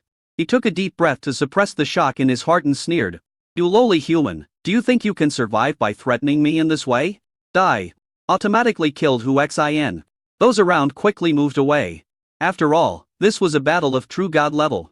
GFEI had been in a state of shock, and finally adjusted to the situation when she saw Huaxian in danger. She shouted in fear, Brother Xian, be careful. It's no use being careful. He's going to die. Hai Jing was full of confidence. Everyone in the audience thought that Huaxian was dead. After all, even at the same level, the human race is weaker than the Black Dog race. Moreover, judging from Huaxian's age, even if he is a monster, he can only be at the level 1 or 2 of True God. How can he be a match for Black Nerve, who is at the level 5 of True God? Buzz! The space around Huaxian trembled violently, and an extremely powerful force burst out from his body. The whole audience was shocked. I'm not shocked by how powerful this force is. It was because the power that Huaxian erupted was evil. How could a human being burst out with such a powerful evil force? How is this possible? The whole audience couldn't believe it. Someone muttered, it's the evil 98 genetic power, and they are at least true god level 5. Chapter 417, Beautiful Mercenaries. The Black Dog clan was shocked and terrified.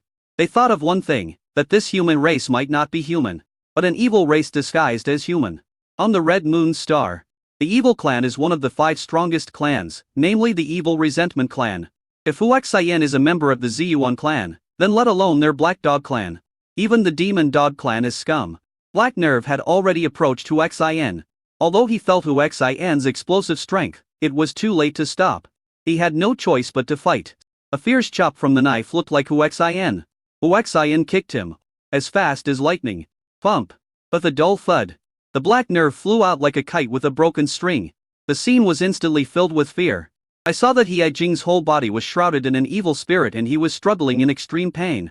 Even though he gritted his teeth and didn't cry out, his intense struggle and pain still made it clear how much pain he was in. After about 3 minutes, the sound of Black Nerve's struggle became quieter and quieter until it disappeared completely. A member of the Black Dog clan finally reacted and rushed to check. Then he said in shock, the 5th elder is dead. Although they had guessed the result, the certainty of the Tao still shocked everyone again. Huaxian clapped his hands and looked at the other Black Dog tribe members. If you try to threaten me again, the end of the Black Dog tribe will be now. These simple words made many members of the Black Dog clan tremble violently and feel fear. Tai Quan asked the master beside him, Uncle Jun, did you see that this guy is from the human Black Silk Evil clan? And what is his realm? Tai King Jun said, he is a human. I am also curious about how he controls the evil power. As for his realm, it should be less than the 10th level of True God. Is it possible that he is a human whose body was taken over by evil? This situation cannot be ruled out. Conkyuya also asked Feng Po the same question. At the same time, I am also very curious about Huaxian. Huaxian walked up to Gefe with a swagger, took her hand and said, what else do you want to buy? Just buy it? Li Ying, who was standing by, quickly pulled out all the weapons and handed them to Huaxian, saying, Sir, this is for you. Before she could finish, Huaxian interrupted, put it away. How can you take back something you gave away? Or do you not want to be my baby? Li Ying was startled, and asked excitedly, am I still okay? Huaxian asked back, why not? Li Ying was overjoyed, put away his weapon and said, I am willing to be your baby, forever. Huaxian held Gefe's hand with one hand and her hand with the other and said, that's good, let's go. let's continue shopping. After saying that, he pulled them out of the weapons shop. Seeing this, Han Kuya said, Feng Po, obey me, you are her bodyguard now. Feng Po nodded and followed. Miss, do we have to follow them too? Juner asked. Follow him, maybe he can give us a surprise. When Tai King Jun saw Hu Xian and the others leave, he asked Tai Hequan, Master, what do you think? Although they are from the same tribe, there is also a distinction in blood purity in the Taishan tribe. As the main bloodline, Tai Hequan has a more noble status, and Tai King Jun is just his bodyguard. Never mind. That's what matters. Outside, Hu Xian took Li Ying and Gefe into the equipment shop. Go directly to the top area. The sound of noise could be heard from a distance, and they were all women's voices. From afar, a group of top beauties from various ethnic groups were selecting equipment there. Hu Xian's eyes lit up. Gefe subconsciously sensed the danger and pulled Hu Xian in another direction, saying, Brother Xian, let's go over there, my current level is low. And even if I buy advanced equipment, it won't work to its full potential. Unexpectedly, a girl walking towards the top area said disdainfully, if you can't afford it, you can't afford it, you can't even use the full effect. Do you think the equipment is a weapon? Hu Xian did not blame her, but smiled and said to Gefe, she said in the Tao, if you want to buy it, buy the best one. Pulling the two of them towards the top area, Li Ying remained silent throughout the whole city. She knew that trouble comes from the mouth, so it was better to keep silent. Just as they were about to go in,